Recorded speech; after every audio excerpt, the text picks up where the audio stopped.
So, it's been a while. Originally, this video is going to contain spoilers for the entirety of Attack on Titan. So, if you are an anime only and you have not seen the ending of the anime, whenever that's going to be, or you have not read the final chapter, chapter 139, you will be spoiled. So please, click off the video before that happens, okay?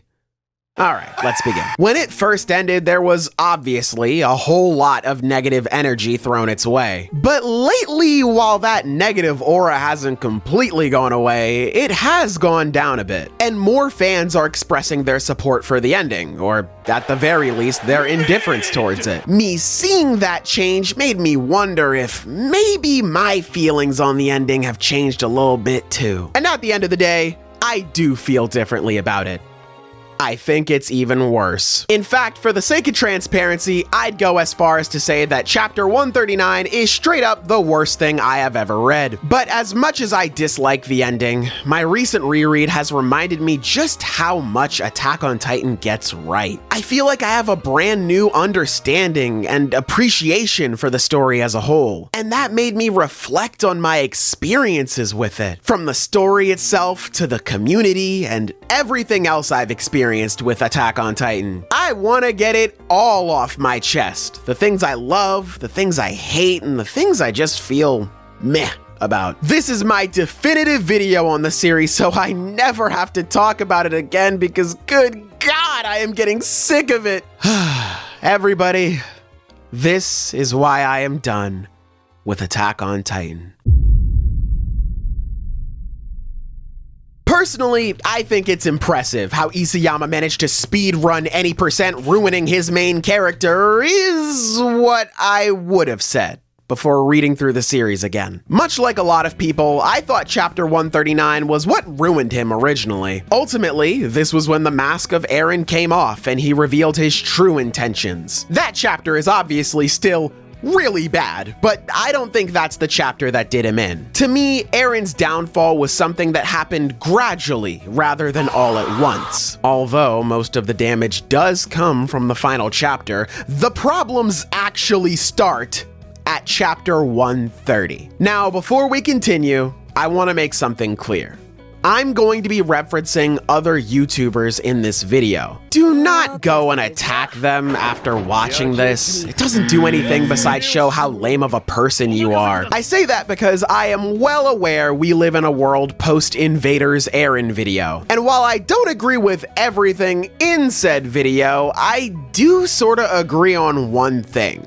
Eren wanting to destroy the world because he wants to. I say sorta because I don't think that's entirely the case for Eren. I believe, personally, that the author of the story, Hajime Isayama, had no idea how to end Eren's character arc. And I understand that he felt like Eren was back when he was writing parts of the final chapter, but after reading how his character was written throughout most of the rest of the story, and seeing other versions of Eren that are stated to have the same personality, I'm sorry, I just don't see the vision. I'm not going to go as far as to say that Isayama himself didn't understand the character he wrote, because one, that's just super egotistical, and I just feel like an entitled dickhead saying something like that. And two, at the end of the day, Eren Yeager is his creation. He can be whatever the hell Isayama wants him to be, and that change would be in character, because the author made it so I can't really argue against it, as much as I don't like it. However, I will say this. I feel like Eren's portrayal in these final few chapters are a huge misrepresentation of who he was as a whole, which is what bothered me about this idea as of late that Eren has never changed throughout the series. If you look at Eren from chapter 1 and chapter 139, he still does have the desire for freedom, and he still does have the will to fight. And maybe that's what people truly mean when they say that he's never changed. But aside from those two details and the whining, I'd argue argue that even these two versions of Eren are nothing alike. Despite the fact that at times in this final arc, Eren would take on the appearance of his child self, drawing fans to the conclusion that he's regressed to his childish ways of thinking, ignoring his growth to cope with the destruction of the rumbling, which in turn would lend to the idea that Eren was always like this. Yeah, I think that's a misrepresentation on who Eren was, and who Eren became up until chapter 129. And I don't think there's any better evidence of that than the idea that Eren committed the rumbling because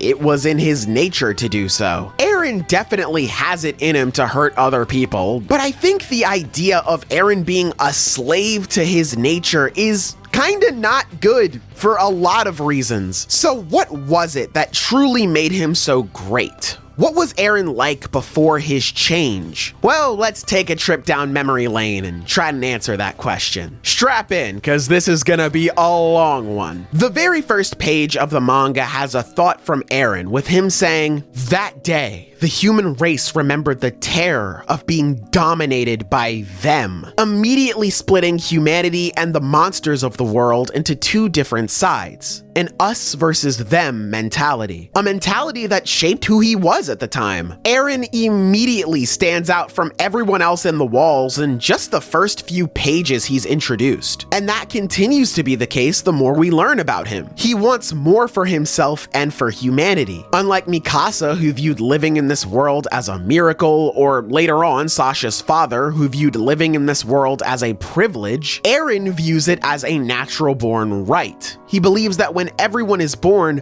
they are free to do what they want. And he takes it personally when he realizes that the Titans have taken away not only their rights, but also their ability to dream. Throughout the beginning of the series, we see plenty of characters. Mikasa, Jean, Carla, Hans, even less noteworthy ones like the kids who beat up Armin. All of them view the idea of going to the outside as foolish and a one-way ticket to an early grave. The people in the walls live and die there not knowing what the outside is like. Not even thinking about what it could be like. Physically, mentally, it does not matter.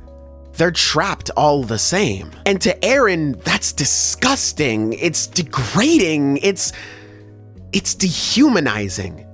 They're being treated the same as livestock. So he simply can't understand how anybody could be okay with living like this. Eren is very patriotic at this point, wanting to join the Survey Corps and fight selflessly to carry on the legacy of those who passed on. His philosophy of fighting is extremely simple, yet it's very fitting for the type of story Attack on Titan was at the time. The problem is that this drive to fight doesn't just apply for the Titans. Eren views humans as monsters as well, and anybody who decides to deny him of his right to freedom, whether that be a Titan or a human, they don't matter to him. He won't bother trying to understand or communicate with them because to him, they're animals. They wouldn't be able to understand him. This could serve as the beginning of a crazy psycho type of character, the type who many claimed, including myself at one point, never changed throughout Attack on Titan. However, instead of building on it or emphasizing the idea of, okay, Eren's actually kinda crazy, the story takes his character in the complete opposite direction. When Eren first awakens his Titan abilities, he's viewed as the embodiment of humanity's rage, rampaging around and destroying every last Titan that stands in his way. And for a moment, that works. But ultimately, that's not the role that Eren needs to take on to prove his worth. When the soldiers gather around him, weapons drawn, ready to fire their cannons at him the second he does something suspicious, he notices that they're all staring at him with a terrified look on their face, almost as if they were staring at a monster. And that's when he's hit with that question: are you a man or a Titan? Up until this point, the people have been conditioned to fear the Titans, because more often than not, If you're close to one, you will not live to talk about it. Mix this with the fear of the unknown regarding Eren's status as not only a friend or a foe, but, you know, the fact that he can transform into one of the Titans. And the soldiers are not willing to entertain the idea of partnering up with him. And they damn sure aren't thinking about letting him walk away from this either. Even with Armin presenting a rational train of thought to them, because of how they view Eren, they don't believe it's even worth negotiating. After all, there is no other choice. No man can prove that they aren't a devil. The shoe is now on the other foot. Instead of Eren viewing others as monsters, now they view him as one. And we can see him panicking throughout this scene when he realizes what's going on. He can't believe that they'd look at him this way. There's no way they're doing this.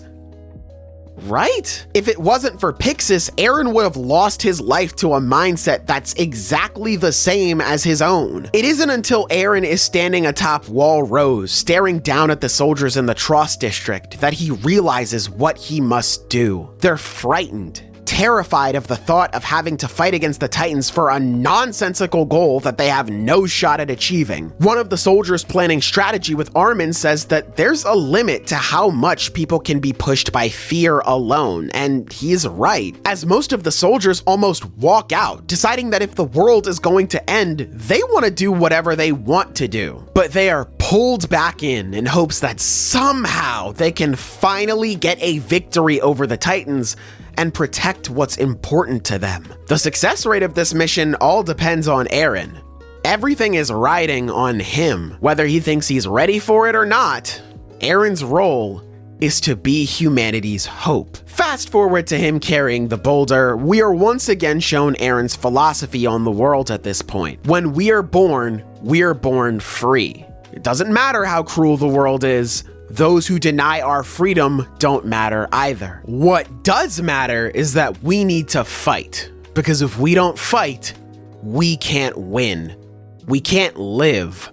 So fight. I want you to remember this because it's going to be very important later on. Anyway, during Eren's trial, we learn that he's completely embraced his role as humanity's hope. He wants them to leave everything to him. This then brings up another problem that deeply affects Eren besides just being viewed as a monster. That problem being that he wants to take on the burden of being the savior, but he may not be strong enough to actually handle it. A big talking point of this trial is the fact that Eren does not have that much control over his power. He attacked Mikasa after he transformed into a Titan, something he has no memory of doing, and after that battle, while they were able to seal up the hole, the narrator states that there were still far too many soldiers lost in that fight. Those casualties may have been prevented if Eren didn't knock himself out for a few minutes thanks to his lack of control of the power and just move the rock. Like I said, these issues nag him in the courtroom, but even once he makes it out of the courtroom and into the Survey Corps, they continue to bug him. He wonders if he'll ever be able to build bonds of trust with his comrades because of how he's viewed. He tries to practice controlling his Titan powers, but he can't even transform purposefully, only managing to do it on accident, which in turn freaks out the members of Squad Levi and almost ruins his chances of gaining their trust. Then Jean calls him out for not being able to control himself, not to make fun of him or anything, but because they're all giving their lives to him. In return, they want Eren to give them something to believe in, so they can decide on whether or not they'd like to sacrifice themselves for it at a moment's notice. Not to mention,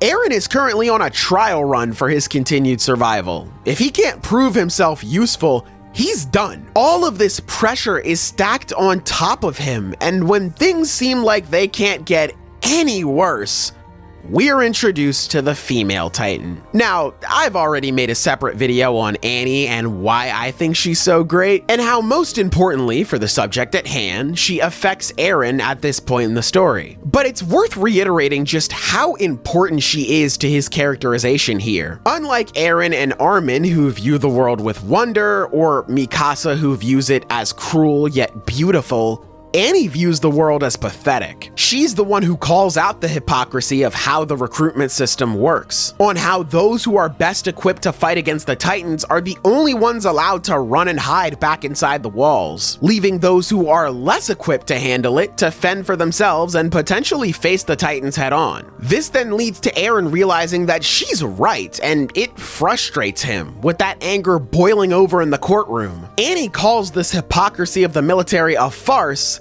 and yet she actively participates in it in order to save herself, showcasing her own hypocrisy in turn, which is kinda Annie's thing. She's a liar, a hypocrite, a murderer, and someone who only puts their own interests first. Annie is not a good person, and she'd be the first person to tell you that, but despite all that, still being seen as a human being is important to her. At first, the world was simple. The strong eat the weak, us versus them, fight to survive, yada yada yada. But Annie exists to show us that things are more complicated than we originally thought. From exposing the corrupted military recruitment system, to introducing a third Titan shifter for the people of the walls to worry about, to emphasizing the importance of seeing each other as humans despite us doing things that others deem monstrous, to pulling down part of the wall in her defeat and revealing that Titans are inside of them. Even something small like her showing how through proper techniques someone weaker can beat someone who's stronger. Annie is constantly challenging the perspective of the characters in universe, and that includes Eren, which leads to these two having a confrontation within the Titan Forest. After she decimates almost the entirety of the right flank, Annie manages to catch up with Squad Levi. Eren thinks that they're going to fight back and take her down, but the rest of the group decide to keep running away. And they tell him to keep running too. But how is he supposed to sit back and do nothing when people are dying in front of him? It's been made clear to Eren plenty of times that he has to prove himself useful by helping humanity fight back, to make sure that the people who are giving their lives for him are not sacrificing themselves for nothing. And now he's told to do nothing? But Petra pleads with him one last time to please trust them. In a situation where someone is trying to take his freedom away, in a situation where Eren feels like they need to fight because if they don't, they can't win. Eren, if he is truly a slave to his impulses and all, should never back down from this challenge. Levi even brings up how Eren is a true monster that refuses to submit to anybody. But much to everyone's surprise, Eren runs away. So why? Because Squad Levi are the first people outside of Mikasa and Armin that have treated him like a regular person after he's unlocked these powers. While some people have seen Eren as a monster, others look up to him as humanity's savior. And by being both propped up and put down at the same time, the dude feels cast out, and this distance starts to take its toll on him, as we've seen throughout certain parts of the series already. Like I mentioned earlier, Eren almost ruined his chances of gaining Squad Levi's trust with him accidentally transforming part of his body. But once the team realizes that Eren did in fact do what he did on accident, they apologize and try to make it up to him. They've built bonds of trust with each other, and now they want to do the same with Eren, which is what he's wanted all this time. Annie forces him into a position where he has to choose. And in that situation, Eren chooses to go against his own nature to pursue something else. And this isn't the last time he does something like this in this arc either. I know the anime portrays Eren much more violently in his second encounter with Annie, with him saying that he's gonna destroy the world. But in the manga, he is way less hostile. In fact, he hardly has any hostility for Annie at all. When she reveals herself as the female Titan, Eren tries to transform to fight against her, but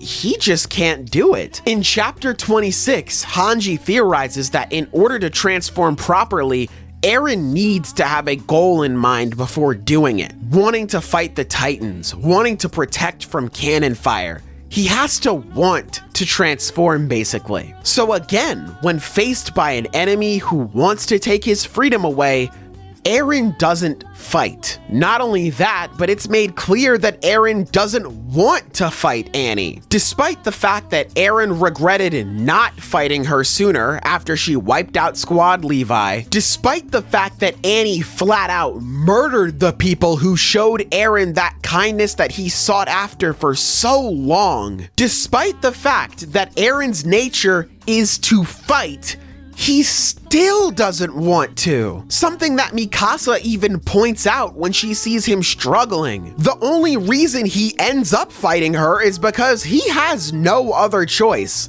He has to, or he and his friends die. And then later on, Eren wonders what it is that Annie could be fighting for, which again goes against his way of thinking that those who are trying to take his freedom away do not matter. Like I mentioned earlier, Annie exists to complicate things, with friends being so valuable to Eren that he's willing to go against what he'd normally do to be with them. It's hard for him to process the fact that one of those friends of his would secretly be an enemy. As we can see, Eren was most definitely not controlled by his nature or his impulses during these opening arcs of the series. And spoiler alert, he's not going to be. At least, not completely, until the end of the series. Because Eren is not a slave to his nature. He's empowered by it. During his recruitment into the military, it's noted that he doesn't have any special talent, but he more than makes up for it with his sheer spirit. When Eren gets eaten, it is his nature that keeps him alive by unlocking his new power. When there was a hole in the Tross district, it is through Eren's nature that he was able to lift the boulder and plug the hole. When he goes to save Mikasa, it is his nature that allows him to go as far as he does to keep her safe. And skipping ahead by a lot, Eren himself says that he feels stronger thanks to his nature. His desire for freedom isn't some overbearing presence that controls how he thinks, because it's not something that he follows all of the time. Rather, it is a vehicle that allows him to get from point A to point B, something that pushes him forward and allows him to go to those extreme lengths that he's willing to go to if need be. The only time I can think that you could argue he was controlled by his urges outside of the final arc was actually the arc right after the female Titan arc. I'm of course talking about the arc where Reiner and Bertolt reveal themselves as the colossal and armored Titans. Unlike when Eren needed a push from Mikasa to inspire him to fight against Annie, he needs no added motivation here. In fact, his reaction to Reiner and Bertolt's coming out party matches up more with the Eren we saw at the start of the series, with him saying things like how Reiner and Bertolt can't be allowed to exist anymore, that they need to be wiped out, or that they're less than human for the things that they've done, or not taking their opinion into consideration because they don't matter. With all of these things in mind, it can feel like Eren hasn't changed. But I think that's by design here for Eren's journey at this point. A big part of Eren's time with his new powers was the question of if having him around as their ace in the hole was really worth it. And so far, that trial run we talked about earlier is still in effect.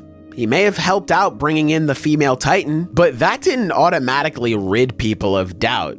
He still has to give people something that they can believe in. So after the last arc pointed out how childish and immature Eren's original mindset was, as well as Eren's development as a character in response to this direct call out by the story, this arc has Eren fall back into those same childish thoughts and ideas to showcase the point that he has not yet given anybody anything to believe in just yet, by drawing connections back to his childhood where he was helpless, unable to do anything besides just getting upset. It helps illustrate that Eren has yet to truly grow or mature into the capable player for the Survey Corps and humanity in general. And similarly to the last set of arcs, we get to see this new problem weigh in on Eren's consciousness as this arc progresses. There are two things that connect the Eren of now back to his younger years: his anger, and his inability to stand on his own. One major thing that Eren picked up from Reiner was the responsibility of power. That being that the strong should be there to protect those who can't protect themselves. No matter who they're up against, they need to be strong enough to handle whatever threat they face in order to help people. Putting others before yourself and not giving into your emotions.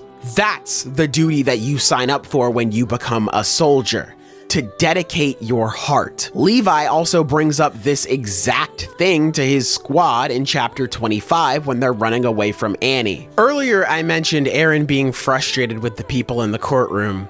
This is the reason why. They have the power to help others, but for some reason, they just don't use it. So if they aren't going to take on the responsibility, then Eren feels like they should just shut up and leave it to those who will. But this responsibility of power is important in this arc too, because Eren wanted to initially go about his problems like a soldier. He, like everyone else, was left with a bunch of questions after what went down with Annie. So now more than ever, he wants to go to the basement to find answers instead of giving into his emotions and randomly lashing out. But even with that thought process, he specifically wants answers so he knows where to point his anger at, hinting that Eren would respond very emotionally when he does find out the truth, which is exactly what he does when that very truth is suddenly dropped on his lap by Reiner and Bertolt, as we've gone over. Although him losing himself in anger makes total sense considering that the two of them, with no exaggeration,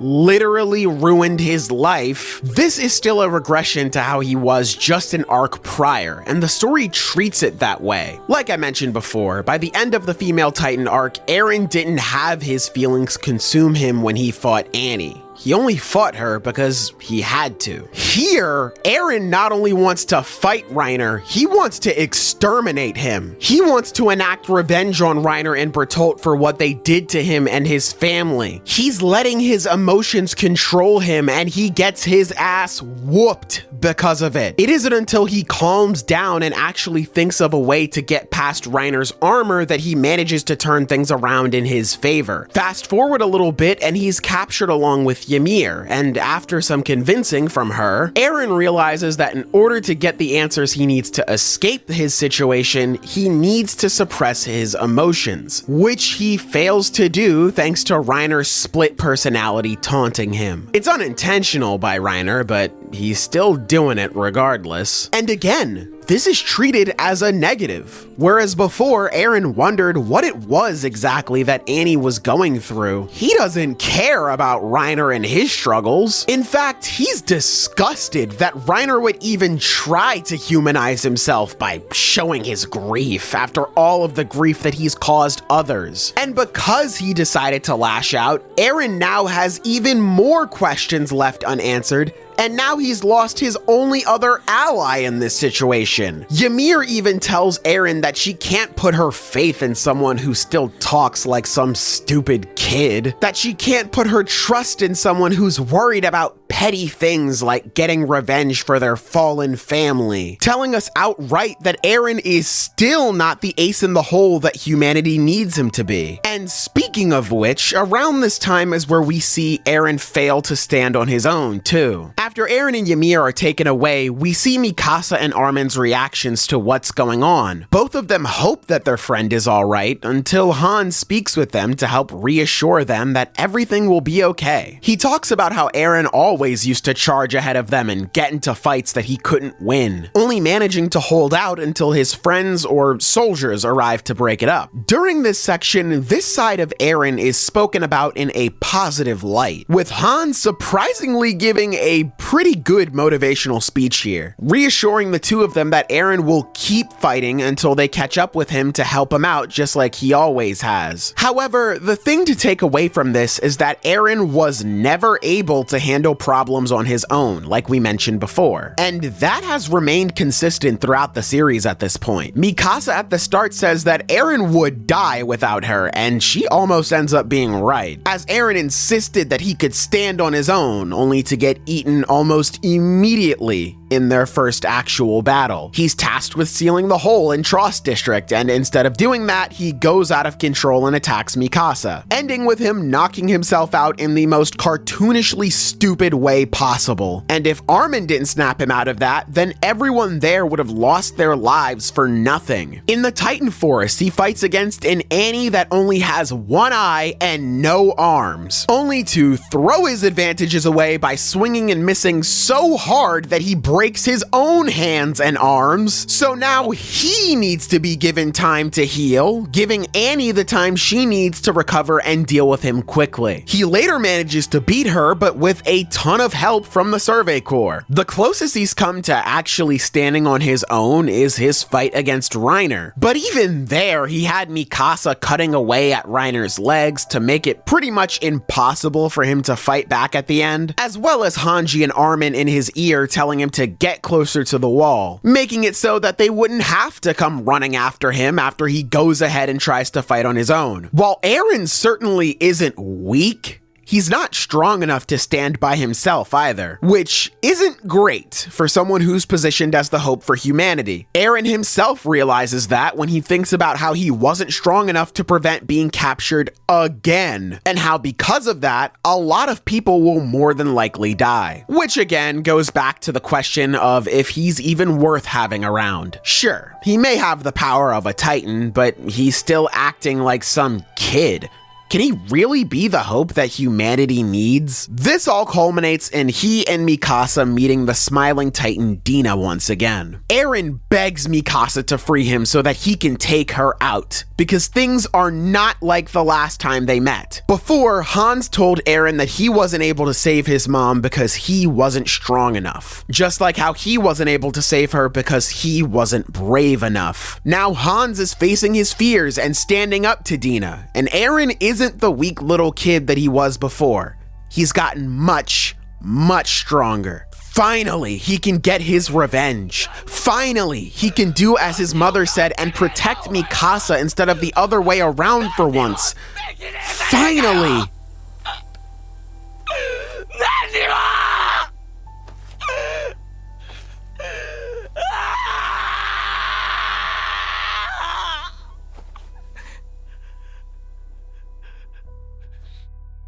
Nothing has changed. Despite everything that he's been through, all the hours of training, unlocking the power to change so much, he's still unable to change a thing. He's no hope for humanity. He's just the same useless kid he always was. This is the point of Eren's descent in this arc, at least in my opinion. By drawing comparisons back to his youth with the rage he once felt, brought on by the same people who attacked the walls all those years ago, only to then follow it up with the exact same feeling of uselessness that he felt when he watched his mother get eaten by the exact same Titan that eats Hans. It creates this feeling that Eren isn't worth the risk, as all his allies around him are all about to die because of his incompetence. The only thing he can do, still to this day, is cry about it, because even all these years later, it's the only thing he has. He can't change anything. Okay, let's pause for a second. Here's where I want to talk about something else before wrapping up this section, because I believe it ties into why this upcoming moment was so important. I want to talk about Mikasa's scarf. Yes, I'm being serious here, because I feel like a lot of people oversimplify what it actually means to her. I'm willing to bet that most people only view Mikasa's scarf as a representation of her love for Eren, and they wouldn't be wrong in that assessment either, but this simplified way of viewing it has led to some, quite frankly, insane takes within the community, such as some people calling her a dog that only barks for Eren and is only loyal to Eren, with the scarf acting as a dog collar. Yeah, y'all are weird for that, by the way. And skipping ahead by a lot, again, people think that just because Mikasa is buried in her scarf next to Eren, she doesn't care about the person she married. presumably Jean, which is why I feel it's important to emphasize that her scarf also represents her having a place in this world. When her parents were murdered right in front of her, Mikasa didn't have the will to go on, feeling like the world was too cold for her to survive in. But Eren gave her warmth again when he wrapped the scarf around her and gave her a home to come back to. When she takes the scarf off in the post-time skip, it's a big deal, visually showing her insecurity about who she is or if she belongs or not. And when she puts it back on right before killing Eren, it takes on new meaning. She'll always remember him. She'll always love him.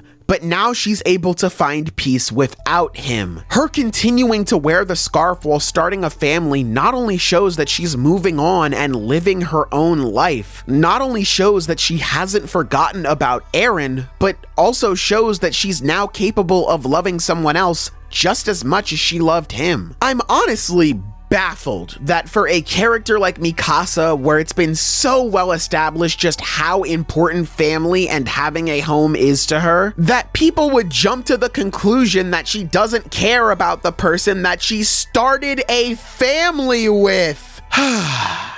Okay. This is still Eren's portion of the video, not Mikasa's, so let me get to the point. The reason why I brought all of that up is because this is almost the same moment, but in reverse. Of course, the story doesn't put as much emphasis on this as when Eren did it for Mikasa, and it's not like she's wrapping an actual scarf around the guy either. However, at this time, Eren believed his life to be worthless, just like Mikasa did when she was first kidnapped. Now Mikasa is the one who steps in and inspires Eren to fight. Only she's not killing Titans and yelling at him to get up. She's being honest with her feelings for him, since she believes that this is the end. With Eren feeling like he's just as helpless as he was when he was a kid, it only makes sense for Mikasa to stand opposed to that. Not only because she cares for him, but because she herself was saved by that quote-unquote useless little boy Eren believed himself to be. So she supports him by telling him that his life is not useless at all. Her existence is proof that Eren is capable of helping people. When Eren doesn't believe in himself, Mikasa will. If Eren hates himself, then Mikasa will always love him. If Eren has one fan left, it's Mikasa. If he has none, that means she has died. You get the point. Going back to Mikasa's line in chapter 7 about this world is cruel yet also beautiful, we can see these two different sides for ourselves with Eren and Mikasa's rescue scenes. Eren saved Mikasa by showcasing the cruelty of the world, while Mikasa saves Eren by showcasing the beauty in it. But Mikasa doesn't give Eren a home to come back to here. Like I said, she thought it was over for them, so she gave up at this point. Eren, on the other hand, has not. He decided that the beauty Mikasa reminded him of was enough for him to get back up and fight for, vowing to show her that beauty in turn over and over again by promising to wrap the scarf around her as much as she likes. And so, once again, he is empowered by his nature to fight. He stands up, takes a swing, and single-handedly saves the scouts from their doom. While he hasn't proven that he's a surefire bet or anything, Eren has finally proven that he's worthy of being bet on as humanity's ace. Ymir herself, after calling Eren a child earlier, now dubs him as the hope for the people on Parody. Eren's determination to fight is the thing that saves everybody. And why is that? Because once again, this is what makes him great. Not that he's stronger, faster, or smarter than anyone. That's never been the case. His nature of continuing to fight even when the deck is stacked against him is what makes him so special. In other words, what makes Eren so great is simply the fact that he was born into this world. But we're not at that point yet, especially now where Eren feels anything but great after what just happened. Because he is who he is, he was able to pull off a miracle and once again be the hope in the darkness that Hanji mentioned earlier. Unfortunately, we very soon find out that Eren is not the miracle worker we thought he is. In fact, he's actively getting in the way of that miracle from occurring. After being challenged in the previous arcs, this is the one where the character of Eren Yeager completely breaks. The Uprising arc. Now, while he may be worthy of having around, Eren himself understands that there's more work to do. Because he was captured, both Mikasa and Commander Erwin were injured, and they lost 60% of the Survey Corps to get him back. He wants to make up for all that was lost by getting to where the Survey Corps and humanity needs him to be, which is being able to close the hole in Wall Maria through Titan hardening. The problem is, despite all of his efforts, he's made zero progress in his training. And while this gets him down, the thing that keeps him going is the idea that while he may not be good enough now, he will be good enough later with enough practice. He has to. Because if he doesn't do anything, not only will those losses be for nothing, he may also lose the people he has right now. This is shown through him being reminded of the old members of Squad Levi when he's around the new members of Squad Levi, aka his friends. Petra, Ulo, Gunther, Eld, they all died because Eren didn't take action. So because he's lost so much already and doesn't want to lose anymore, he keeps moving forward. During this arc, the Survey Corps fight back against the government and try to overthrow them while protecting Eren and Historia. Historia needs to be kept safe because she's a part of the Rice family, and they want to position her on the throne as the new ruler. Eren needs to be kept safe simply because he's an irreplaceable asset to their cause. The Survey Corps is so sure about Eren being irreplaceable that they actually gift wrap him to the royal government to try and outsmart them, when in actuality, they're the ones who've just been played, because Eren is a replaceable asset. And this is huge. The whole point of the arc prior was to prove that Eren has the potential to be someone who was worth all of the risk that the Survey Corps have to take on. Now this arc is going out of its way to try and disprove that. It's straight up saying that he is not worth it. The Survey Corps go through way more to keep him around in this one too. They split their already small forces into two in order to not get taken out. They have to constantly look over their shoulder for enemies. On top of that, thanks to the connection made between the people of Parody and the Titans in this arc, Erwin believes that the government wants Eren's scream to control the people. Had Eren actually had control over his power, then they could have easily reverse Uno carded them and made it way easier to place Historia on the throne, making it so that the Survey Corps wouldn't have to jump through all of these hoops in order to get what they need done. They could control everybody aside from the fake royals on said throne and Kenny. Although you never know, with how the ending worked out, maybe they could brainwash them despite their supposed immunity. All of this effort, and yet Eren gives them nothing to show for it with his training.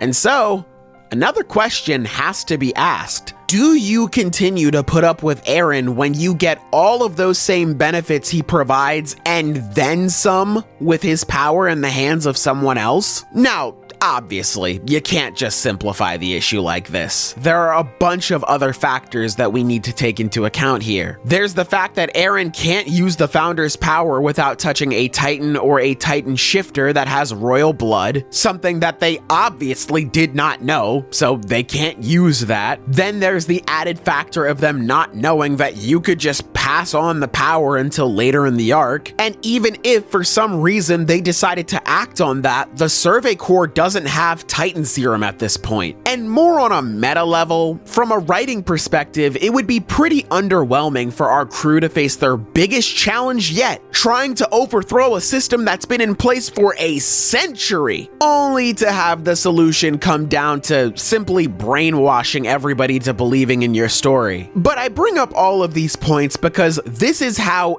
Eren feels when he realizes that he's actually responsible. He may not think as specifically about the situations as I have just now, but still, the overall message is what really matters. Eren's mere presence is invalidating the sacrifices made and is putting more lives at risk of dying for nothing, which is why he decides to try and sacrifice himself to Historia so that she can be the one who does some actual good for humanity. Eren feels so bad about indirectly hurting people that he's willing to give up his life to try and make up for it. Of course, this is before we find out that he was directly involved with Grisha's decision, but my point still stands. We've seen Eren struggle with fighting in the past with Annie, but this is on a different level. He has completely lost his spirit to fight at this point, instead choosing to abandon it by refusing to keep moving forward. The same man who never gave up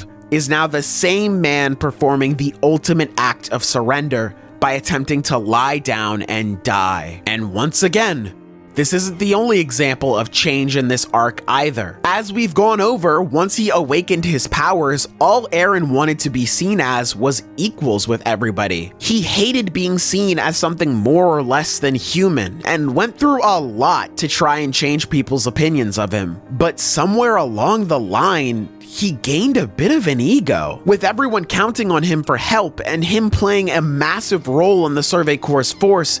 He starts to accept that he's not equal. Levi says during this arc that some lives in the Survey Corps are just more important than others. And I don't think it's an exaggeration to say that Eren's life is the most important out of all of them. The only other person who I could see you arguing for is maybe Erwin, but aside from that, yeah, no. I think it's just Eren. So with all that in mind, Eren believed himself to be different, to be special, only to realize that he was never the important person he thought himself to be. And now he feels like he should have never even existed in the first place. Eren, the same guy who felt like living in this world was his natural birthright, now feels like he should have never been born at all. Let that sink in. If only Zeke got to him sooner. Not to mention, Eren questioned who would put their lives above freedom, only to turn around and put his life over the soldiers who embodied freedom in the Survey Corps. He's become a hypocrite in more ways than one without even noticing it. These are such drastic shifts in character for him that I feel like it's disingenuous to look at what he does later and simply say that he's never changed. Even after he saves the scouts from the cave collapsing, even after learning that he could finally fix the hole in Wall Maria, Eren still wants to sacrifice himself because he doesn't feel worthy. This type of moment of preventing the cave from collapsing and learning that he can be useful, just last arc would have made him feel so much better about himself, but here, there's no change in attitude. He's still just as bitter because this doesn't really matter. Someone else could have done what he just did, and probably much better. If it were someone else with his power, they wouldn't have been crushed by the expectations given to them. If it were someone else, humanity would be in a much better place with a much better ace in the hole. That's why it's so important for him to hear his mother's words about being special just by being born into this world. Earlier, when Eren was carrying the boulder in the Tross district, he used this phrase in order to justify why he wanted to explore beyond the walls. He thought that he should just be able to go where he wanted because he existed. But with Carla, it's used in a different tone, one that's much more fitting for the direction Eren's character has been taken in. Carla saying that Eren is great just by being born into this world is a celebration of life. So what if you're not the best at something? You being alive is what makes you special. You don't have to try and stand out and be different from everyone. You don't need recognition from others to solidify your importance. You don't have to try and become someone else entirely, because you are already good enough. A lesson that is very similar to the one learned by Kenny at the end of his arc, but we'll touch on that a bit later. Ultimately, the Uprising arc in its entirety is one about how one person isn't the solution to a massive problem. Rather, it's everyone coming together and fighting as one that helps overcome this seemingly impossible task. Despite us having our differences, everyone is the same.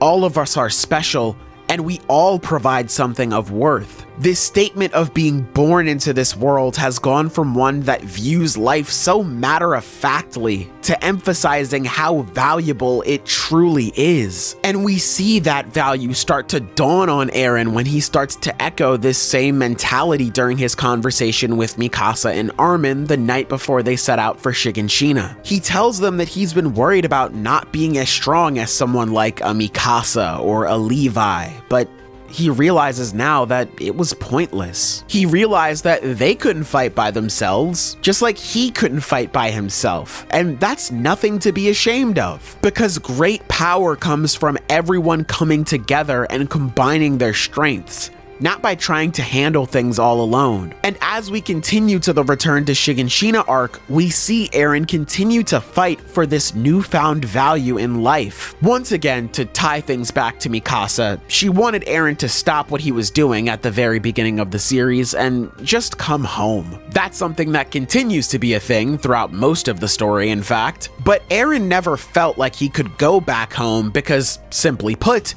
he literally had no home to go back to. Now we see things are a bit different. Before, Eren was definitely motivated to take back the land the Titans stole from him. However, during the Return to Shiganshina, we see Eren specifically talk about how he plans to take back his home not once, but twice. And before the fight, he talks about how they're going to bring back those days where him, Armin, and Mikasa could just have fun again. So now we see Eren get back his will to keep moving forward, but again, it doesn't control him. He isn't possessed to find an enemy and fight against them for the sake of it. He isn't even fighting to wipe out all of the Titans anymore, as he now starts to feel sympathy for them. He's fighting to bring back the days that he now realized were so important to him. Does he still care about freedom? Well, yeah, in fact, he confirms it on his walk to Shiganshina. Does part of him still want to get revenge on Reiner and Bertolt for what they did? Absolutely. He again confirms this with his talk with Armin and Mikasa and Historia. But now it's different. Before, all he had was hate in his heart. However, here he's remembered the dreams he has long forgotten. Going to the ocean, seeing sights like that for themselves would leave them in wonder. Because when they got to those places, the fight would be over. They could get those peaceful days back because they would be free. And he kept believing that until that possibility was snatched away from him in the most brutal and disheartening way possible. The Survey Corps finally make it to the basement and receive all of the answers they fought so hard for. On top of that, Eren in particular receives memories from his father Grisha about his experiences with the world outside of the walls. Humanity has not perished, and they all wish for Eldians on parity and around the world to be wiped away. I love this moment, not just because the basement was such a fantastic reveal on its own, which is then immediately followed by what was, in my opinion, the best flashback in Attack on Titan, Grisha's backstory. I love how much this reveal resonates with Eren, with each major development feeling eerily similar to what he's got going on right now. Starting off, we can already see the similarities pop up. It is very obvious that Grisha in this flashback is a representation of Eren. While on a walk, Grisha and his little sister Faye see an airship flying overhead. Faye, in particular, is enamored by this. She asks questions like, how does it fly, or who's flying it? She tries to communicate with the people inside it before dreaming that one day she too could see what it's like up there, only to have that dream cut off by the miserable wall that stands in their way. Like I said, obvious parallels here. But unlike Eren, who only wanted to go outside when his mom told him not to, Grisha and Faye actually did it, running out of the internment zone and into the streets of Marley, where they're met with harsh glares and rude side comments. But none of that matters, because they did it. They managed to see the airship again, only to then be reminded of how cruel their world is when they're caught by Marleyan guards. Much like how Eren felt oppressed by the Titans, feeling like they took away their ability to even dream of a better life. These guards represent the same thing, and I don't think it's a coincidence that when Faye was murdered, she specifically was eaten. All they did was go for a walk. What had they done to deserve being treated like livestock? This spawned a deep hatred within Grisha. For the man who did it, for his father for not doing anything about it, and finally, for himself. This pushed him to join the Restorationists in their fight to take back their freedom from Marley and, ultimately, the world at large. Just like Eren's hatred for the Titans pushed him to join the Survey Corps to take back his freedom from the Titans. Grisha then went on to experience a lot. He fell in love, he got married, had a son, yet in the end, none of that mattered. Even after all of that, Grisha was still the same ignorant child he was before. Nothing had changed. He failed to do anything, and yet he was the only restorationist kept alive in the end thanks to the help of the owl, Eren Kruger. Kruger's official introduction is an interesting one. If Grisha represents who Eren was, Kruger represents who Eren is going to become, as Eren transitions from someone who knows nothing at all to someone who knows far too much, and is willing to commit horrible acts for the sake of a better future for those he cares for. It isn't a coincidence that Eren Yeager replaces Kruger in this conversation, or that Eren Yeager names himself after Kruger during Marley, or that he says the same things to Grisha that Kruger once did. All of this serves a purpose, and that is to set up the next arc Eren goes throughout the post-time skip. But for now, Grisha still resembles the Eren Yeager we know currently, as he too feels like he isn't good enough to handle the role that was given to him, much like how Eren was before. He never would have gone down this road if he knew this is where it would lead him.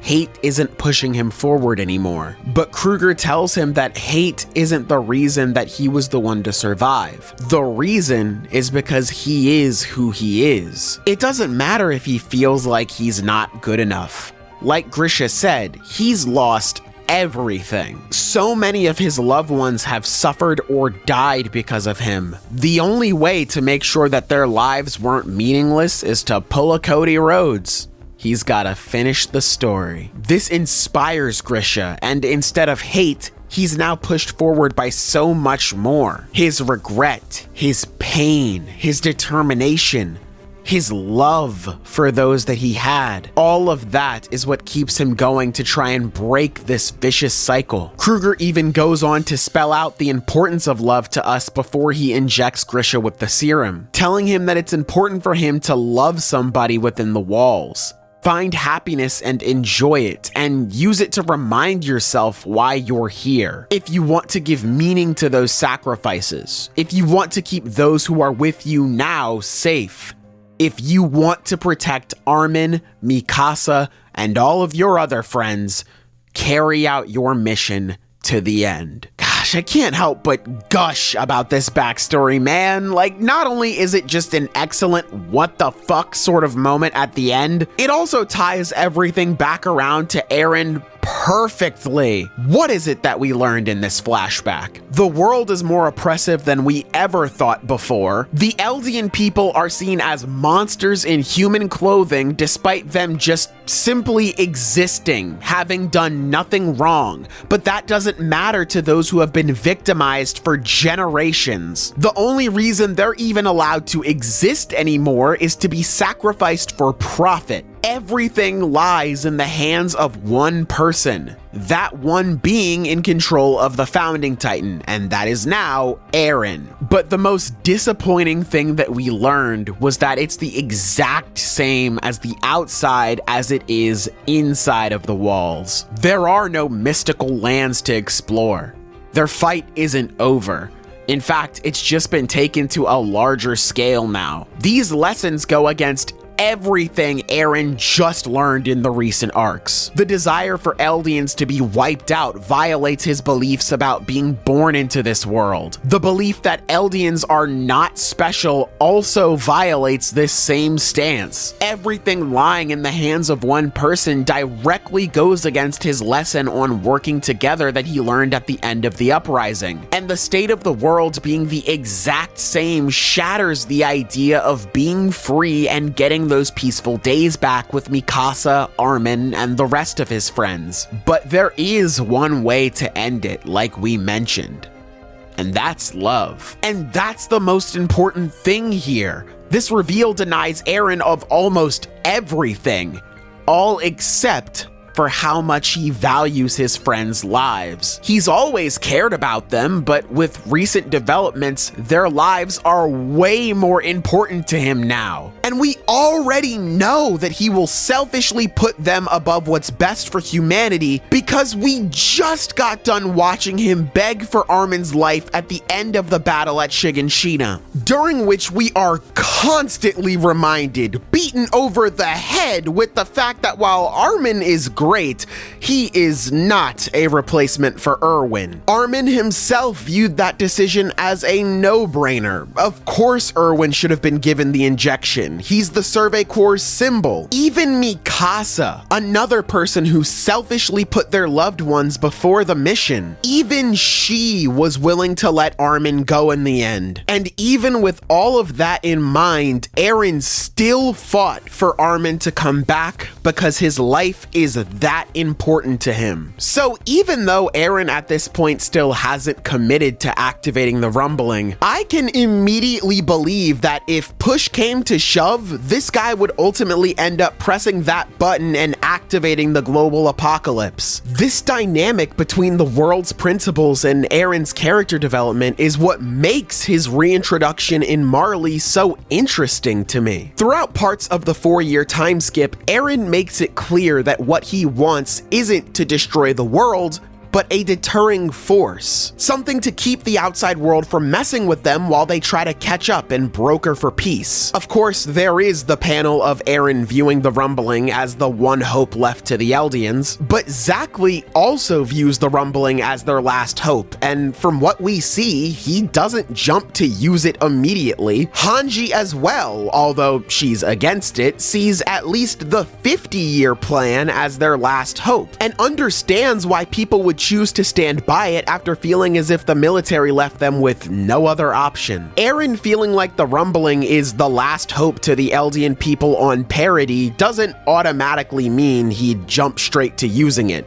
It's a last resort. We can see as much with him thinking about how he doesn't want to completely rely on the island's potential to shake the earth, as well as the fact that what he wants is to buy Parody more time to talk with the outside world. Now, once he realized the cost of that plan would be sacrificing Historia and her bloodline, he wasn't really a fan of that idea anymore. But even then, it's not like he immediately went to destroying the world as his only option. He wanted to look for other ways outside of that to try and find peace. They left their fate in Hizuru's hands, and that didn't work due to Hizuru's greed. They tried to take a risk and venture over to Marley themselves to make their intentions known. That didn't work either because the Eldians on Parody were used as a scapegoat, set up to be sacrificed for slaughter so others could benefit from it. And at that point during their trip, when seemingly everything has failed, it felt like there was no other option than to use at least some form of the rumbling. But during that trip,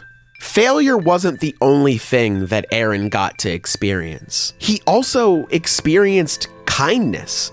He met helpful people who took him in, and he saw firsthand the happiness others experienced in their day-to-day lives. Much like his beliefs about being born into this world, everything being the same outside of the walls as it is on the inside of them is now recontextualized. Before, everything being the same was used as a negative, but now, while I wouldn't necessarily call it a positive, there is the positive that Eren learns, which is not all people are horrible. Some of them are just normal people, and they don't care about fighting. He's starting to see that there's a lot more nuance than he originally thought and gains sympathy for people outside of the walls, only to then handle this nuanced situation with the delicacy of a sledgehammer. And it's not because he hasn't changed or he wanted to wipe away everyone in the outside world for no reason. It's because he felt like he had no other choice due to the world constantly denying him any other options that he was willing to accept. Like I said, he tried to find peace any way he could, and the world didn't allow that to happen. And with no other options left to him,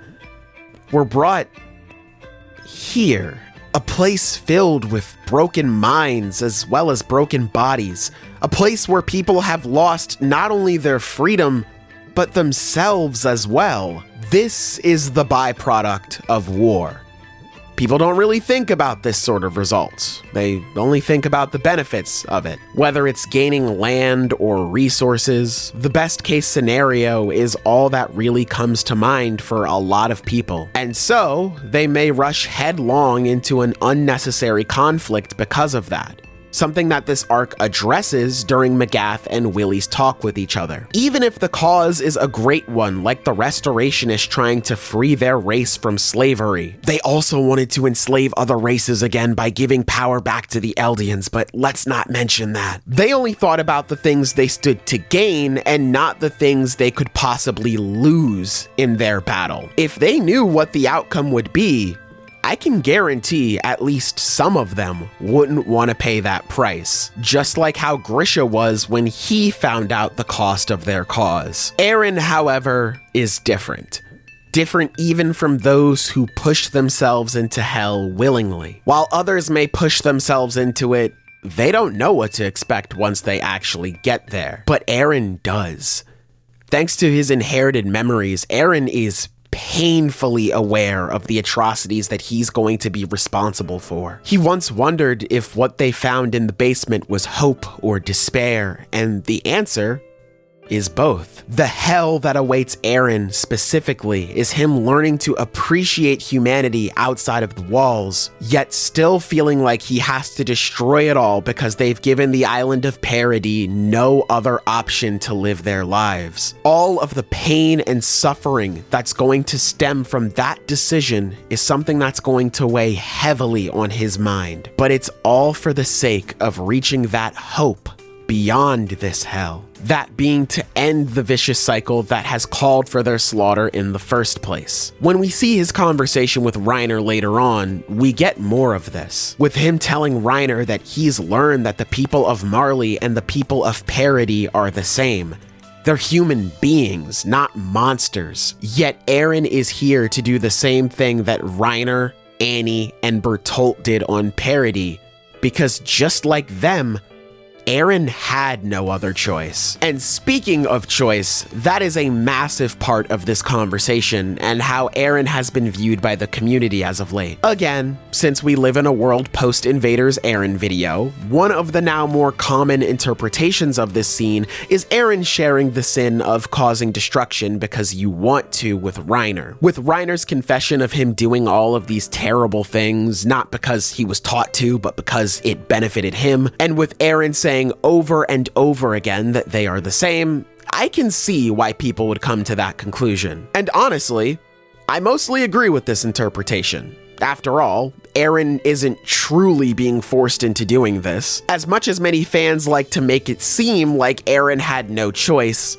he did. Even with the world giving him no other options to achieve this without a rumbling, Eren still has the choices of going with the 50-year plan or the euthanization plan. It's just that neither of them fit what Eren wants to do. However, I disagree with the idea that Eren did all of this simply because he's a slave to his nature, as we've been going over so far. Eren and Reiner are very much alike. This is something that has been pointed out by many in the community, and I agree. So, looking at Reiner for a moment, while he did what he did because he wanted to, like Eren, his fight, also like Eren, was defined by something, that being him gaining love and respect from the world at large. Even though he got what he wanted on Parody, he put his responsibility as a warrior above that desire and did what he did. It wasn't because of his history, it wasn't because of his environment, it was because of who he was and what he wanted to do. And yet, even though Eren's story is a similar case, especially with him, again, constantly saying that they are the same, why is Eren's fight suddenly defined by nothing but a random urge to destroy everything outside of the walls for no reason? Again, this is the same character who was ready to unalive himself because he inadvertently hurt other people in the past. The same character who now has a brand new worldview and gives sympathy and empathy to the people outside of the walls. Now he suddenly just really wants to kill everybody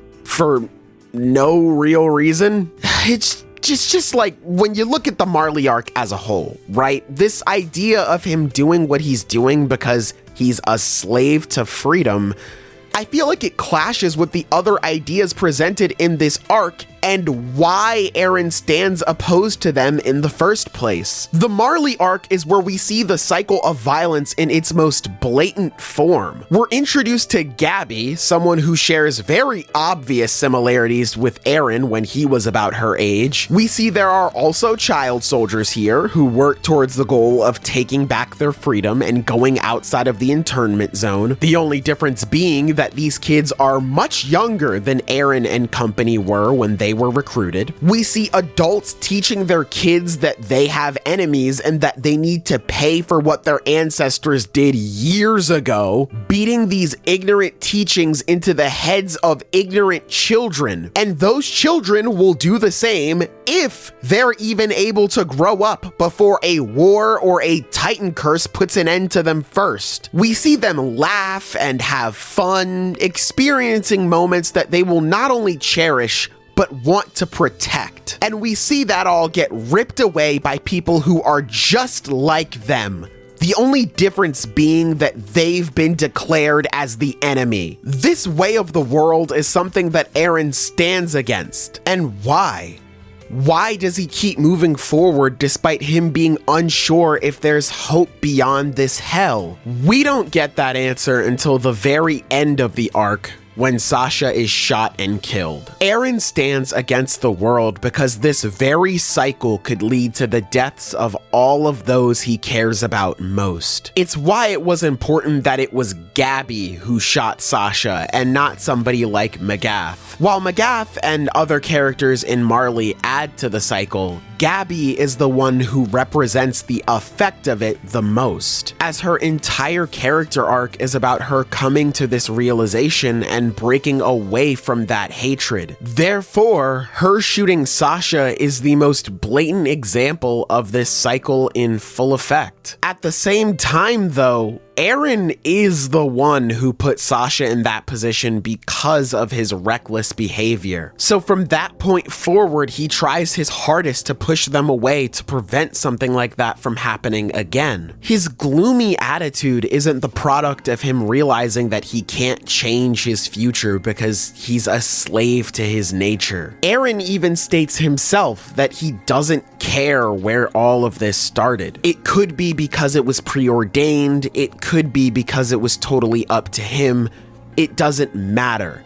What matters is what lies ahead. That being the freedom that he and his friends could have once he wipes everyone off planet Earth. His changes in attitude not only stem from the hell he puts himself through, but also to push his friends away to keep them safe. The only problem is, with how moody the guy has been, we've reached a point where nobody knows what his goal is. Remember, nobody knows that Eren wants to commit a full-blown rumbling yet.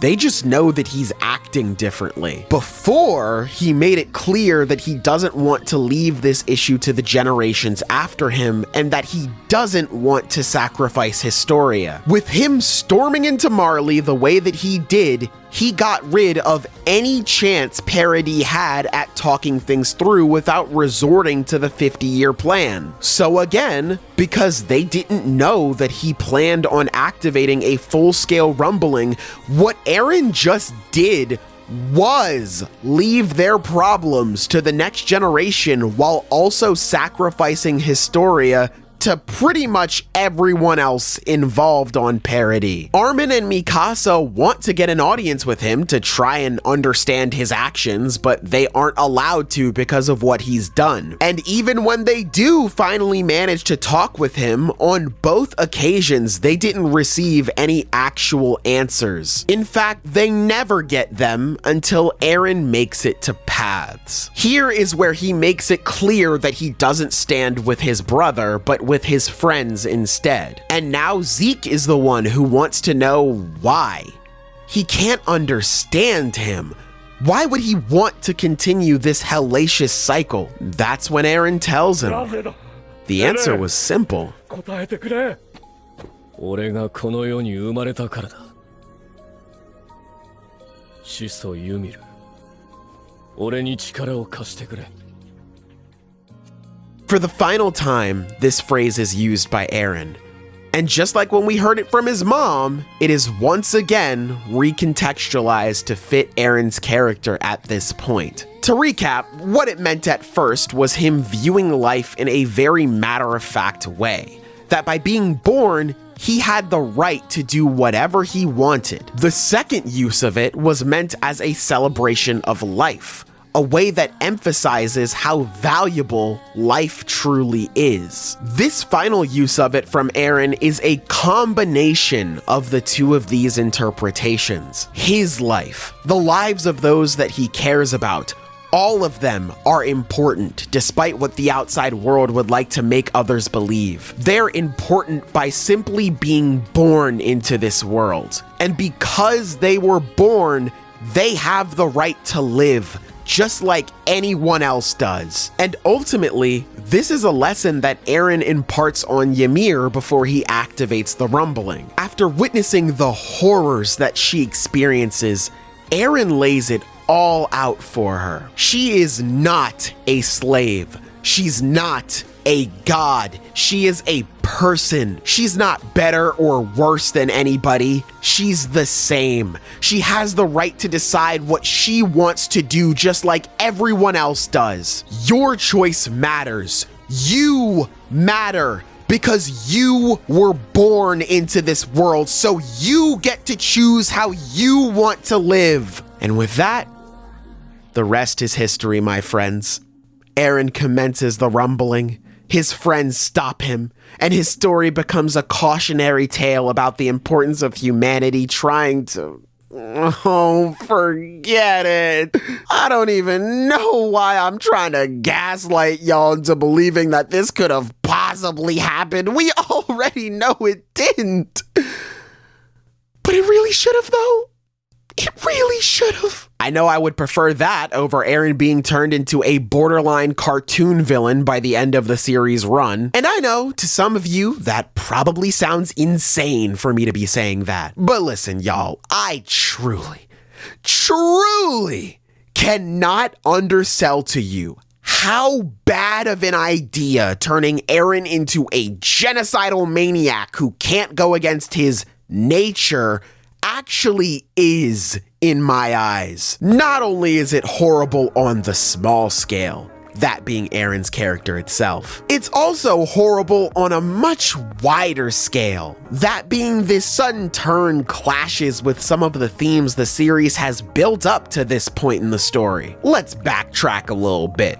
As we've gone over, during Eren's conversation with Ymir, he tells her that she is not a god, not a slave, but a person. This connects back to what is, in my mind, the biggest theme of the story, that being the importance of seeing each other as human beings. It is in fact so big that I think its importance stretches to two other major messages that are presented in Attack on Titan. Those being that humanity will always tend to fight itself, But despite that being the case, humanity should always strive to end our conflict with one another as much as possible, which can only be done if we see each other as people and not the monsters we envision ourselves out to be. Throughout the entire story, these messages have popped up multiple times, some of which we've already gone over, such as Eren's character arc at the beginning being a boy who saw humans as monsters to then being seen as someone more or less human himself, and we get to see those negative effects this had on him, how he desperately wanted to be seen as a human, but the circumstances wouldn't allow it. Then there was Annie, who gave an entire speech about how important it is to see people as humans, even if they do bad things. I didn't even mention earlier that this speech was directed at Marlowe, another knuckle-headed extremist that the series has directly compared to Eren. As if Eren learning this lesson himself didn't make this message clear enough, the story goes out of its way to spell it out for us using a stand-in for him with Marlowe. And then there are these moments we haven't touched on, such as Armin trying to convince the garrison to let Eren go so he can help them fight. After putting himself down over and over again, Armin was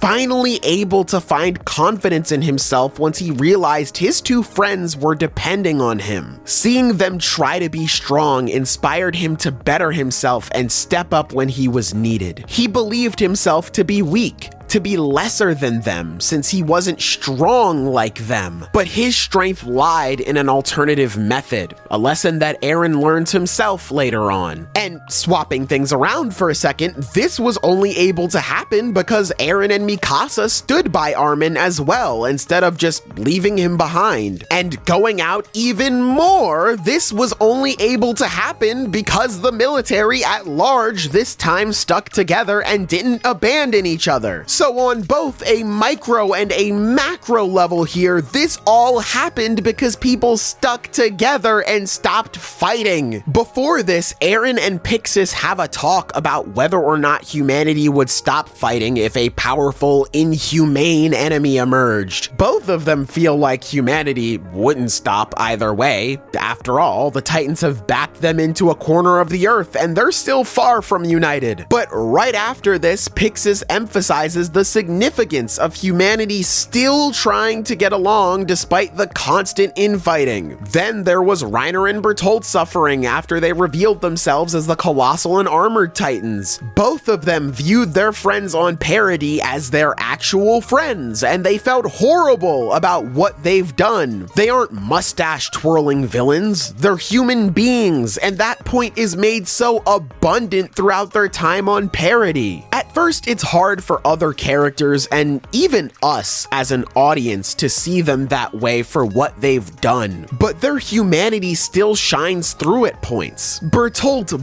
begging for someone to find them, Reiner creating a separate personality to help him cope with his guilty conscience. Both of these aspects of themselves were either belittled or taken advantage of by other characters. So even though they were already good friends, it became that much more important that they stuck together and supported each other, to see each other as human beings and be there for one another, because no one else on the island would be able to do that for them after what they've done. At least, that's what they thought. Until they were saved by Ymir. Ymir's entire character is built on the importance of being seen as a human. As a child, she had nothing, no parents, no home to go back to. She barely had any food or clothes to wear. She didn't even have a name. Then she was brought into a religious group and she was given the name Ymir. She was given food, clothing, shelter, the adoration of the same people who'd ignore her when she was homeless on the street. She had everything. She was their goddess. Until she wasn't anymore. All of the sudden, she had been stoned from head to toe with her followers, seen as a devil in human skin, sent off to wander in the purgatory of Parody for the rest of her life as a Titan. 60 whole goddamn years had passed. And then a miracle occurred. She was given a second chance at life. and she made sure to live it for absolutely nobody but herself. And she tried to pass down this lesson to Sasha, but more importantly, Historia as well. This was a code she decided she was going to live her life by as a way to rebel against this cruel world. Live your life with pride. You don't have to apologize for who you are or try to be someone you're not. You're good enough as you are. Don't let anyone else tell you otherwise. But then during Reiner and Bertolt's escape with Eren, we see her struggling with what she feels she should do. She wants to live for herself like she's been doing, but she also wants to protect Historia. And we see her going back and forth on what to do until Eren activates the Founding Titan. With this, she now knows that Paradis has a future. Since the royal family doesn't have the Founding Titan, and thus they can use its power to actually defend the island from outside attacks, now she knows if she leaves Historia here, she'll be safe. And since she understands Reiner and Bertolt's struggle, because she saw them like she saw herself, because she saw them as humans, she decided to help them out. And these are only a few examples of this. I could keep going more in depth on other instances. Like, again, how we mentioned the Uprising arc is the culmination of humanity's infighting at this point in the story, but the solution to this massive issue is also humans coming together to help get rid of this massive problem. Or we could talk about Historia's character arc, about learning the value of being seen for who you are as a person, or Eren learning his lesson about people joining forces. What about Armin realizing that it's too late to talk things out with Bertolt and Reiner since they stopped seeing each other as people at a certain point? How about Grisha's backstory, Gabby's character arc, maybe Eren's refusal of Zeke's plan? Or, I don't know, how about the racial tension between Eldians and the rest of the world at large? There are more examples, but you get the point by now, so let's pick up where we left off. Eren convincing Ymir to join him in the rumbling. What made this moment so impactful to me was the fact that in this moment, Eren is embodying the theme of seeing each other as people, and seeing him deliver such a wonderful message while in the backdrop is the brewing of the worst event in human history is disturbingly beautiful. And this gives the rumbling much more narrative significance outside of it having the potential to end the world. This event is forcing humanity to look in the mirror and realize that they created this situation. During Ymir's flashback, we see her get blamed for something that at the time, I, along with many other fans, believed that she didn't do, which was letting the pigs out of their cage. The people around her placed all of the blame on her to try and make life a little easier on themselves. 2,000 years later, this is still happening, with the Eldians on Paradis having the blame dumped on them to try and make lives easier for the people in the outside world. They have to be the people in the wrong here, because this can help the world continue with its veneer of peace. The cycle continues over and over again, until it reached its boiling point with the rumbling. And the adults realize that they have to be better, not just for themselves, but for the people who come after them. We have to try and end the cycle, and this isn't the way to do that. Even though we may be destined to live in conflict for as long as we live, we can never allow our hatred to bring us far enough to the point where genocide is a preferred option. This event also brings people together, as we see a couple times throughout the rumbling, and this causes them to see that they're the same. Everybody has evil inside of them, not just a select few people, and that evil is what caused all of this. However, everyone also has the ability to be better people to prevent another tragedy like this from ever happening again. This is all laid out for us in the final moments of the series, and Eren's sudden change in character makes all of it meaningless. Now, instead of the problem being humanity, the problem is strictly with Eren. And before anyone comments, I can't believe I have to say this, but yes, Eren is obviously in the wrong as well with him deciding to destroy the world. My point here is that had humanity actually given them a chance, things would have never gotten this far. That is, until the changes happened. I mentioned how the problems with his character start in 130, and we'll get to that shortly. I know, I've been doing a lot of talking, and I haven't even gotten to the thing that I said, like an hour ago? Just stay on the ride. I promise we'll be there shortly. I want to talk about something that is slightly outside of the regular story.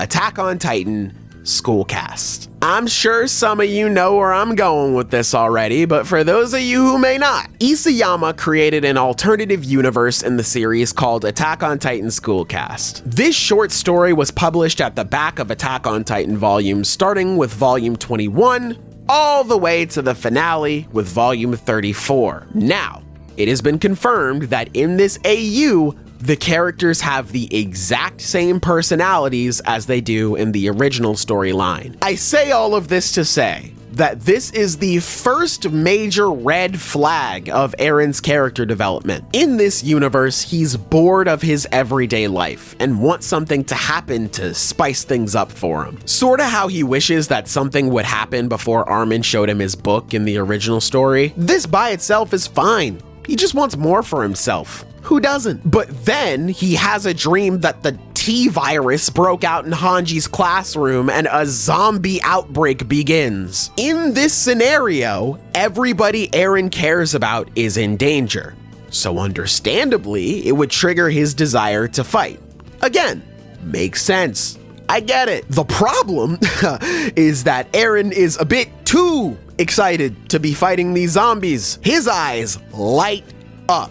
He's in love with this. Finally, he gets to do something fun. And when he realizes that it was all a dream, he isn't thankful that the people he cares about are actually all right. Instead, he wants to become a threat to all of humanity, just because he doesn't want to be bored anymore. I repeat, Eren wants to destroy the world because he's bored. There's nothing wrong with this world either. Nope, in this AU, there's no discrimination. There's nobody that wants to harm he or his friends for just existing. No. There's none of that.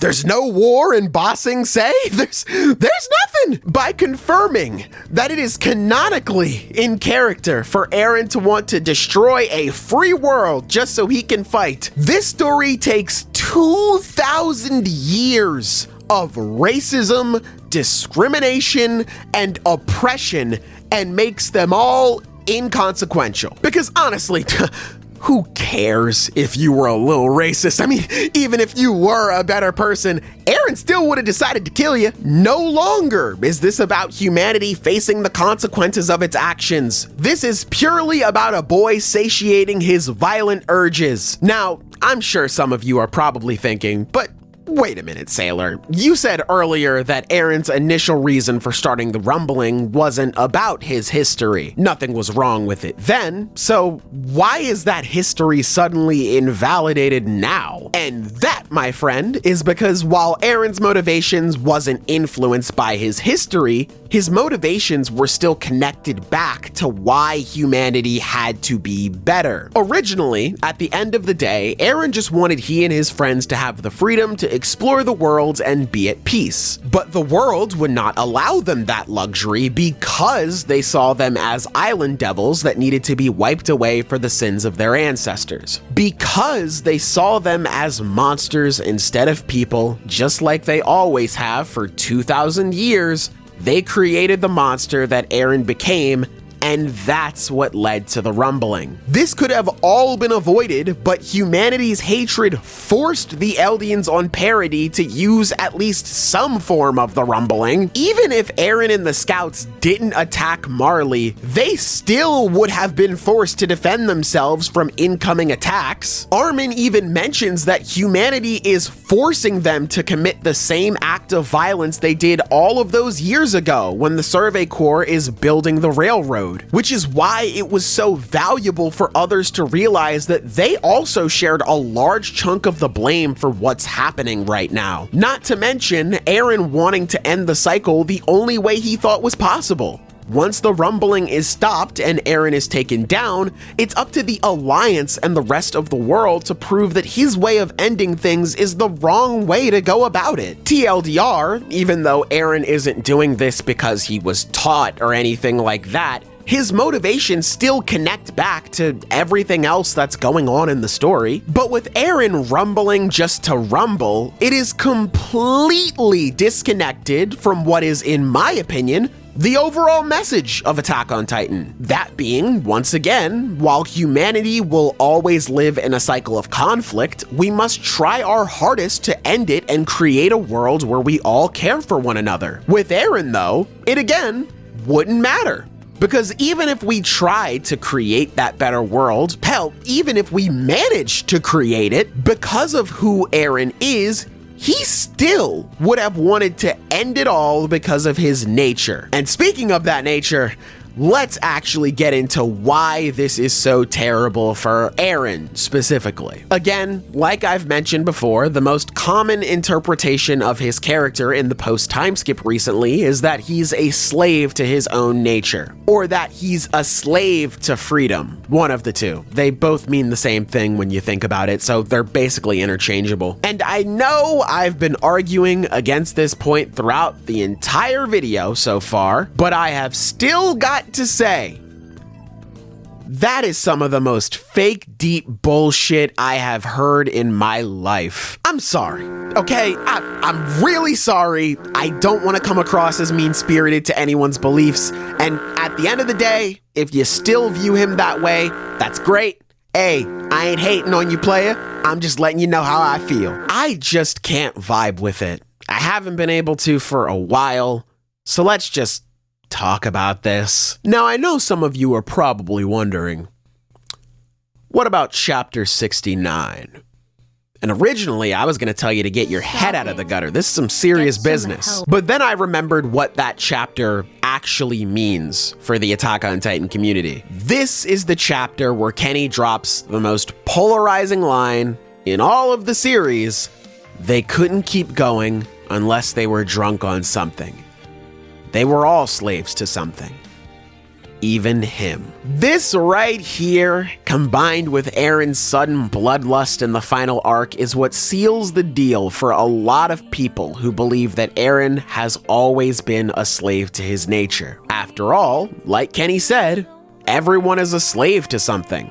It only makes sense for Eren to be a slave in some way. Plus, this chapter was republished alongside chapter 139 in Bisatsu magazine, only further emphasizing the importance of it. And I do believe that Kenny and Yuri's story is important, just not in the way most people do. I think people are taking this line of thought from Kenny way too literally. And here's why. During this flashback, Kenny is presented with two questions. The first comes from Sans, when he asks him why he devotes himself to Yuri. Kenny doesn't really know the answer himself, but if he had to guess, it's because of the power that Yuri wields. For Kenny, whose only method of going about things was through violence, this was the only way he could rationalize his own behavior. That's when he's confronted with question number 2, which is almost a direct follow-up to the last question.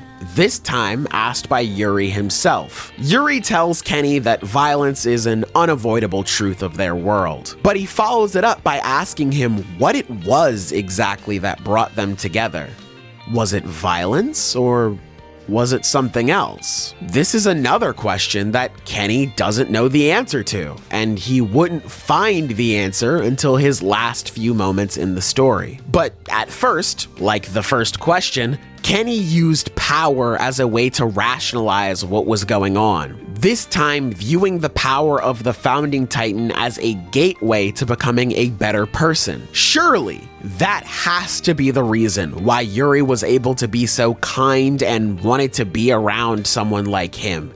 It's the strength that he has. And so, for the rest of his life, he chased after this grand dream of taking that power and becoming the kinder person he dreamed of being. But ultimately, he finds out that he'll never be able to attain that power or the compassion he believed came with it because of how the Founding Titan operates. In his final moments, he could have transformed himself into a Titan to stay alive for a little while longer, but what would that even do? Even if he did that, he still wouldn't be able to achieve his... And then it hits him. He finally has an answer to those questions he'd been asked all that time ago. What was it that made him so loyal to Yuri? What was it that brought the two of them together? The answer to those questions was the desire for understanding. Yuri begging Kenny to understand him and forgive him for his incompetence. Kenny wanting to understand how Yuri could be so strong and yet so compassionate. This desire brings these two completely opposite people together, and Kenny finally realizes that all this time, they already were the same. There aren't people who are worth more or less than others. Everybody is the same. Nobody is better or worse than each other. Nobody is different because everyone is a slave to something. Everyone has something that motivates them, that inspires them to keep going. Everyone has a goal or a desire of some kind, and because he realizes this similarity, he realizes that the power never mattered. He could have been kind just like Yuri, because they were never different in the first place. Yuri wasn't better than him because he was stronger. He wasn't better than him at all. They were always the same, and he being Kenny, was always capable of being the great person he dreamed himself of being. Kenny's story doesn't end with him giving up on his dream in order to avoid being consumed by it.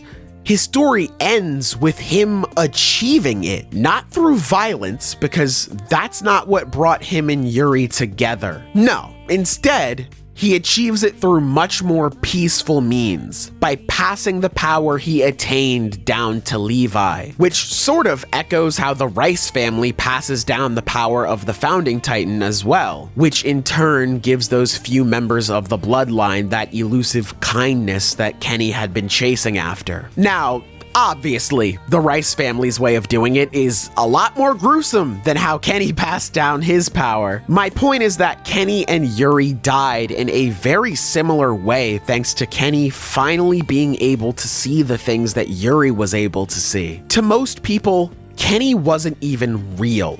He was a monster in an urban legend. But because Yuri saw him for who he was, a human being, and because the two of them had a desire for understanding themselves and each other, Kenny and Yuri, two people that were on completely opposite paths, were able to come together. And seeing Kenny come to the realization that he did, seeing him change his ways in the end and getting to die as the ideal version of himself that he chased after for most of his life, all of this emphasizes just how big of a deal having that desire for understanding is and how it can affect people. This message has been major at points in the series, but it's never been more meaningful than in the post-time skip as a whole, where the Eldians of Parody have the desire to understand the outside world, but those feelings are not mutual. When we see the Alliance come together, they mention how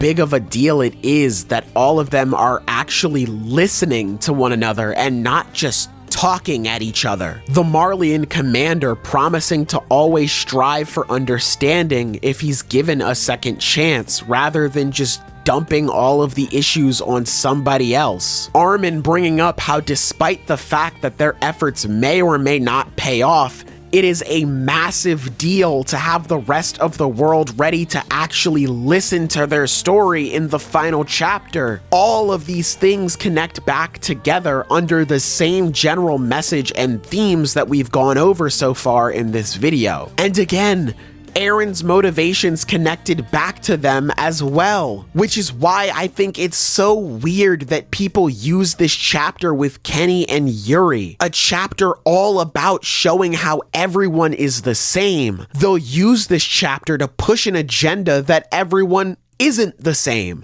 They'll say how Eren alone represents the idea of being a slave to something, at least to the extent that he did. Or they'll say how Eren is a slave to freedom while other characters like Armin are free. It all comes across as really inconsistent to me, because some being free and others being slaves isn't the point. Just like people taking the term slave too literal in this context, which sounds crazy out of context, but hear me out. The term is also not the point here. It is again to show that everyone has a desire or something that pushes them forward. Because if we continue to take this statement too literally and apply it to others, it just doesn't make sense. Like, what is Armin a slave to? Wanting to stop senseless bloodshed through global genocide? Are characters like Hanji, Connie, or Jean also slaves to preventing mass murder? What about Reiner, or Annie, or Peak, or Falco, or Gabby? What are they slaves to? Wanting to keep their loved ones safe? What about Kaya? Is she a slave to wanting to be a better person? Or Mr. Browse? What is he a slave to? What is Nicolo a slave to? The fucking kitchen?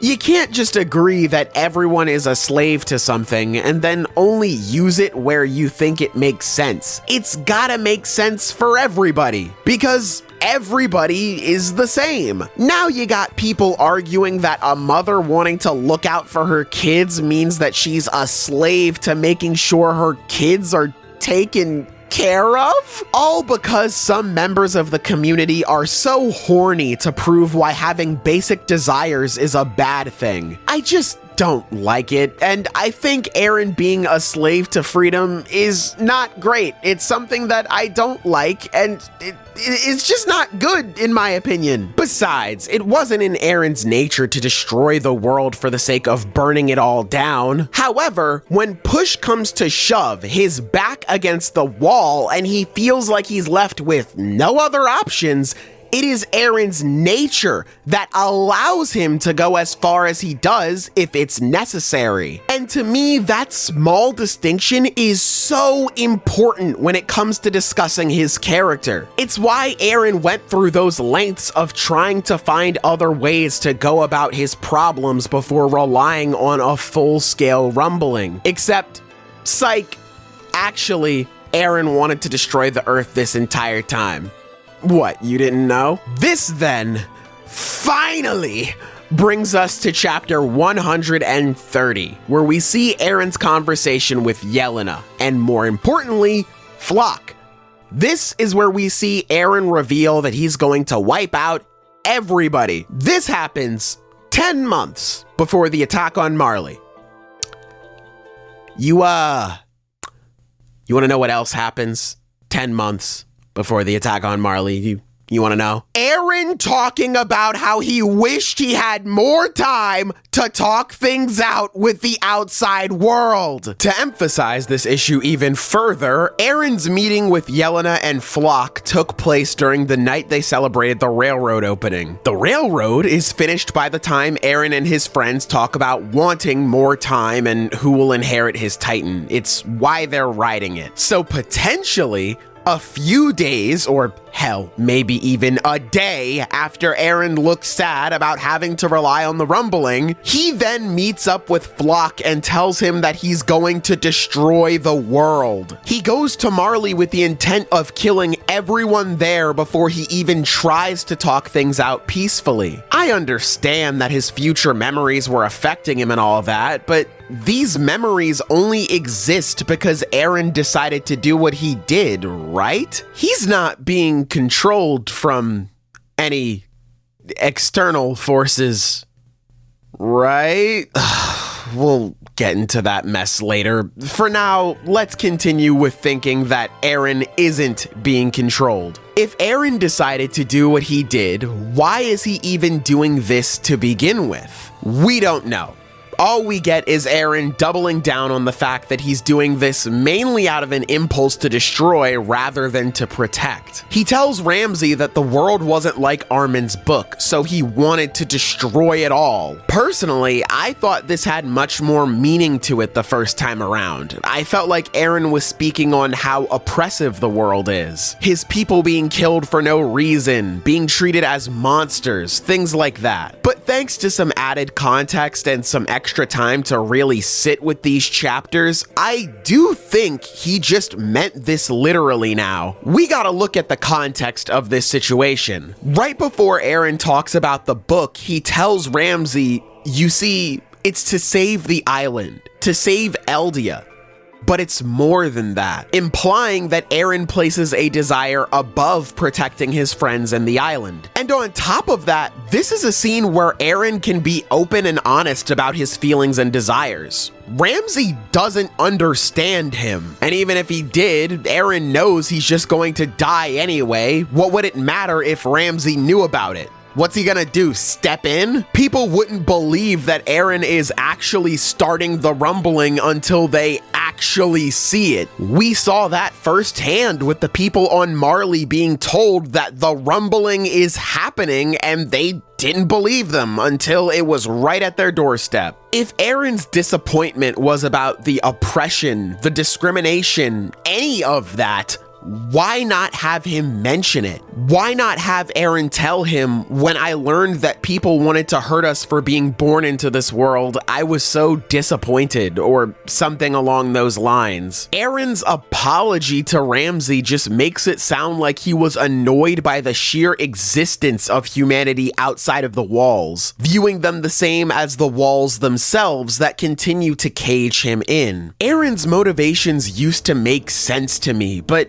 now they're so disconnected, they're so meaningless that the story doesn't even try to give them one anymore. The actual explanation on why Eren was so obsessed with destroying the world is just straight up, I don't know. With everyone else's personal story and just the overall story being told during the rumbling, I can confidently put it together, or at least I like to think that I get it. But when it comes to Eren, I have no idea what Isayama is trying to say with him. When I see people talking about liking Eren's ending, I feel like they talk about this newer version of him almost as if he's in a vacuum. Of course, they'll still mention moments here and there from the rest of the story, and they'll try to connect those few moments back to why his sudden change makes sense. But Eren's character doesn't exist within the vacuum of random moments and scenes to help justify 139. Eren's character exists in the story of Attack on Titan, where him turning into a genocidal maniac is so out of nowhere, it's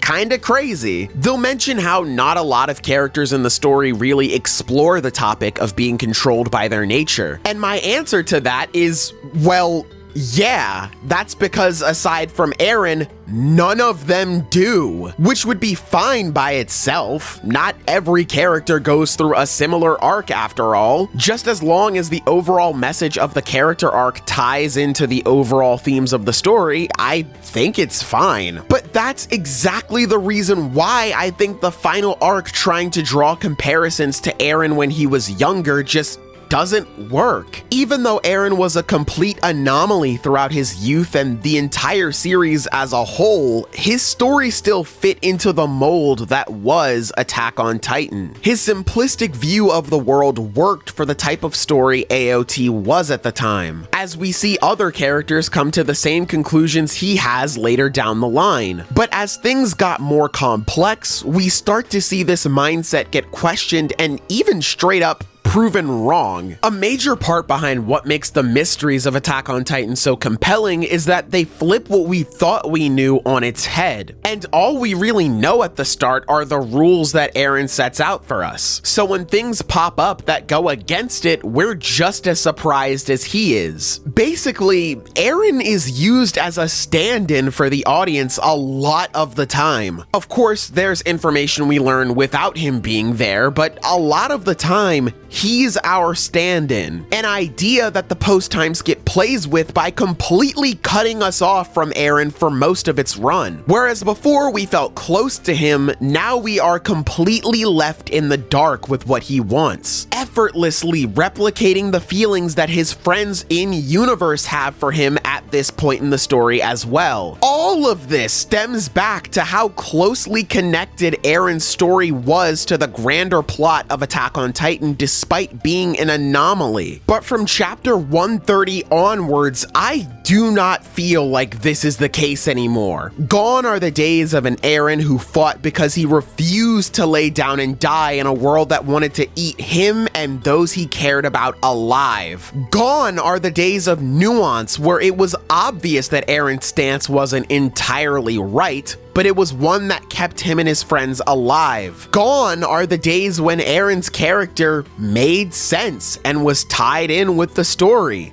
In with a character that has no idea or direction behind him. Screw the themes, this boy just wants to commit war crimes and murder innocent people. Or that's what we thought.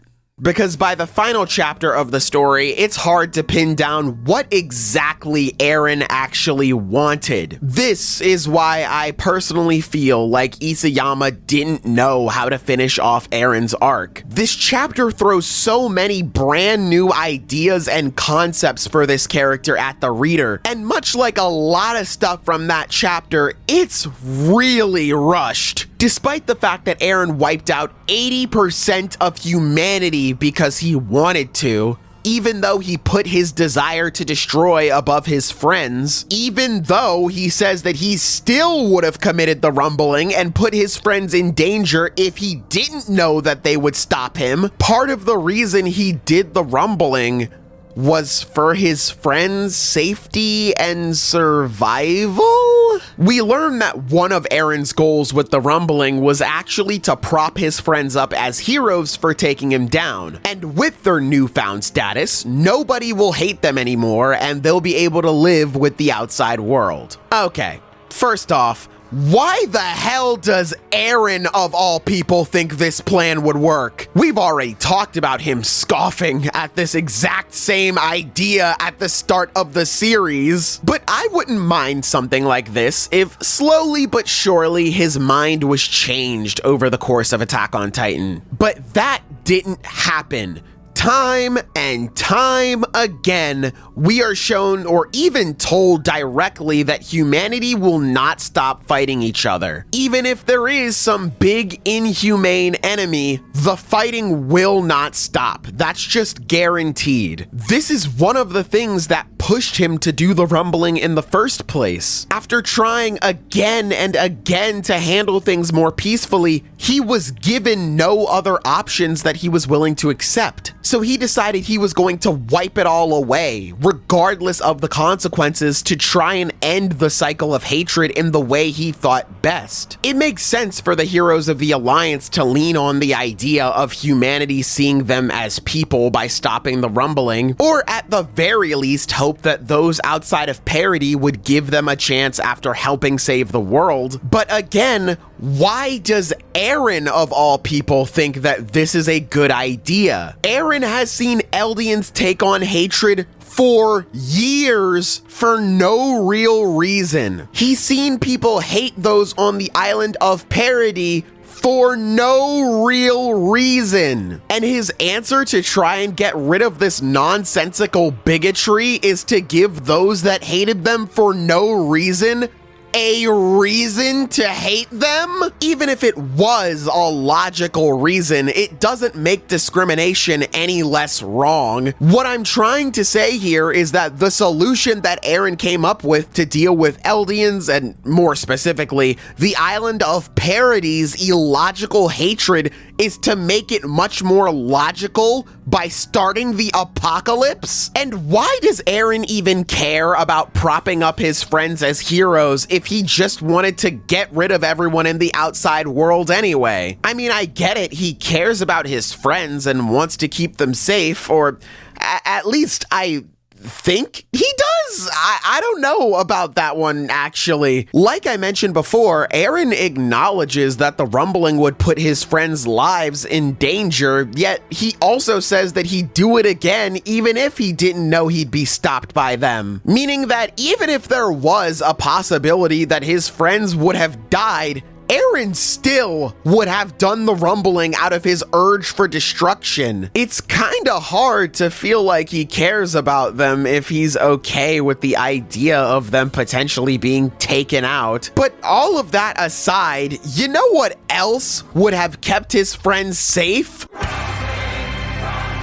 Yeah, the rumbling. So why does he care about trying to make peace with the outside world through his death? Well, we don't have time to explain that. We gotta walk through paths and talk about how Mikasa was actually the most important character all along. I'll delve into what this means for Mikasa during her section of the video, but this change comes out of nowhere, and it only hurts both Mikasa and Eren's characters. Eren's talk with Ymir in paths means nothing now. Remember how I talked about the thematic relevance of that and the rumbling as a whole? As is the standard for Eren's character writing now, those ideas are completely ignored for something introduced at the end of the story, as he's now been reduced to a plot device to set the table and bring Ymir and Mikasa together, all while the story shrugs its shoulders and goes, I don't know, when asked why this is now the case. I understand that pretty much everything in a story is a plot device, but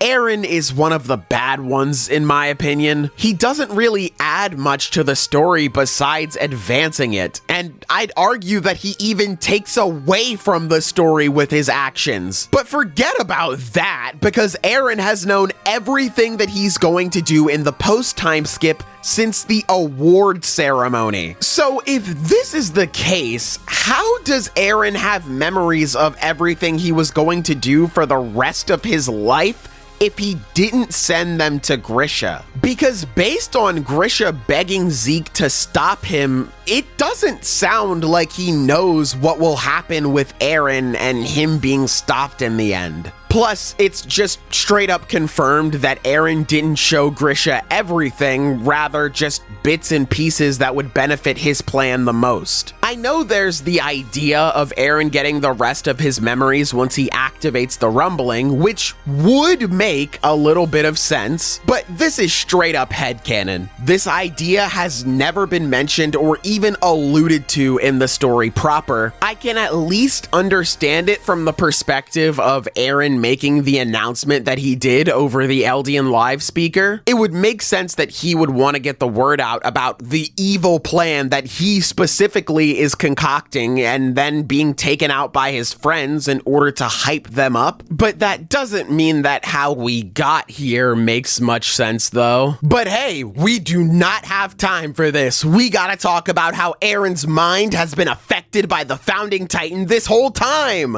I hate this so much for two reasons, actually.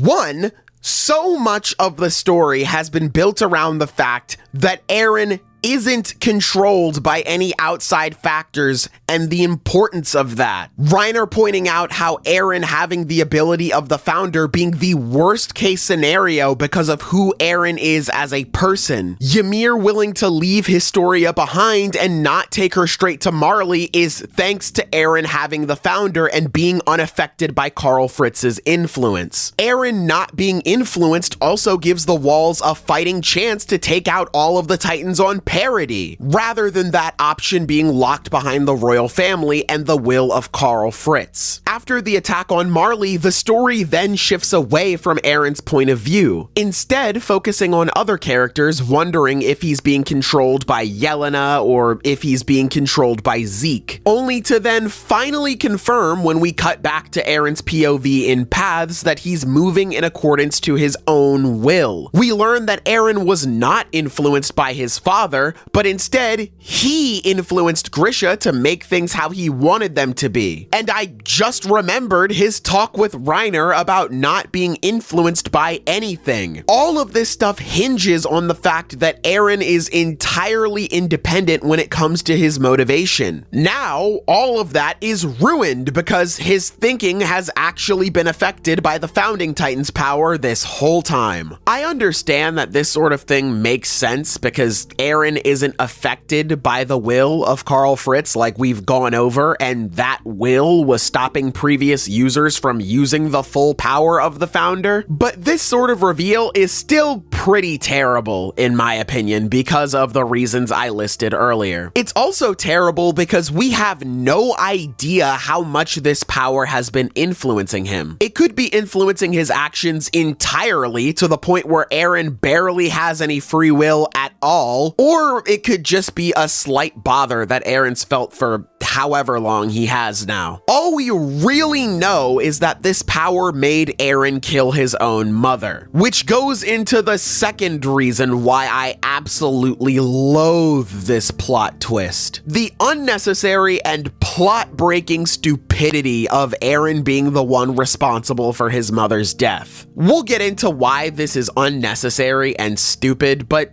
how does it break the plot? It's simple. Something like this shouldn't be possible because this has never been how the Founding Titan's power worked. Okay, so this idea of the past, present, and future all existing at once is actually something that's been brought up in our world before. It's called block universe theory. I'll leave a link to an article down below that talks more about it in depth if you're interested. Check it out. But to give you the sailor notes on this, the theory is this idea that the universe is one giant block, and within that block is everything to ever happen at any time or place, which means that your birth is in this block, your passing is also in this block, even the time you are spending watching this video right now is within this block. The only thing that would make something your past is because you experienced it first, and your future are the things that you haven't experienced yet, which yeah, no duh when you say it out loud, but still, this is what it is, right? With this block in mind, how the Founding Titan operates would be that it could see everything within this block, but could it affect the past? No, it could not. Because according to this article, while we would be able to travel back to the past, we wouldn't be able to change anything because that would create a contradiction. So if this ability of the Founder is similar to block universe theory, it shouldn't be able to work like this, is what I would say, but it's not really that simple, because of course there may be similarities, but Attack on Titan doesn't have to follow the exact same rules. This could be an altered version where you can change time or something. So by that logic, we could just let this plot point rock. No need to complain about it. Is what I would say if there still wasn't a glaring issue with this inclusion. How is Eren able to travel back in time and affect the past with the Founding Titan? Because again, He has never been able to do this before. Some of you may be confused by this. After all, Eren went back and talked to Grisha to get him to take the Founding Titan in the first place, which he did do, but he didn't pull off this little trick thanks to the help of time travel. And speaking of thanks, I want to thank Gemma the Tea Leaf for making a video on this topic that will also be linked down below if you want to check it out. Her video was actually based off of a Reddit comment that she found, which will also be linked down below. Shout out to Spike Har if you're out there in the universe somewhere. I don't know, it looks like your account was deleted the last time I looked at the post, but maybe it's not. I don't really know how Reddit works, to be honest. But anyway, to get into things, thanks to Zeke using the power of the Founding Titan, he and Eren were able to walk through Grisha's memories. Since Grisha at this point has the Attack Titan, he is able to see the memory of its future inheritors, meaning that he's able to see Eren's memories through Eren's point of view. This is how Eren and Grisha are able to communicate back and forth with each other. Since Grisha is seeing future memories, he could ask a question in the present day, and Eren, who is in the future and is walking through his memories, can answer him. Basically, to summarize everything what I'm saying here, think of it as one person being in front of a camera while another person is behind the camera recording that person. Grisha is on screen while Eren is the guy behind the camera giving his added commentary over Grisha's life. And while Grisha is living his life, he also sees himself from Eren's point of view with Eren's added commentary over it. This is also the reason for the small touch of every time Grisha sees Zeke, it's only when Eren is looking at him. Because again, Grisha is seeing these memories from Eren's perspective. Zeke isn't actually there. From an outside perspective, it would look like Grisha is hugging air here in this scene when he goes to hug Zeke. He only sees him again because of Eren. The only time shenanigans this series has ever had was this moment. And it was only made possible because of Eren and Grisha's combination of the Attack and Founding Titans to make this work. It's an insanely clever way to pull something like this off, and it really made me appreciate this scene a lot more when I learned this, while also making me dislike this moment of the final chapter a lot more too. Suddenly, something as big as actual time travel gets introduced into the series. It's hardly given any explanation why, and the explanation we do get is sloppy at best. And then we just kind of move on from it as if nothing happened when this has series-altering ramifications. You mean to tell me that this dude Eren had the ability to straight up time travel, and this is all he does? Why not make it so that all of those people in the Survey Corps didn't have to die? Why not make it so that the walls didn't get attacked? Why not make it so that only Armin got injured if you wanted him to have the Colossal Titan so bad? Why did Erwin have to die? I'm sure the response to all this would be the butterfly effect. Eren couldn't have done anything too crazy because he would have changed the future too much, and he may not have been able to reach the end point where Mikasa made her decision. I ask then, if that was the case, then what was the point of introducing this sort of power to begin with? Ugh, God. All right. Now let's get into why I think this is just nonsensical. What made Eren so different is the fact that while outside factors do help motivate him to attain freedom, his desire for it is just naturally a part of him. So with that being said, Eren has already had the motivation to fight for freedom. Learning that he wasn't free in the first place was enough to motivate him to take it back. His mother dying, much like all other outside factors, only added more fuel to that fire within his soul. So why exactly did he need to sacrifice his mom? Is it a situation where things can deviate from the path and Eren had to make sure that his mom got eaten in order to reach his endpoint?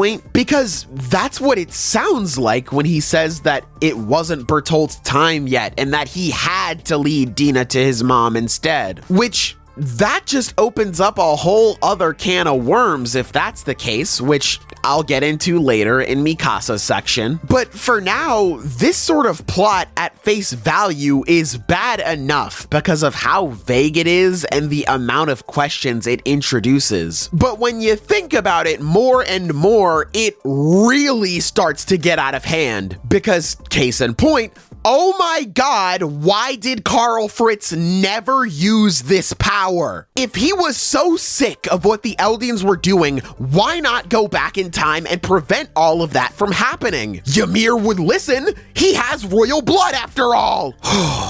I want to cut back to Eren being the one behind his mother being eaten. Carla was one of, if not the most important person in Eren's life. He thinks about her a lot through parts of the series. So the fact that he's the one behind her death just makes me wonder, if he's willing to sacrifice her, then why is he not able to sacrifice his friends? Eren was okay with the idea of potentially sacrificing his own friends in order to complete the rumbling, and he himself confirms that he wanted to complete it, so why didn't he just do it then?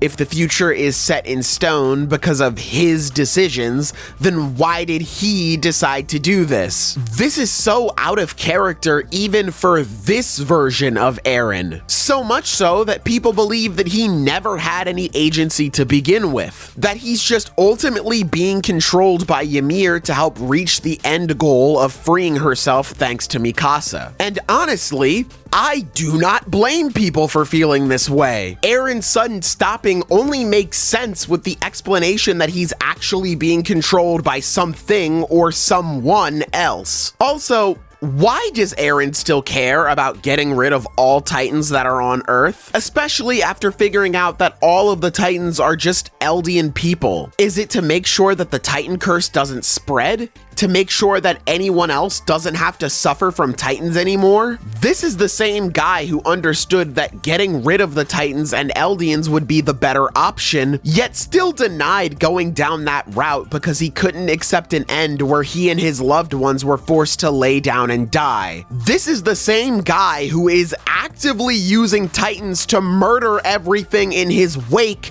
just so he can turn the world into a blank slate. Why does that guy suddenly care about the repercussions of having Titans around? Why was he so insistent on getting Mikasa to the end point where she chooses to kill him and wipe them out? Could he have not just gotten rid of the Titan curse without having to die? The Founding Titan is confirmed to have the ability to manipulate the autonomy of all Eldians, so why is he not just able to change them back into humans without needing to die? Why does this curse even exist in the first place? What purpose does it serve? If Ymir was such a slave to King Fritz, a guy who wants his Titans to reign forever, why do they die after 13 years? All we have to go off of is a hypothesis, but what is the actual reason? And now, after painting this very messy and sloppy picture for you, I want us both to stand back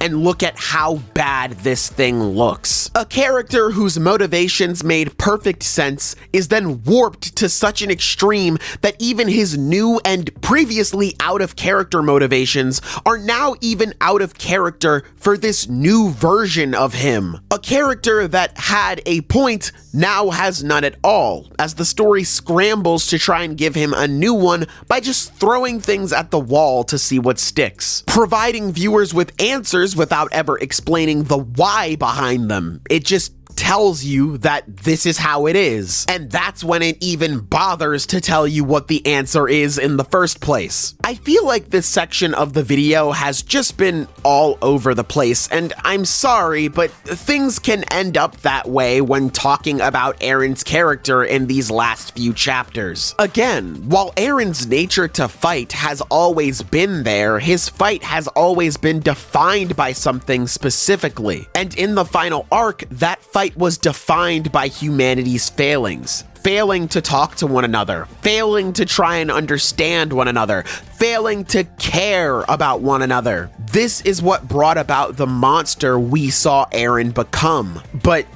now? What is it that Isayama is trying to say with this guy? What is the point of Eren's story, his character arc. What is it? Like I said earlier, it's so disconnected from the rest of the story at this point. The final arc tells a tragic yet hopeful tale about humanity's constant infighting almost leading to their doom. But through love and understanding, they are able to overcome the apocalypse and hopefully do better to ensure something like this doesn't happen again. Also, don't mind our main character in the corner over there. He just really wants to kill everything for no given reason. Like, what? It doesn't matter if you're racist. It doesn't matter if you're trying to be a better person. It doesn't matter if you want to create a better world and end this cycle, because at the end of the day, you'd still be a victim. I usually don't like it when people in the Attack on Titan community scream retcon, because most of the time it's for situations that are, in my opinion, not retconned. But I don't really have any other term to describe how I feel about what happened to Eren other than this. What is the true reason behind his actions? Is it to get Mikasa to the end point? Is it to protect his friends? At the end of the day, I just feel like I don't even know anymore, because there are other points in the story that contradict these ideas. Is it even about being free for him anymore? Does he even care about something like that? Because it sounds like he just wants to flatten the earth and that's it. I get that you could look at something like this thematically and say that he doesn't know why he wants freedom, it's just something that he's always wanted. But Eren has never been the one to think about why he is the way he is. He simply just is. And that's all there is to it. So him suddenly thinking about how complex yet simple his desire for freedom is at the very end of the story feels off for me. Well, that, and there is another example in this chapter where the story shrugs its shoulders and just says, I don't know. So a precedent for this type of explanation has been set before. Then there's the Schoolcast AU ending where he just gives up on his desire to destroy the world after he gets kidnapped. If Eren was such a slave to his nature, why did he give up on his goal that fast? And how does that translate to the main story? Does he just give up on the rumbling because of how destructive it was? Reiner did mention how he would want to be stopped if he were in Eren's shoes, and we all know there are similarities between the two. But then Eren himself confirms that he still wanted to commit the rumbling. He wanted to go through with it in its entirety and wipe the world clean. Then there's the second opening of the final season,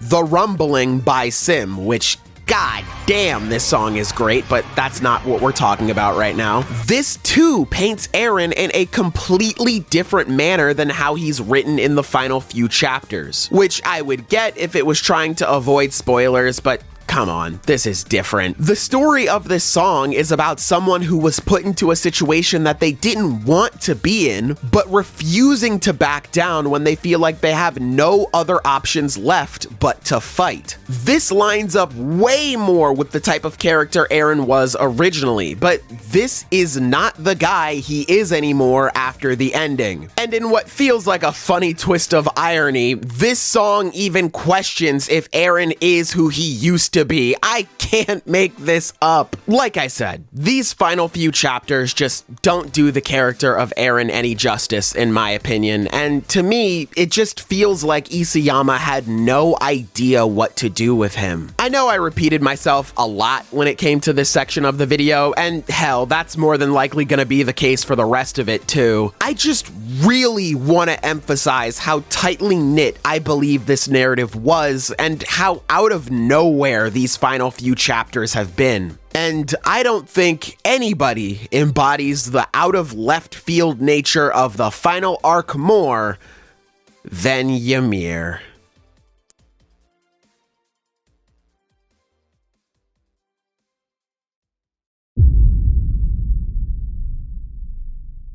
Fortunately, Ymir isn't in the story nearly as long as Eren, so I don't think this section is going to last nearly as long as his. However, even in the short time she's here, I believe she does the most damage to Attack on Titan's narrative. After hearing about her here and there throughout the story, we are formally shown who Ymir actually is through her backstory in chapter 122. We see Ymir is captured and turned into a slave, her tongue cut out because King Fritz felt like slaves didn't have a need to speak. And because of this, we are never directly told how Ymir feels about anything throughout this flashback and even the rest of the story, only getting hypothesized answers here and there from other characters that do have a voice. Of course, we could always just see Ymir's thoughts in order to learn what she's thinking, but I like the fact that Isayama didn't show any of those things. Not only does it emphasize that Ymir doesn't have a voice for herself, it also presents the audience with a style of showing rather than telling, at least most of the time, which in turn forces us to pay much more attention to the subtle details to try and piece together what sort of character Ymir is. And her backstory does an incredible job at doing this. Earlier, we went over Ymir being blamed for letting the pigs out, right? As punishment, she's freed by King Fritz as she's sent out to die outside of the village as she's being chased by men and dogs. I should also mention that Ymir, a child, is pushed into the woods because of oppression and war. The exact thing the characters in the present are now trying to prevent, adding yet another connection from the past to the present to further push the idea that the cycle has continued all this time. But going back to Ymir, she then stumbles into godlike power, and yet she still decides to come back to the village and continue to obey King Fritz. Why is that? Well, through this panel of her sitting on her knees with her hands extended before her, it looks like she's wearing invisible shackles. As she bows her head to him, the audience can infer that Ymir is still a slave at heart. Due to her time as a slave, she lacks any agency over her own life as she feels like her life doesn't have any meaning to it outside of the meaning others give to it. King Fritz gives her life meaning, but in all of the wrong ways. Using her as a weapon of war, sexually abusing her and forcing her to have his children. This type of behavior goes on for years, until one day, Ymir decides that she's going to protect King Fritz from an attack. King Fritz, though, unsurprisingly, continues to treat her like garbage, telling her to stand and that he knows that the spear she took shouldn't kill her. And the worst part is, he's right. It shouldn't kill her. We've seen people take worse and come back from it. But as we learn in Marley, Titan shifters can only regenerate when they have a strong will to live. Without having to say anything, this scene illustrates that Ymir doesn't have the will to keep living after all that she's been through. She's tired of being a slave. She wants to rest so badly that she would much rather die than continue on. But even in death, Ymir is still treated like an object, like livestock, as her own children are instructed to eat her just to preserve the power within the Fritz family. If that wasn't bad enough, she's sent into the realm of paths, forced to continue enduring King Fritz's demands as she works to create his titans to maintain his control over the world. This is when we cut back to the present, when Eren tells her that she's just a person. This not only provides Ymir with a much-needed lesson about her self-worth being determined by herself and not others, but Eren also gives Ymir agency to make a choice for the very first time in her life and decide what she wants to do for herself: destroy the world or stay in paths. And Ymir chooses to join Eren and destroy the world that led to all of the pain and suffering for 2,000 years straight. From that point on, we don't see Ymir very much, only making appearances here and there, but nothing to ever tell us much more about her. We see her flashback in chapter 122, aka Volume 30 of the series. And we don't get any more details on her character until chapter 135, aka the final volume of the series with only 4 chapters until we reach the end. This is again an issue that everything in this series faces, where the final few chapters rush a lot of stuff, but with Ymir, I feel like it's the worst, simply because of how many pots she has her hands in thanks to how big of a factor she plays in AOT. Right on the front page of chapter 135, we find out that Ymir actually did let the pigs out of their pen. Fucking... I'm sorry? Listen, I want to make something painfully clear before I continue. What King Fritz did to Ymir was obviously evil. I want to put that out there before people ask if there really needs to be a point to the abuse that Ymir was put through in order to try and justify it. Because there doesn't. Nothing could ever justify what happened to her. My issue stems from the concept of Ymir actually being the one who let the pigs out. Earlier, we talked about how Ymir not letting the pigs out and being framed for it establishes a connection between past and present, showing the similarity of Ymir and the Eldians of today both being blamed for things that they did not do, and how that perpetuates the cycle of hatred. About how a child was pushed into the forest because of this constant loop of hatred, and how that very same thing continues in present day. With the twist of Ymir actually being the perpetrator, all of this thematic meaning for the flashback is kinda wiped away. What was the point of even doing something like this? Is it to show that she still has a desire for freedom? We already knew that much with her choosing death over being with King Fritz, as well as her joining Eren in the first place. Plus, if she wanted to be free, then why did she bother going back to her life as a slave once she attained Titan powers?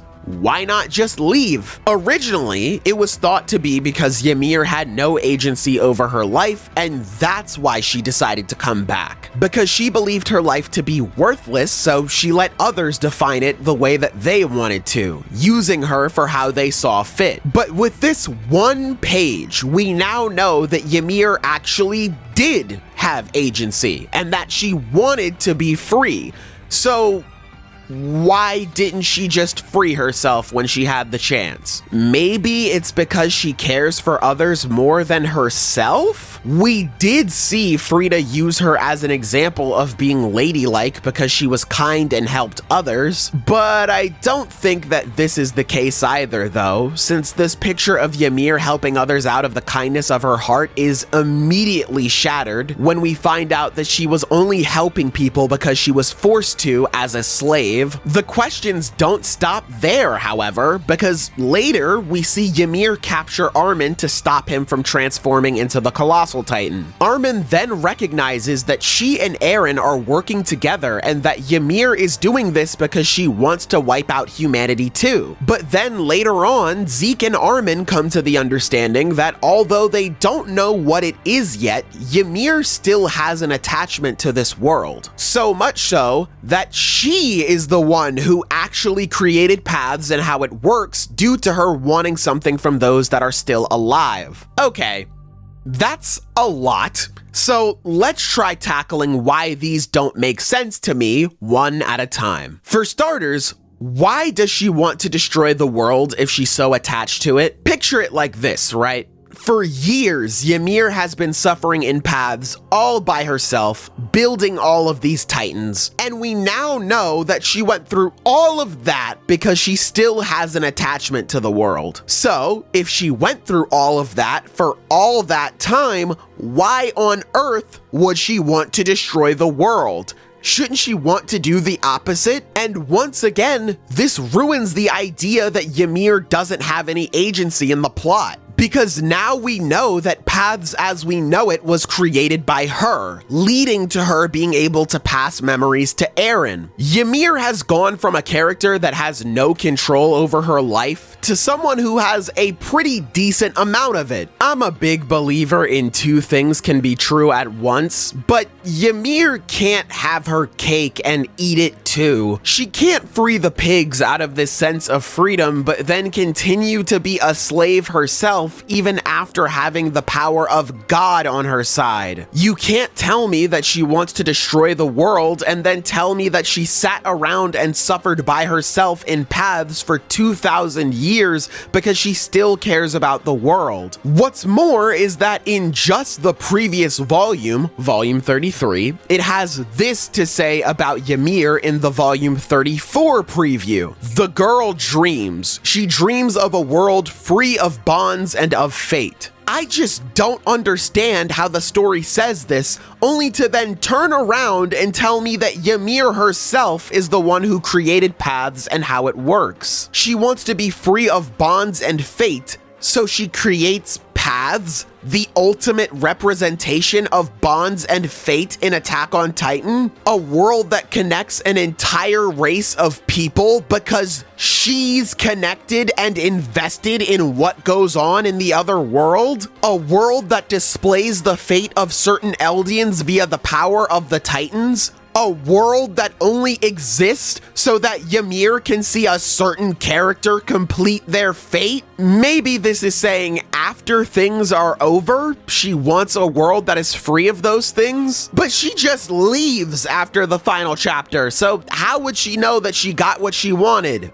Speaking of the final chapter, it's time to address the elephant in the room.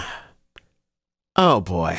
So while Armin and Zeke theorize on what kept Ymir in paths, we are told by Eren and can finally assume what it is she wanted from humanity. Eren drops the bombshell that Ymir was in love with King Fritz. And that's the reason why she stayed in paths all these years.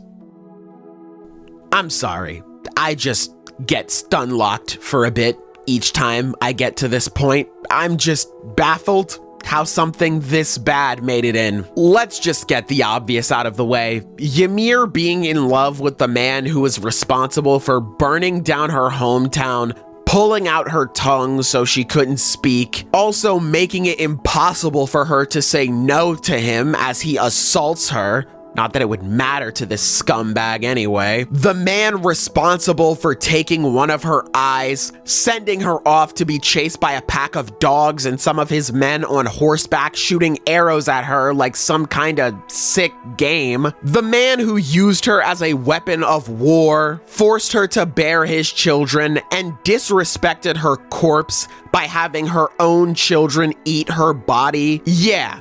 Ymir falling in love with that guy is fucking disgusting. And I've seen a few people defend this writing choice by saying that Ymir is someone with Stockholm Syndrome. After a quick Google search, I don't think this is true, but I understand every situation is not the same. Sometimes things are a bit more nuanced. And good God, I am not going to sit back and act like a 2-minute Google search makes me qualified to understand the ins and outs of something as complex as the human mind. So, okay. Let's say that Ymir does have at least some form of Stockholm Syndrome. That still doesn't factor in Ymir ending her own life to get away from King Fritz. If she truly had such a twisted concept of love for the guy, then why did she not just heal herself and continue doing his bidding? And no, Ymir watching him kiss another woman is not suitable foreshadowing to this sort of twist. Her looking at them could have meant that she wanted to find love, sure. That doesn't automatically mean that she wanted to sleep with her abuser. How could Ymir fall in love with a man like King Fritz?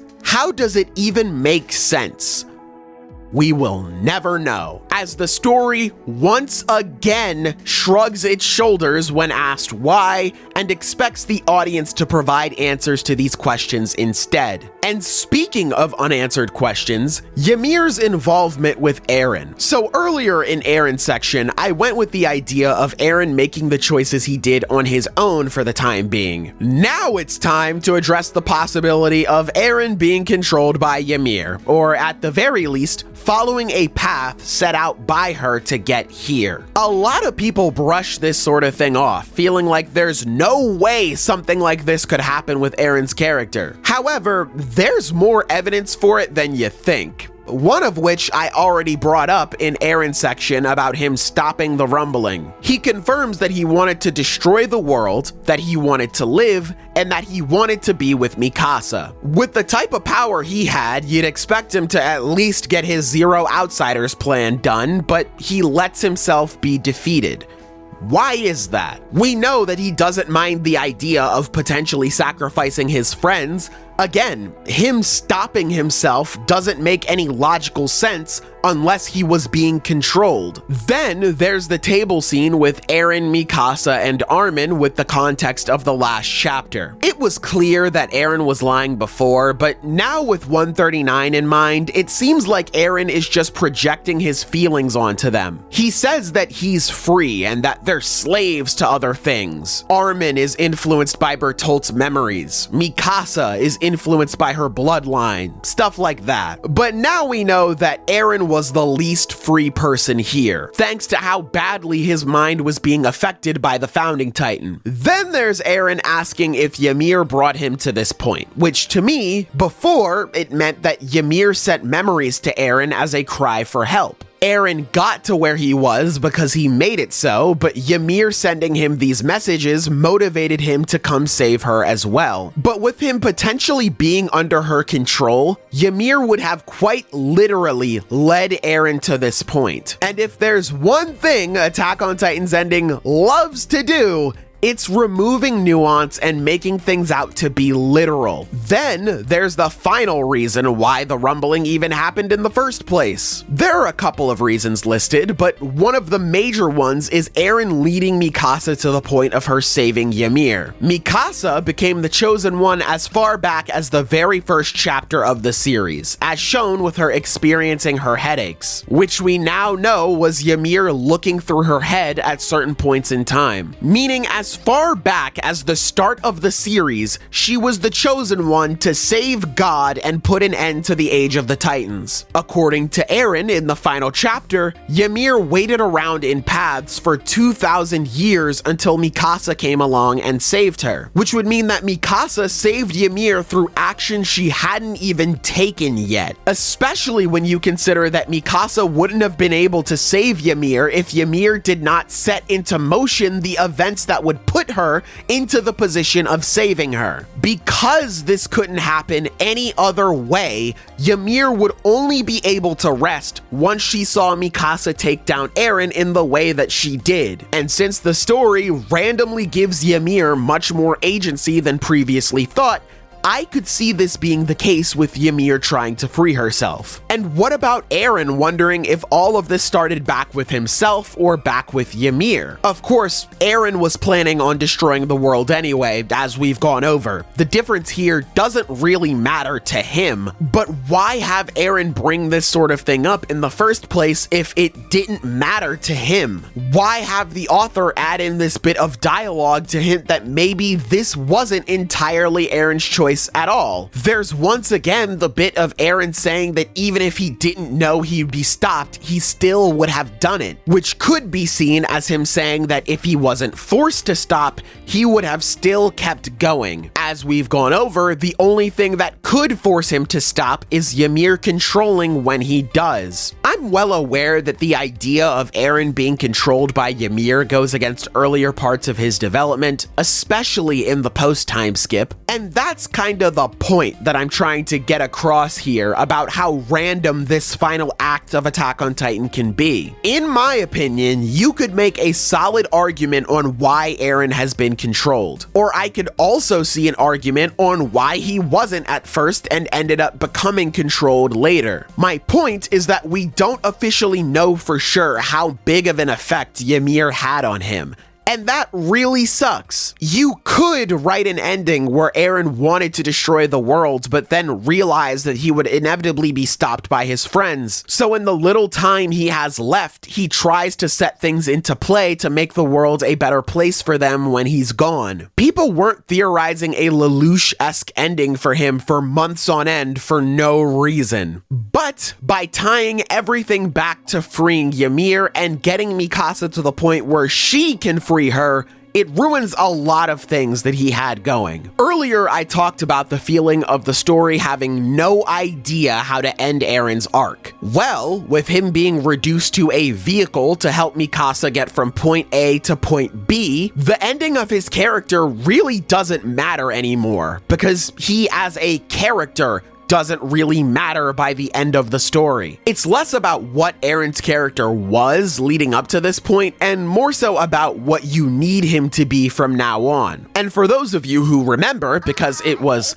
such a long time ago by now, this is an idea that I brought up at the very beginning of the video, about a character's, well, character being changed to suit whatever the author needs them to be. So just like I said before, I'll say it again. I'm not planning on telling Isayama of all people that he didn't understand the character he wrote. To him, he felt like Eren was back when he was writing him whine about not being able to be with Mikasa, and that's fine. Nevertheless, Eren's character only really matters at this point to be the driving factor behind the rumbling, at least to me, because without said rumbling, there would be nothing linking Mikasa and Ymir together, and this plot point would make even less sense than it already does. The actual reason behind his decision to start it is no longer important, which is why it can feel like his motivations are all over the place. All that matters now is that it happened at all, because now the true final objective of the story can actually be completed. As you can probably tell,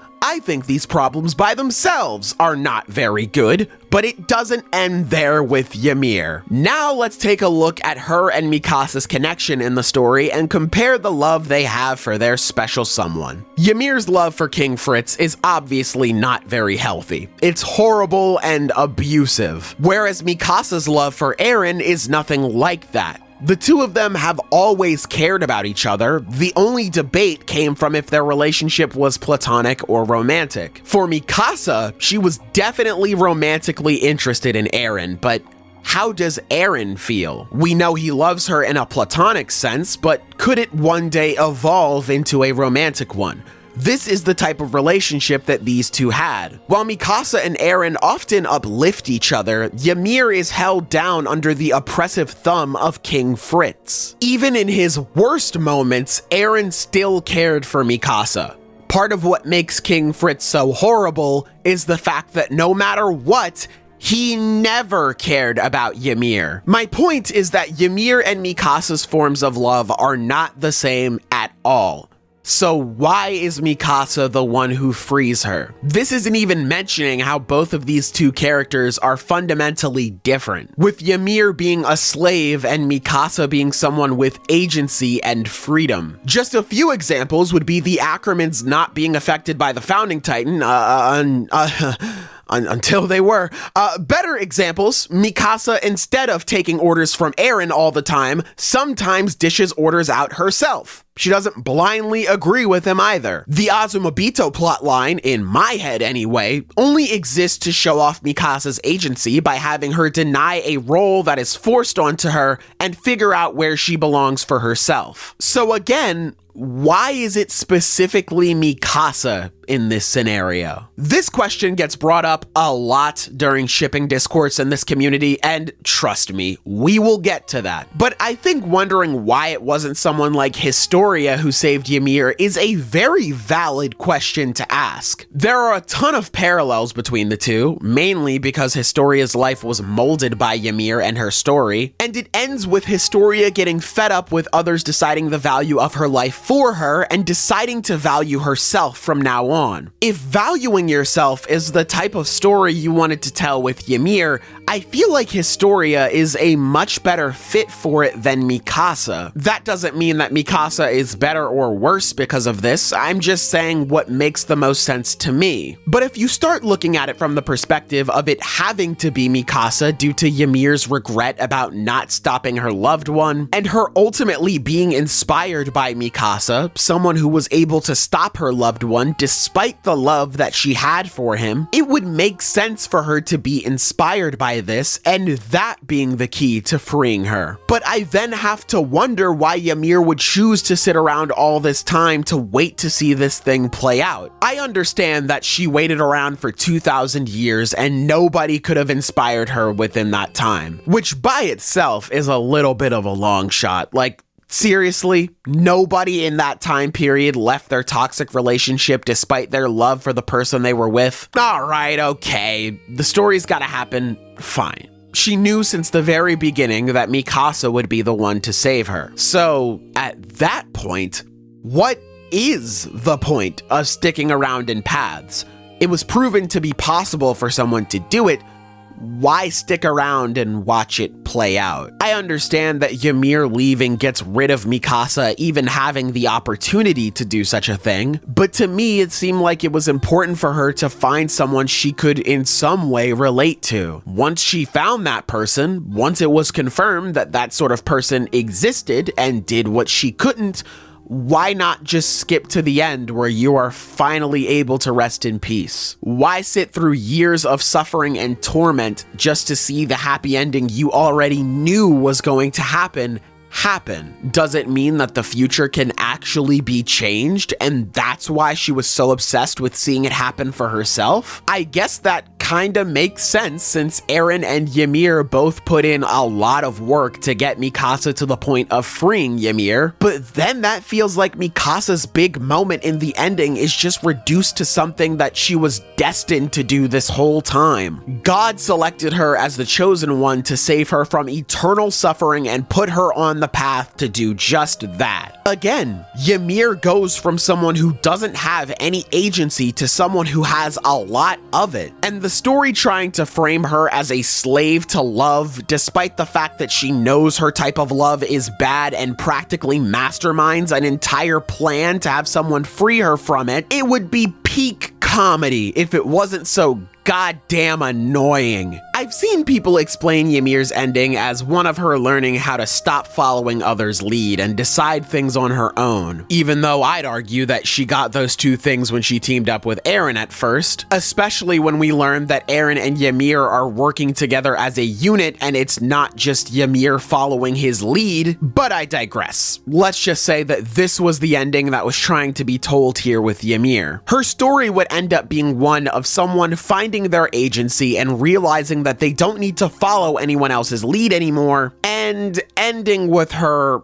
following someone else's lead, as she only ends the rumbling by seeing Mikasa do what she couldn't do and deciding to end everything to follow Mikasa's decision. I want to end off this section by quoting an interview that Isayama did recently. When asked why he never incorporated any direct romance themes in the story of Attack on Titan, he had this to say. Number one, it was embarrassing for me to write stories about love between characters. The other reason is that if I continue to go into these kinds of tangent stories, we might lose focus of the immediate main plot of the story. So I wasn't really motivated to go in that direction. And after reading through chapter 139, I definitely understand why he wouldn't want to write the rest of the story with romance in mind. Because the moment he does, the main plot of the story is completely ignored to try and make the romance elements work. This story bends over backwards and even breaks itself at times to try and deliver on these ideas, and I don't think it was worth it to toss aside years of storytelling for new concepts that don't stick the landing at all. Overall, in my opinion, Ymir is a terrible character that ruins other characters,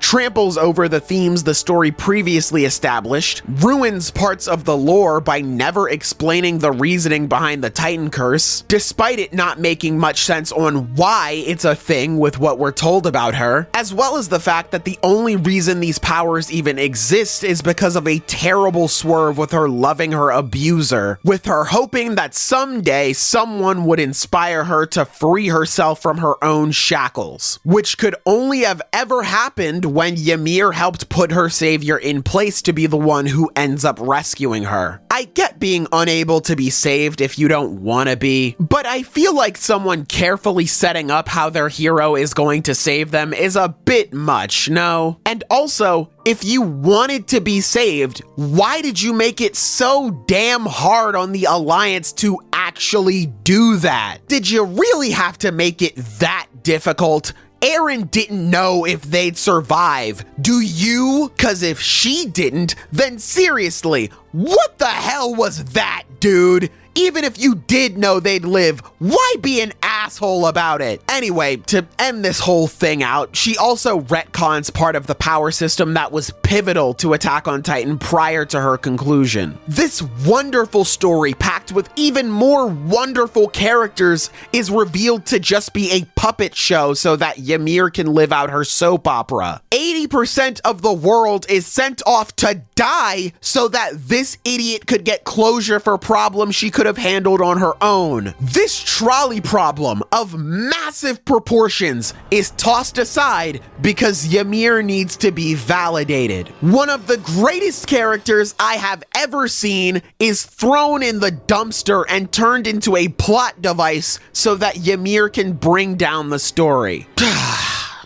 While I obviously have more issues with the ending, Eren and Ymir's treatment are the parts that I hate the most about it. And while I can't stand these two, there is one character that I feel really bad for. Well, there are actually a lot of characters that I feel really bad for, but number one, no contest, would be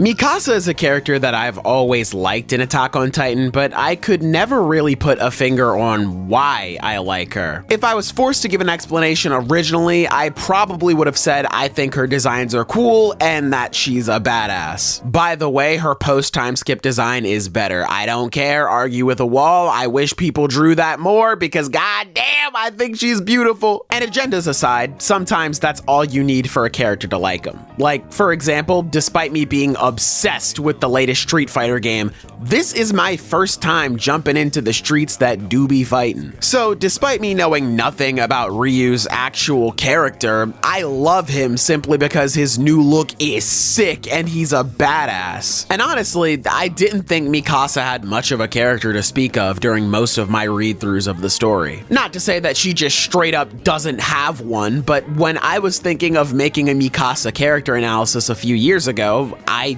didn't think it'd be a long video, to say the least. But I'm telling you, this recent reread helped me open my eyes to a lot of stuff that I never noticed before. And one of those things was the stuff going on with Mikasa. I really like how she's just an inverse of Eren in the pre-time skip. Eren starts out as selfless and ends up evolving into becoming more selfish as the story goes on. Mikasa starts out as selfish and grows into a selfless soldier who puts the mission above her feelings. She's aware of how powerful she is and is aware that the lives of the people she cares about will all be in jeopardy if she doesn't do what she needs to. Seeing her fight these urges to not give in to her emotions throughout certain points of the pre-time skip are great. My favorite being when she first tries to cut down Reiner and Bertolt. The story implies that she could have just ended it right there and prevented all of the bad stuff that ended up happening. But part of her still hesitated on doing so because even though she wasn't as close to them as someone like Eren, she still cared for them. And throughout parts of the chase to get Eren back, she constantly talks about how Reiner and Bertolt are no longer humans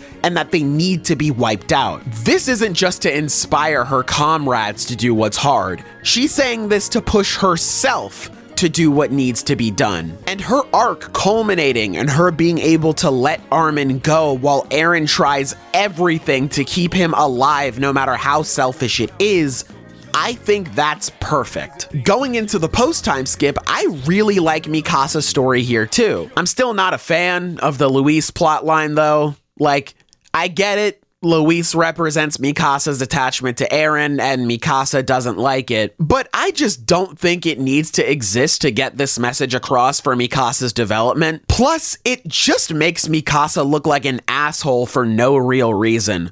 Like, even on her deathbed, you're still gonna be mean to her.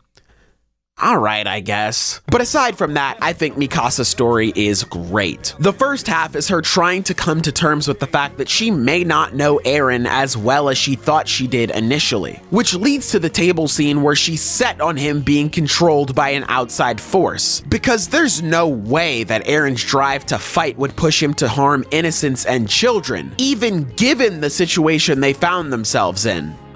Right? And after this scene, Mikasa stops feeling unsure about Eren and more unsure about herself. I referenced it earlier, but her taking the scarf off is to show how unsure she is about her place in the world and if she belongs. And seeing her try to put things together leading up to the final fight is nice, but I do wish we got more scenes of it, I will say. The ending for her is a little rushed, but hey, by now you know I think that's just a series-wide problem, so no need delving into that. But overall, the message of Mikasa taking Eren off of a pedestal, acknowledging his flaws and all of the bad that he's capable of, and yet still loving him regardless, while also recognizing that he needs to be stopped and deciding to be the one to do it, all while wearing the scarf that he gave her, is just mwah!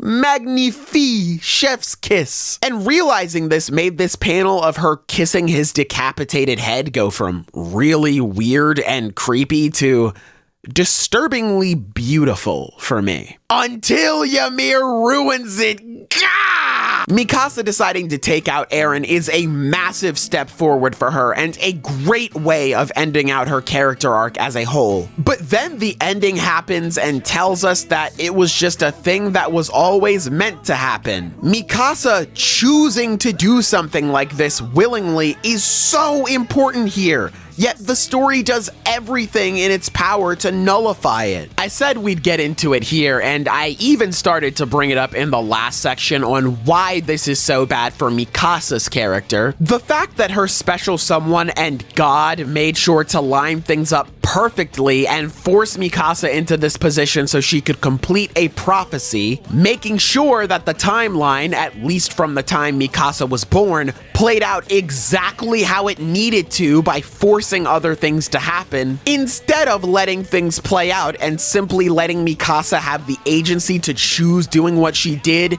is horrible. It defeats the point on why a moment like this was able to free Ymir, which is the fact that Mikasa willingly chose to do this. If Mikasa was put in position by gods above space and time to make sure she does exactly what they need her to do, how much of a choice does she really have? In my opinion, the answer is none. She did not have a choice here. The story was bent in a way that shoved her to this point to do what the gods needed her to do. I feel so bad for her too, because I feel like the two worst aspects of the story just get dumped on her in the final chapter. Yeah, have Mikasa say that Eren's never changed. That way we can practically gaslight the audience into believing that Eren was always just someone who loved violence for the sake of it this whole time. Let's make it so that Mikasa was actually the main character of the story the whole time by having her be the chosen one to save Ymir. It doesn't matter if it just doesn't make any sense or breaks any previously established lore, just do it. I'm not really sure why Isayama decided to do this whole thing with Ymir. Is it to try and bring things back to Eren, Mikasa, and Armin? With Eren destroying the world, Mikasa saving it, and Armin restoring it? I do like that idea, but I feel like you could have executed that without Ymir though, right? Is it a way to quickly get rid of the Titans? If so, why not just do it by getting rid of the hallucinogenia thing? Because all this whole Mikasa and Ymir thing does for me is make Mikasa feel less like a character and more like someone's overpowered OC thrown into the Attack on Titan universe. Mikasa is someone from a legendary bloodline that can partially manifest the strength of a Titan while also having none of the negatives that come from being a Titan shifter. She's also super talented and can do everything she puts her mind to physically. She later discovers that she's royalty from another land. The main character is head over heels in love with her and decides to start the apocalypse because she didn't throw that ass back on him. And God herself comes down and is inspired by her actions and decides to be like her. God also set her up to be the chosen one from birth, but don't worry too much about that. Like I said, I just feel bad for Mikasa. She gets so much crap dumped on her by the story, and she gets even more dumped on her by the community. Although, this community dishes out a lot of negativity about a lot of stuff in the series, so I guess this is on par for the course, unfortunately. I caught up to the Attack on Titan manga pretty late into its run when it was still ongoing. I read through just in time to read the Paths chapters with Eren and Zeke when they were coming out monthly. And once I caught up, I only ever talked about it with my circle of friends. So I never knew how the rest of the Attack on Titan community felt about the series until I saw the massive explosion of outrage with the final chapter's release. And that was when I learned how toxic this community truly was. There was a ton of criticism volleyed at the series for its ending, some of it deserved, some of it not so much, and the people who liked the ending simply sat back in their chairs, pushed up their anime glasses and said, well, if you didn't like the ending, you just didn't understand the story you were reading. You didn't read it how Isayama wanted you to. They never gave any actual explanations on why they thought people were wrong back then, but they still said with the utmost confidence that people who hated the ending just weren't smart enough to comprehend it. Basically, they were just calling people stupid. And again, this sent people into a frenzy. Now, the people who didn't like it were calling themselves the true fans of the story. If you were a true fan of Attack on Titan that truly paid attention to what was going on, then you'd also be upset with the ending. Anyone who said that they liked the final chapter is just a casual who doesn't know anything. Basically, they were just calling people stupid. And to the surprise of no one, this caused a split in the community. People who liked the ending and those who didn't. Fans split off into multiple different subsects of the community, all built around how they feel about the series now, using them as echo chambers to point and laugh at how dumb they think other fans are. If you dropped a comment anywhere on how you felt on Attack on Titan after the ending, it could have the potential to start a war between fans underneath your comment. Or you just get dislike bombed for trying to have a conversation and daring to have a differing opinion from the many echo chambers this fan base has created. While discussion for this series certainly can be civil online, a lot of the time, it's just not. And what do you know? We have a real Yeagerist versus Alliance split in the community. I'm sure there's something ironic that could be said about something like this happening, but honestly, I can't place my finger on it, so I'm just gonna leave that up to y'all. Let's move on. What I can pinpoint is what makes this divide in the fan base so crazy to me. I know I just got done ragging on the ending for stripping away a lot of the nuance that made the series so interesting to me, but the rest of the story as a whole had so much of it, yet the community talks about it as if it had none. Take, for example, this video by Odin on if the Yeagerists were right or wrong for doing what they did. In this video, Odin claims that there's no moral gray within all of Attack on Titan as a whole. And I'm also going to try to explain why the whole quote-unquote Attack on Titan is a morally gray story is very overstated and doesn't make sense in the context of the story of AOT. So at the end of the day, there's two options, Yeagerist or Alliance, and choosing one means the destruction of the other. So no third option, no gray morality. His reasoning for this is because he believes that parody was only left with two options at the end of the story: destroy or be destroyed. The first part of his video is basically explaining why Eren and the Yeagerist in the story did what they did, but when finally posing the question on if you would destroy the world or allowing you and your loved ones to be destroyed by the world to both the audience and himself, he says this: would you sacrifice the world to save your friends and family, or would you sacrifice your friends and family to save the world? And for me personally, depending on how you answer, if you would sacrifice your friends and family or sacrifice the world, I don't think either answer is wrong. I really don't.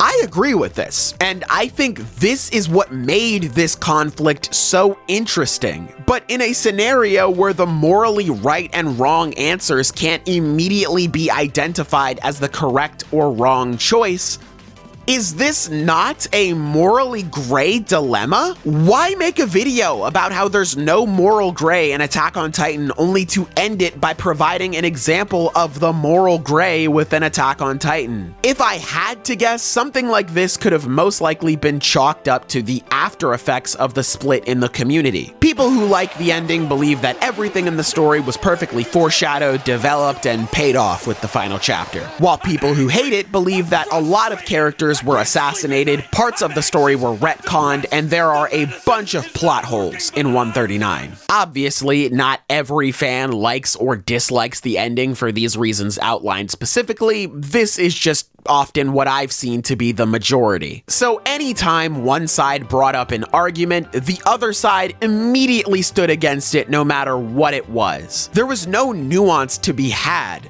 People ignored it to prove their point about something being strictly good or bad. This led to people saying things that I don't even think they really mean, or at least I hope they don't. Like this guy saying that if the Alliance's only chance for talking things out is when the rest of the world wants to do the same, then the Alliance are the ones that failed. Because screw the messaging about how important it is for both sides to make an effort to understand and communicate with each other, and the fact that both sides engaging in conversation instead of one or the other just talking to the equivalent of a brick wall is just how basic conversation works. It's the oppressed people's fault that they're being oppressed. You wanted to handle things peacefully to avoid bloodshed, and your oppressors aren't willing to listen to you? Uh-oh. That sounds like a you problem. The problem is absolutely not with the ones who enslave you and your race of people and force you and your people into ghettos over crimes that your ancestors committed over 100 years ago. It's not their fault for adding to the cycle of hatred.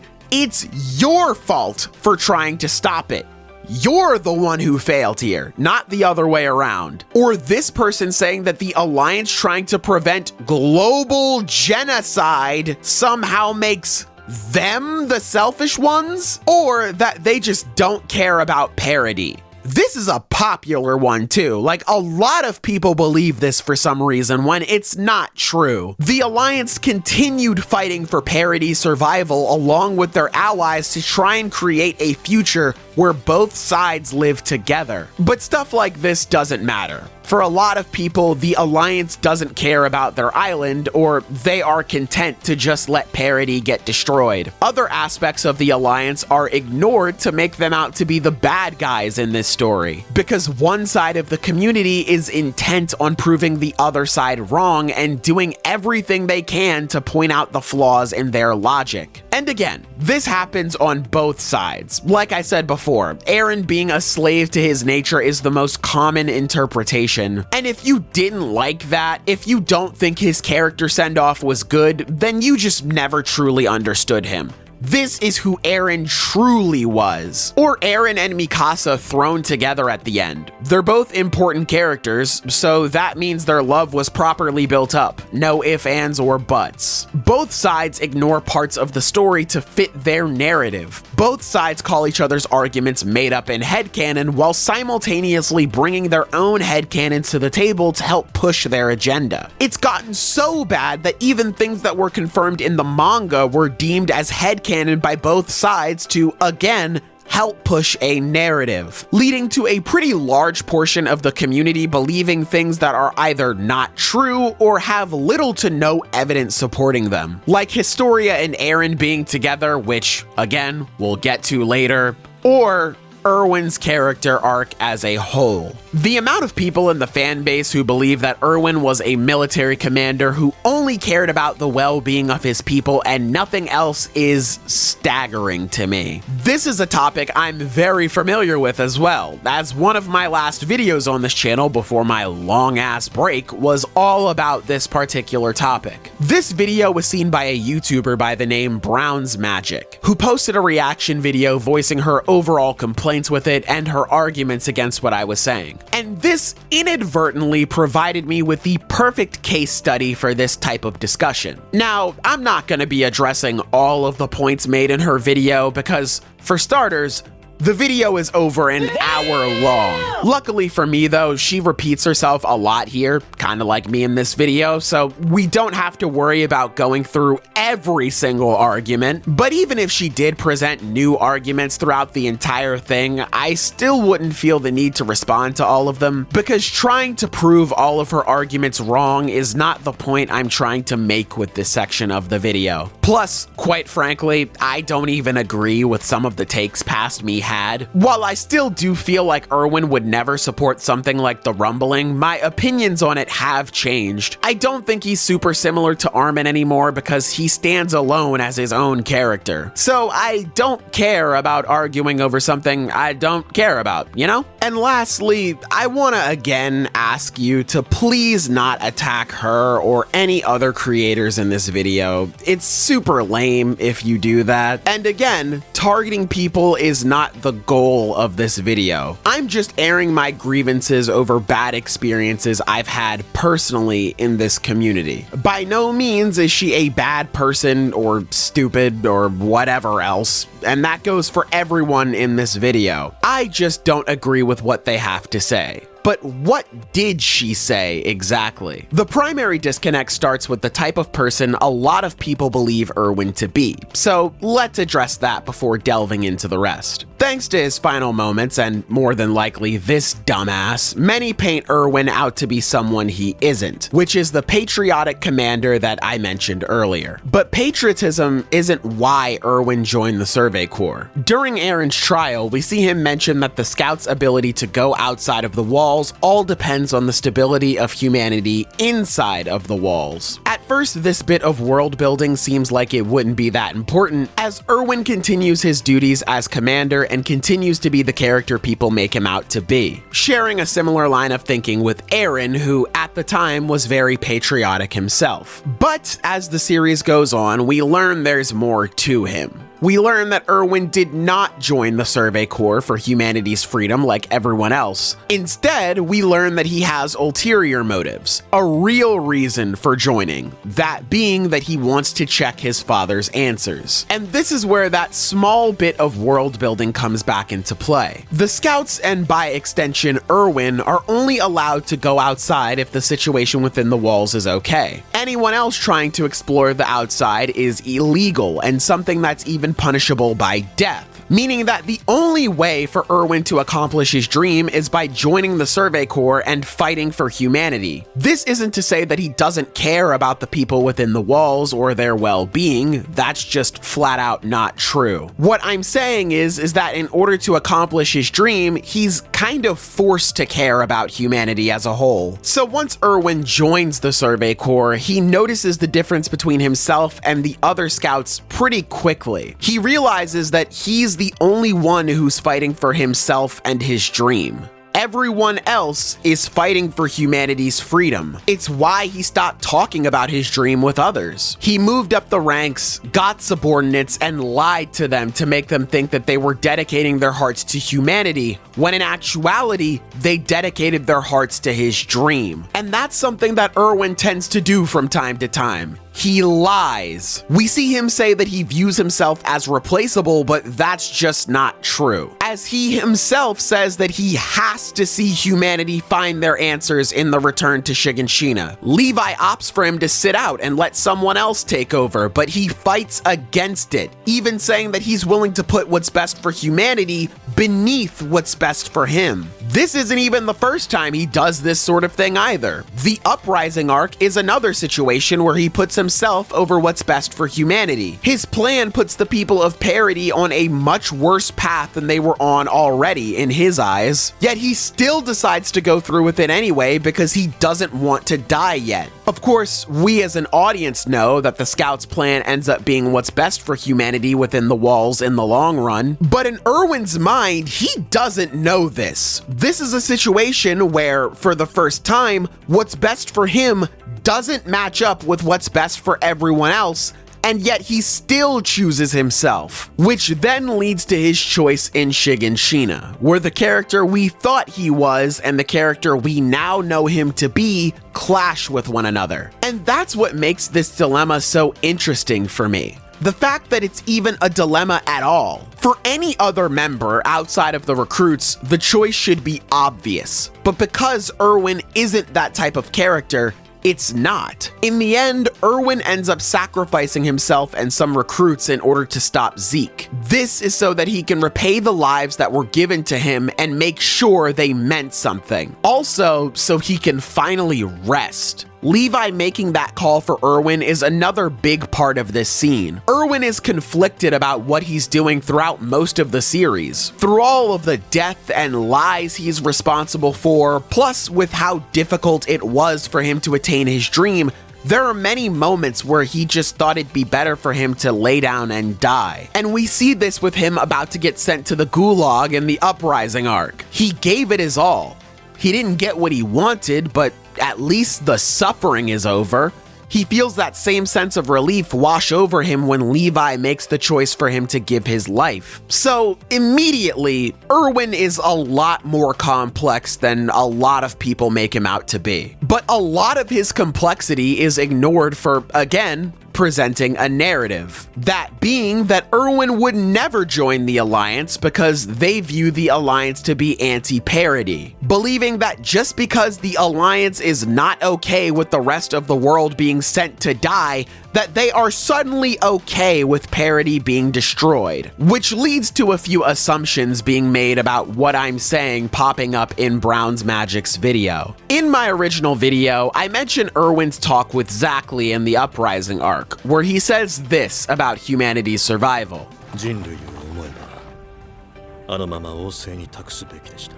ピクシス司令の言う通り、今日まで人類を巨人から生きながらえさせた術があります。人類の半数を見殺しにするようであっても、人類が絶滅するよりかはいい。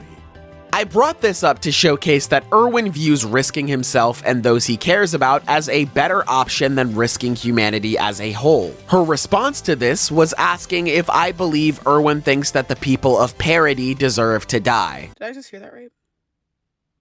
You think Erwin thinks, as a people, the Paradisians deserve to die? That's a bold-ass fucking statement. This was not what I was trying to say. Like, at all. The point that I was trying to get across was the fact that Erwin feels guilty about the things that he's done, like lying to his comrades and sending them off to their deaths with a lie. Or more importantly for this situation, potentially sending humanity as he knows it to their doom. Whereas the Yeagerists do not feel any ounce of guilt for what they're doing. Even those who don't care about the Eldian Empire and just join the Yeagerists because they want to survive, they have no qualms about sending the rest of the world off to their deaths, because it means they can live their lives, and that's all that matters for them at the end of the day. I'm not saying that Erwin would believe that the oppressed people of parody need to die in this scenario. I'm saying that he felt guilty over potentially dooming humanity as he knew it. So I don't think he'd be on board with the guaranteed destruction of humanity, but that also doesn't mean that he'd be okay with parody being attacked. Because again, even with him being a member of the Alliance, he still would not be okay with the island being destroyed. Another assumption I found while watching her video is the idea that I was giving Erwin too much credit than he had at the time. Essentially, making arguments like Erwin knew about the outside world and parody situation when he never did. So how are you gonna use his words when he didn't even know the extent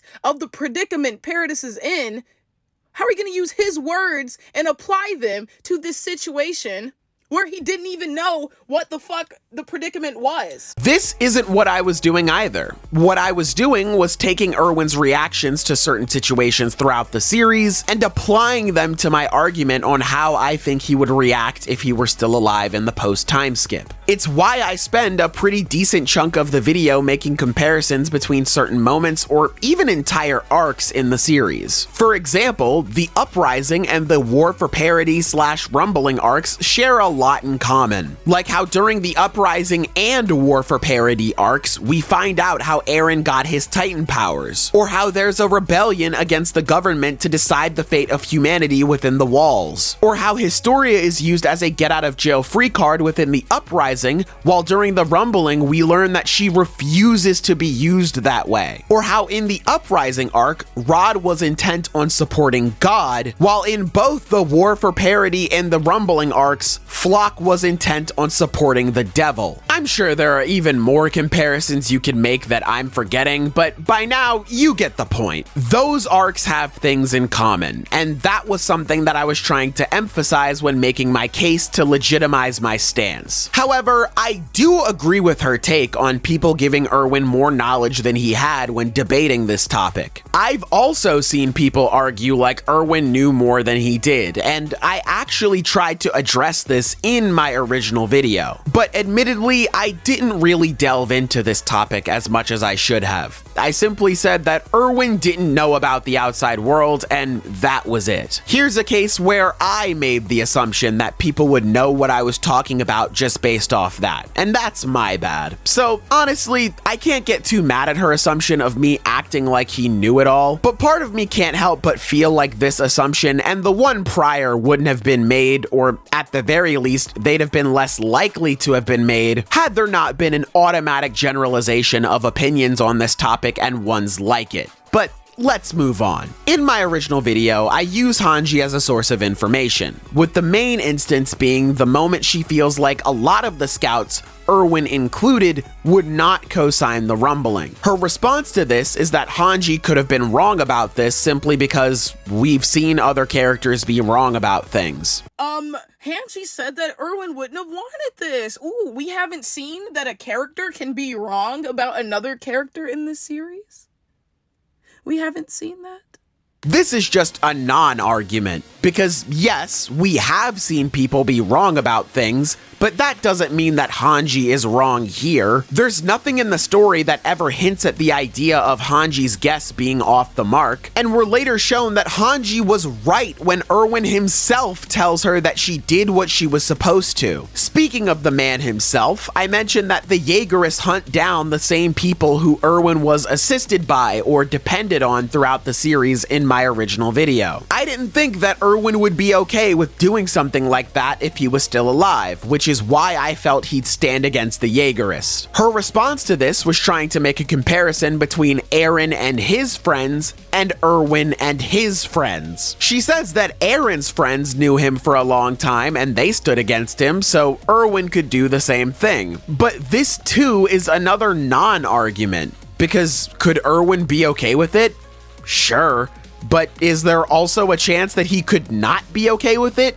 Again, yeah. All this is doing is proving the complexity of the discussion we're having. But she believes that it isn't complex at all. It's an open and shut case. That everything Erwin did was for the sake of parody, and there's absolutely nothing in the story to prove otherwise. Fucking Erwin stands on a fucking mountain of corpses of his own men to figure out what the fucking threat is, to figure out and eliminate the threat.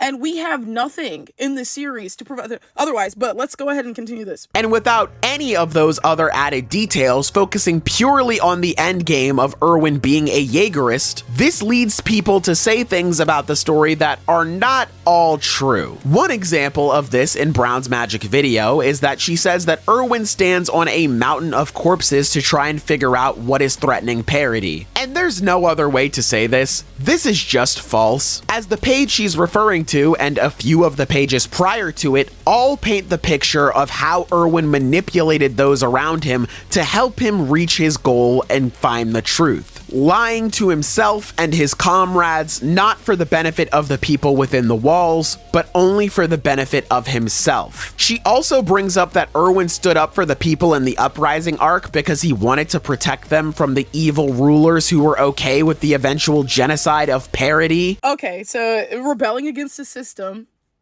that it is pretty much lying down, accepting defeat, and accepting the eventual certain genocide of their people. he's in the wrong for trying to rebel against that. So to say that, oh, this scene where he's talking about the corrupt officials who are also intent on Paradis's genocide, might I add, will of renouncing war, whatnot, we won't fight. We'll just accept what's coming to us because we deserve it.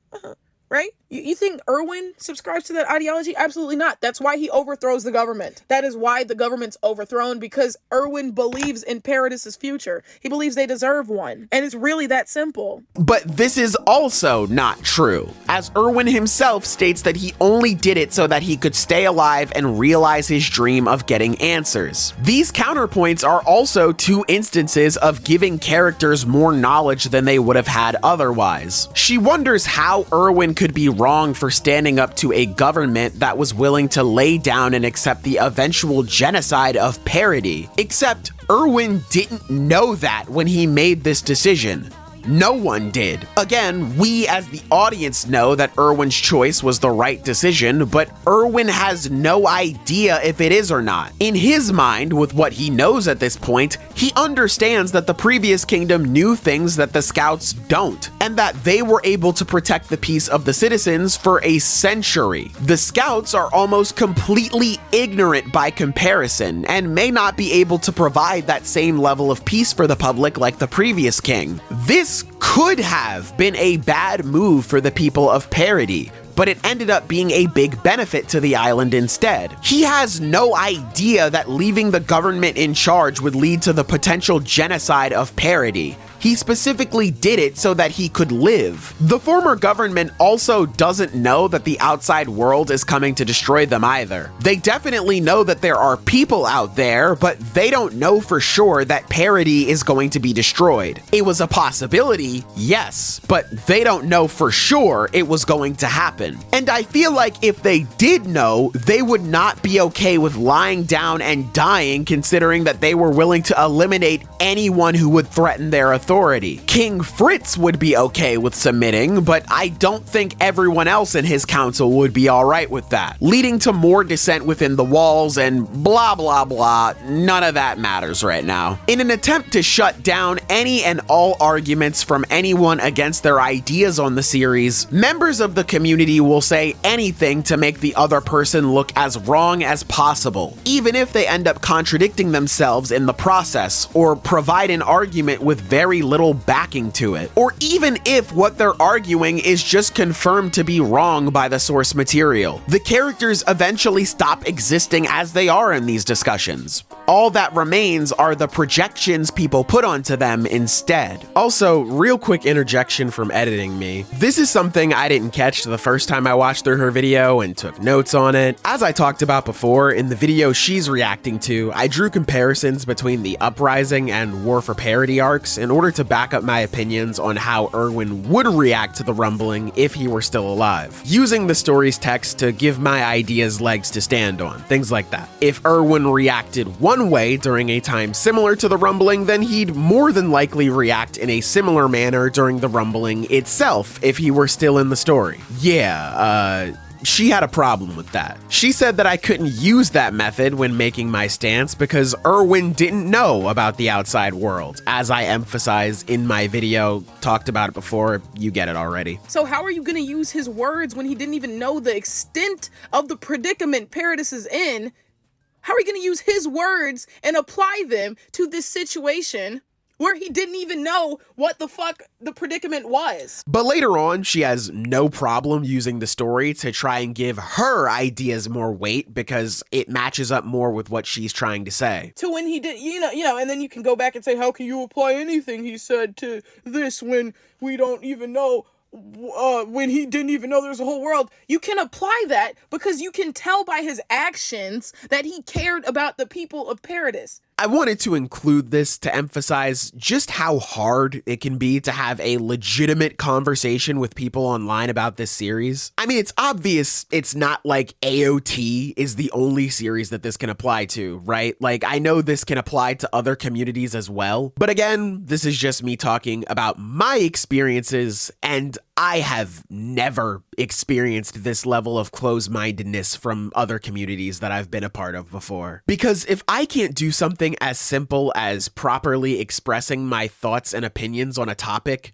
but you can, why are we even trying to interact with each other? At that point, I'm just a brick wall that has no choice but to let you bounce your ball of ideas off of before walking away. And I want to emphasize that this isn't just Brown's magic who does this. Hell, I don't even think that she meant to do this on purpose. If you read the description for her reaction, she's very respectful towards me, and I appreciate that. I included this segment to emphasize that a lot of people in this community close their minds to others' thoughts, even unknowingly, just because they have a different opinion than their own. This community can be super tribal about a lot of things, and I just wanted to mention that. Back to the video. The thing that really bugs me about this whole Erwin debate specifically is that even with everything that I've said so far, I still think that you can make an argument for why Erwin would support the rumbling. I obviously wouldn't agree with it, but you could make an argument on why you think he would. I've even prepared some myself. They're not bulletproof or anything, but hey, I think they're better than the arguments that I've seen for this kind of thing. One comparison that I didn't mention when talking about the Uprising and War for Parody / Rumbling arcs is something that Erwin has in common with Historia. During the Uprising arc, both of them put themselves and their interests over what's best for mankind while going about it in two different ways. Historia proudly displays her selfishness out in the open, screaming that humanity should just get eaten by the Titans because of how bad they suck, not giving a damn about the consequences of her actions because she's choosing what she wants to do from now on. Erwin, on the other hand, is much more reserved about it, hiding his intentions behind his role as commander and doing what he believes is right for the people. When in actuality, this whole process came about out of his desire to live, regardless of if his survival placed humanity in danger or not. However, in the post-time skip, Historia is much more reserved about her rebellion rather than being open about it like before, initially accepting her duty of having a child for the future of parody, only to find out that she simply had it because that's what she wanted to do. Instead of being on the front line, she tells lies to keep herself and her child out of harm's way. Plus, from a more, I guess, meta perspective, Historia is featured much less in the post-time skip compared to the Uprising, which ultimately, I feel, hurt her, but nevertheless, that could help our argument here, because the post-time skip shares a few moments that are similar to the pre-time skip. Specifically, the post-time skip introverts some stories told in the pre-time skip, some of the biggest examples being the Survey Corps and their position in the pre- and post-time skip, Gabby's character arc mirroring Eren's with her going down the opposite path as him, or, like I mentioned earlier, Rod supporting God and Flock supporting the devil. So, with this track record and Historia's stand being much more quiet and reserved this time around, what if Erwin's stand was much more loud and defiant by comparison? Just like how Historia's was back in the Uprising arc. Or what about Erwin's situation during the Uprising arc, where he felt like his plan wasn't the best for everybody, but he still did it? Eren felt the same way about his decision to do the rumbling. What if Erwin could relate to that selfish aspect he and Eren share and decides to join him? I feel like calling out how Erwin put himself over humanity before is such a free option select for people to use in this type of debate, but not very many people use it because they are so insistent on proving how he wasn't selfish, or how Erwin only cares about his people and that's what would lead him to supporting the rumbling. Again, these arguments that I've presented aren't bulletproof, but I still think they're better than literally making things up for the sake of it. But that goes back to the automatic generalization that people make with this kind of topic. They say things like Erwin would support his people and not want to see them get destroyed, but what about someone like Hanji?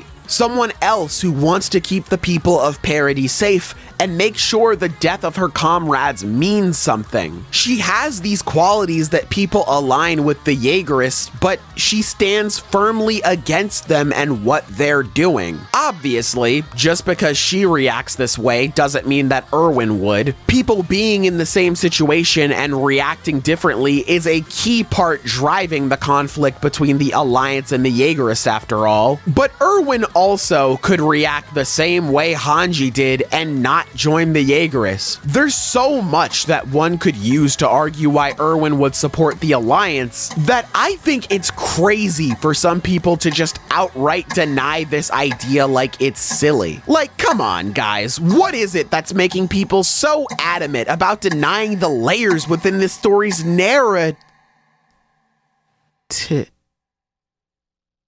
Oh, what the Alright, so for those of you who don't know, shortly after the original ending of Attack on Titan was published to the world, we were given notice that the final chapter would be receiving 8 extra pages in the final volume's release. There were people who thought that the series was gonna have a new ending, but come on, guys, there's no way you could do something like that with 8 pages.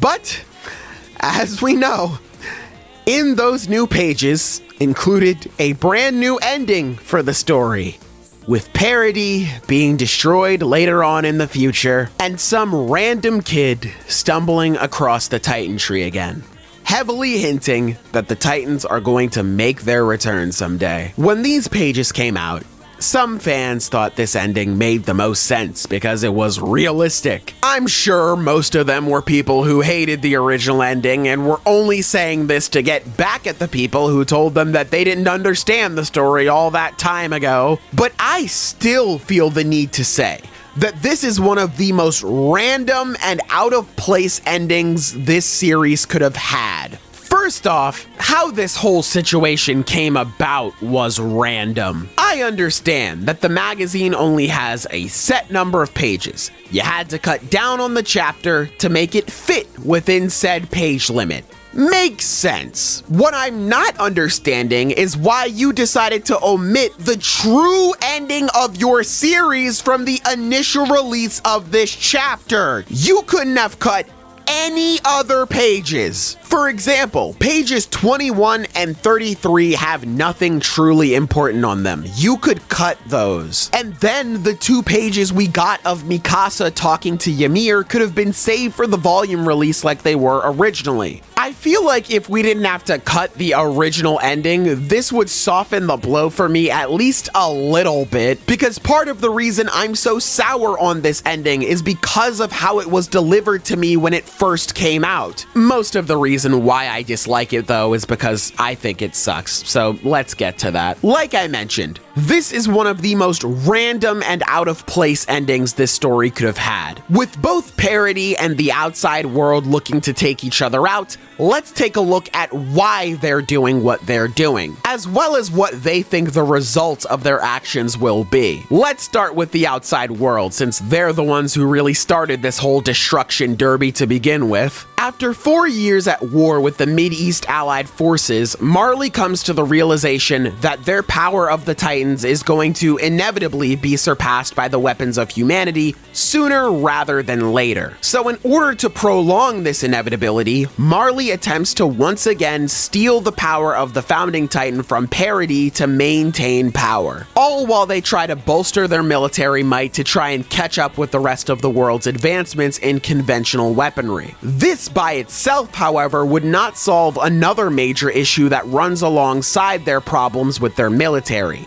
the hatred of Eldians. Due to Marley's recent victories and resource wars thanks to their power of the Titans, the global outcry for Eldian extermination grew to be the loudest it's been in a very, very long time. And with Titans losing their tactical value in battle, the future of Eldians becomes more and more uncertain. This leads to Marley gaining the help of the Tiber family to help spin a grand narrative to point all of the hatred of the Eldians onto one place: parody. To summarize, the reason Marley decided to go with the destruction of parody was to A, take the founding titan to keep their power while transitioning to a stronger military, and B, get rid of all of the hatred for the Eldians around the world by pushing it onto parody and burying their hatred along with the island. With that in mind, what was the outcome that Marley was hoping to reach as a result of their siege on parody?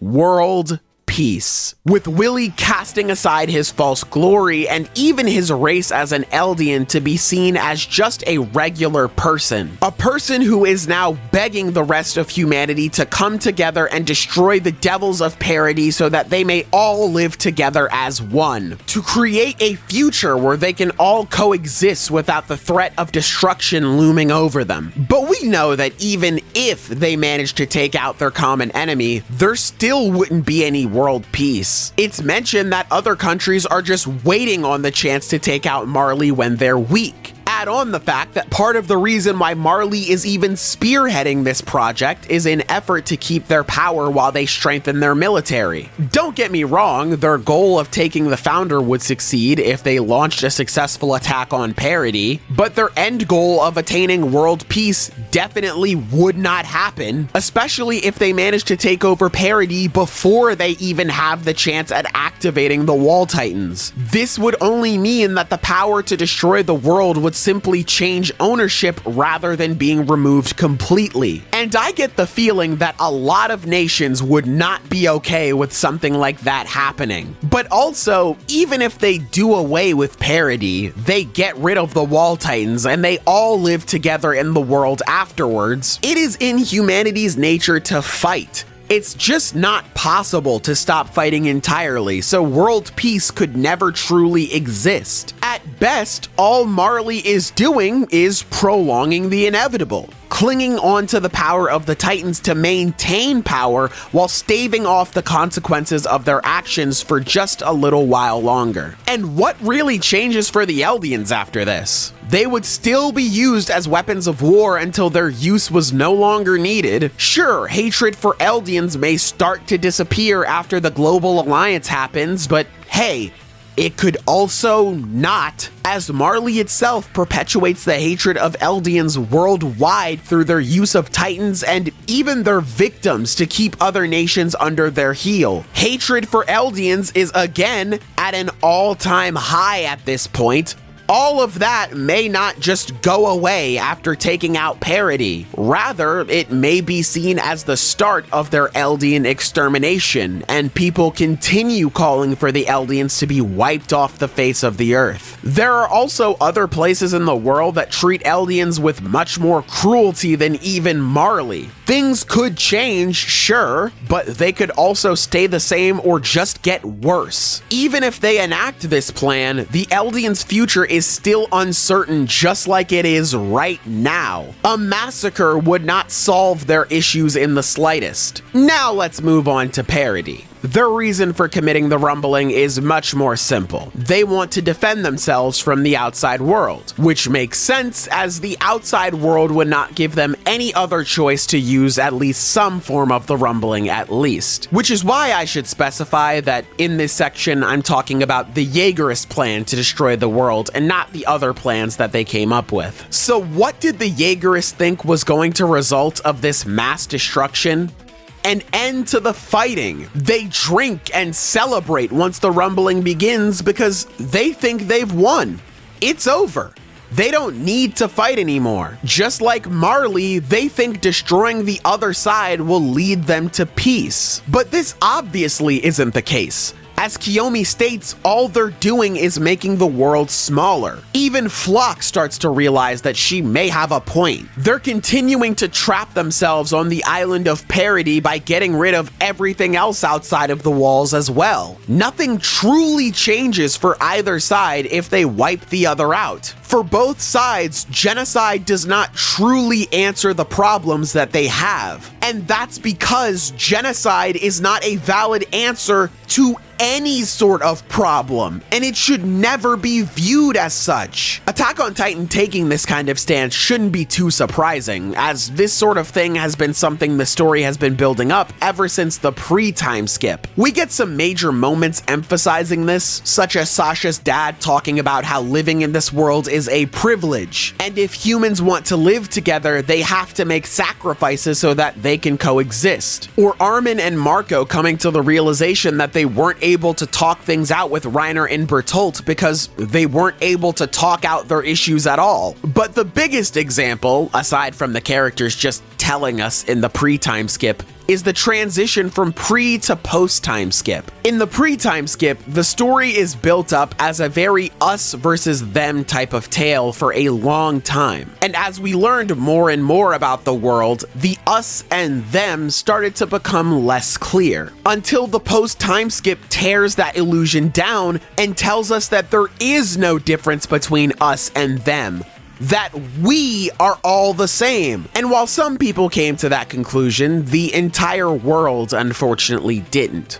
It was too late, and thus began the rumbling. And that's why it was so important to have the people of Marley realize that they played a role in this happening too. For the first time in this series, instead of mankind blaming each other or the beasts, a lot of people looked at themselves and realized that they carried some blame as well. They saw that if they let go of their senseless grudges and began to see each other for who they are and not the monsters they thought them to be, that this would have never happened, that things could have been better for them. And if somehow, some way, by some sort of miracle, they were given a second chance, they would not mess it up. Back when the original ending came out, while it wasn't a lot of fans, I did see some people complain about how it was pro-genocide, because the world was only able to listen to each other after 80% of it was destroyed. I heavily disagree with this. While the story definitely acknowledges the rumbling and the after effects it has, it does not condone or support it in any way, as it is the outcome of that action that led to people remembering to condemn said action in the first place. The remnants of the Alliance are going around the world and discussing peace with other nations, and they're actually making significant progress. They are now the ambassadors for peace talks in the allied nations, meaning that Parody has more allies outside of the island than just the Azumabitos. We don't know exactly how big the allied nations are as a group, but no matter the case, there are still more people supporting Parody than ever before. There's still progress being made. This doesn't mean that everyone is going to forgive Parody for what happened during the rumbling. Like the chapter says, there are still a lot of people who are still tormented by unhealing scars. And Parody looks to be gearing up for another war, with the Yeagerists taking over the military and screaming Eren's quote about fighting. But after the Alliance was able to enact some change in the world, they're hoping to enact some change back at home too. As the world fears Parody for what they've done, and Parody fearing the outside world for what they may do in return, both sides are afraid of the other. But if there was a way to break down that barrier between the two and for people to become comfortable with each other, things could take a massive shift forward towards a positive outcome here. It's not going to happen overnight. It's going to be a very long process. And sure, all of this could blow up in our faces. Like we've mentioned time after time again, humanity will never stop fighting. But we've been given a second chance to do better. So let's try. That's the best thing we can do. It's easy to get wrapped up in fighting over things, both important and pointless. But if we can remember to try and be better to those around us, the world can be a better place despite our faults. As much as I absolutely hate the conclusions given to Eren and Ymir, and how much I believe they drag the story down. I thought Attack on Titan really stuck the landing with the final few pages of its ending. I even grew to like Bird Eren wrapping the scarf back around Mikasa's neck as a reminder that she still has a place in the world without him, which is why it's so infuriating to get these tacked on to the ending at the last minute. After I just went on raving about how the ending of Attack on Titan is in fact not one that supports genocide, and how it denounces it as an answer to any problem, the actual ending of the manga is one that supports genocide by propping it up as the only answer to your problems, actually. Earlier, I talked about the situations on both sides and how neither of them are solved through wiping each other out. Now all of these reasons have flipped and have turned into reasons why parody should have destroyed the world. Number one was that all Marley was doing was prolonging the inevitable with their attack on parody. Like I said, this is now flipped for parody.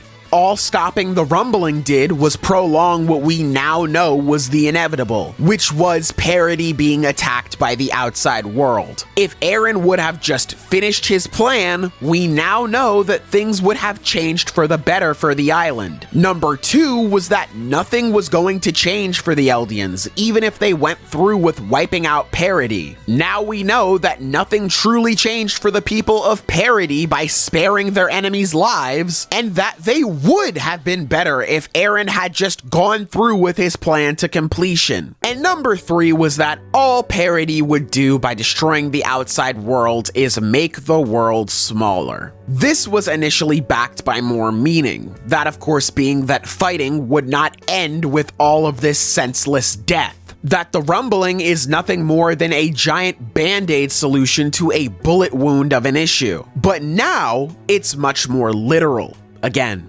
this ending has a fetish for stripping away deeper meanings. I should have seen this coming. Where now, all stopping the rumbling did was make the world smaller. Nothing changed. Eldians are still seen as pure evil who need to be taken off the earth. Parody still gets destroyed, and none of this would have happened if they had just finished the damn rumbling. But what about what you said earlier? I hear some of you asking. You mentioned that things could blow up in the Eldians' faces, and it just so happens that they did. So why does this suddenly make the ending bad? That's because the destination should not be what's focused on for this type of thing. Instead, what should be focused on is the journey. The bravery displayed by the Alliance to stand up and try to find more peaceful solutions to problems in the face of potential danger is what matters. The thought of failure can hold some of us back from even trying in the first place. Thus, it is the courage to take that first step towards actual change that matters the most, because that's what could inspire people both in and out of the story to do the same. The outcome doesn't matter here. Whether things go well or they don't, what's most important is continuing to try. But now that we know that their attempt ended in horrible failure that changed virtually nothing, what's the point of trying anymore? Why try to be better to those around me? Why try to see the good in people? It doesn't do anything. By showing us the Alliance's failure to make any meaningful difference in the world instead of leaving us with what we got originally, all of the meaning behind why they shouldn't complete the rumbling is removed, because these issues that are presented on either side no longer matters. What matters now is that it is just kill or be killed. So what if Marley is prolonging the inevitable, or that the Eldians' lives won't change, or that fighting won't go away after getting rid of people en masse? None of these concerns matter anymore because we now know the answer to all of them across the board. Nothing will change. No matter what we try to do to properly address these issues, it doesn't matter. Nothing is going to change about them. Without these things, it boils the conflict down to Parody got destroyed, and they wouldn't have if they simply destroyed the other side first. Which means that genocide has now not only become a viable option, it has become the most viable option. And I can get on the fan base about taking things too literal or strawmanning thoughts into a certain category, but part of this does fall on Isayama for this sort of thing happening. Because what was he thinking with this? The Alliance and Eren look incredibly dumb with this new ending. The idea of trying looks dumb right along with them. And we still haven't even talked about the kid finding the Titan tree, which heavily implies that Titans are coming back. Why should I even care about this? There are already weapons that surpass Titans. What does bringing them back even do? What does this whole ending mean? What was Isayama trying to say with this? Is it trying to say that humans won't stop fighting? Because we already knew that. Is it trying to say that humans are doomed to repeat their mistakes if they never try to learn from them? This is something that, again, we already knew. I don't know, man. I just don't know. If you couldn't tell already, throughout most of this video thus far, I've been pretending to not know about the 8 extra pages to build up to the funny hee-hee-ha-ha moment of me finding out about them. Also, to particularly recreate the shock I felt when they were first released to the world, because I cannot stress enough what the fuck. The question now is if I take back any of the things that I've said earlier in this video. Stuff like Attack on Titan having moral gray, or pretty much any of the stuff that I said about Erwin. Do I take it back? No, I don't.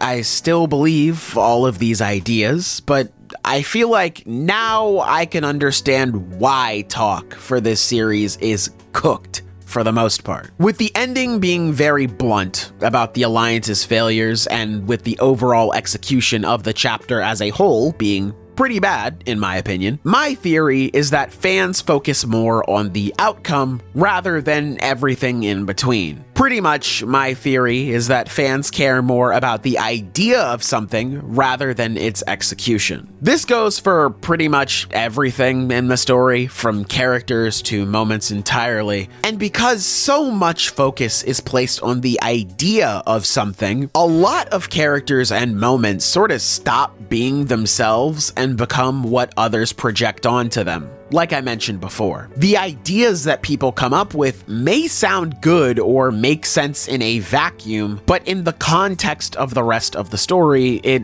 also may not add up. This can then lead to some fans losing the plot when it comes to talking about the series online, getting into debates about things that either don't matter or just aren't true. Like, yeah, I get it. You think Eren is defending his home. It doesn't matter. Him choosing to do the rumbling is still the morally wrong thing to do. Yes, I know the Alliance failed miserably at the end of the story. That does not suddenly mean that they were okay with parody being destroyed at all. Yet, I feel like the character who most embodies my theory of ideas over execution the most is Flock Forster. Now, I don't think Flock is a misunderstood character, so I don't feel the need to do a whole character analysis for him like I have with some others in this video. What I think needs to be talked about is how he, and by association, the Yeagerists, are seen in a different light by some parts of the community compared to how I feel the story shows them. With the ending being what it was, it's no surprise that a lot of people flocked to Flock. With him being proven right, he and the Yeagerists have become less like characters and more of an idea. And that idea is that they want to keep parody safe from harm. It's not like this train of thought is wrong. They did want to keep parody safe from attacks by the outside world. But again, because the outcome has become the focus more than everything else in between, this leads to a weird situation where people try to make Flock and the Yeagerists look as good as possible despite knowing what they're doing is wrong. On the surface, I don't think something like this is automatically a bad thing. Like, if it was something along the lines of, yeah, Flock and the Yeagerist aren't good people, but they're a necessary evil for parody to survive, then it's like, okay, I get that. That makes sense. However, a lot of members in the community try to prop up the Yeagerist as the true good guys in this scenario, downplaying a lot of horrible things that they do while also tearing down others like the Alliance and the Survey Corps. I can understand some of the slander that's thrown the Alliance's way, because again, the story spares no effort in making them look as stupid as possible with the ending. But the things that people say about the Survey Corps in regards to comparisons with the Yeagerist, in my opinion, misrepresents what the Survey Corps' values are. Things are said like, the Yeagerists are the true successors of the Survey Corps, or Flock embodies the Survey Corps' spirit, or he embodies Erwin's spirit the most. Or they'll mash up Erwin's charge with Flock's charge through the Alliance to shoot down the boat with UC Big Girl playing in the background. Because apparently, that's the only song that Attack on Titan fans know from the show. Listen, I'm a level with you, alright? If you take anything in this video as a personal attack,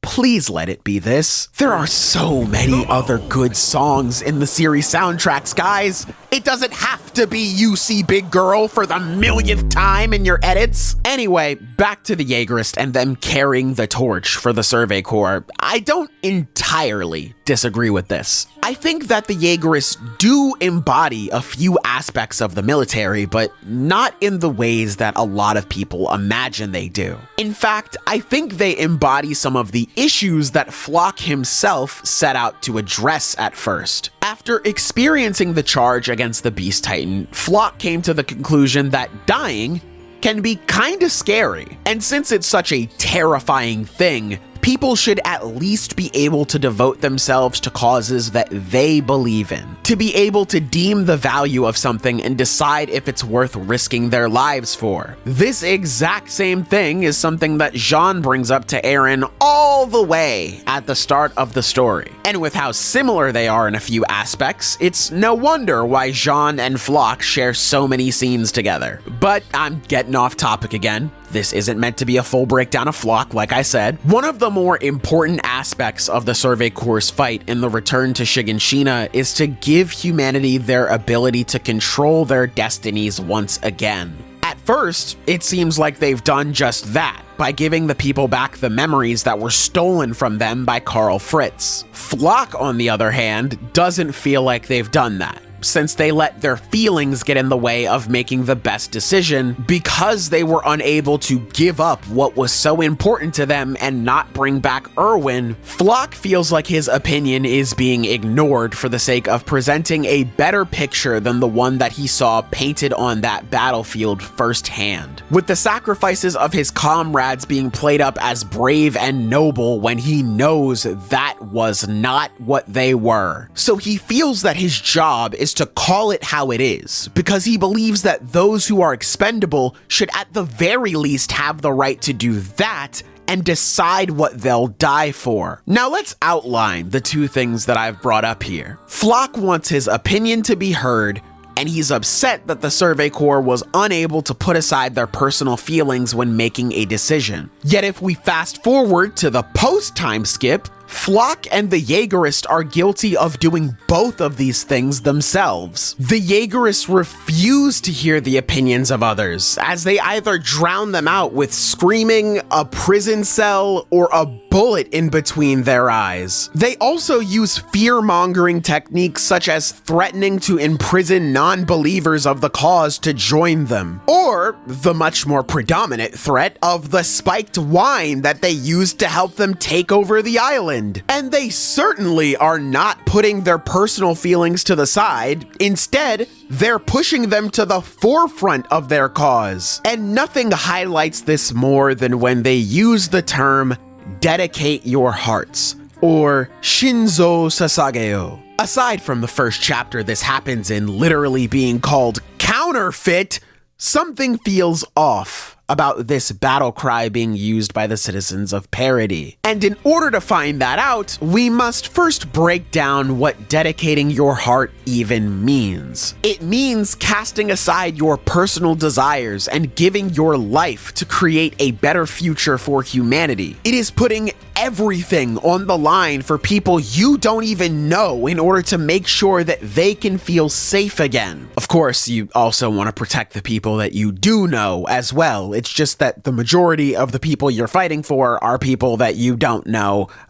Anyway, my point is that this kind of act is incredibly selfless, whereas the Yeagerists use it in an entirely selfish way by comparison. Instead of fighting for those that you don't know, Flock constantly tells people to think only about the people that they know and love, and how they might be affected in the future if they don't take action now. They bring up these things that are important to them because they're unable to risk giving them up in order to try and talk things out with the outside world. They threaten people into joining them so that they or their loved ones won't get hurt, because again, they are putting themselves and their interests above others. They celebrate when the rumbling begins because they're only invested in creating a world that is best suited for them. That's why it feels so wrong to hear them talk about them dedicating their hearts, because they're not doing that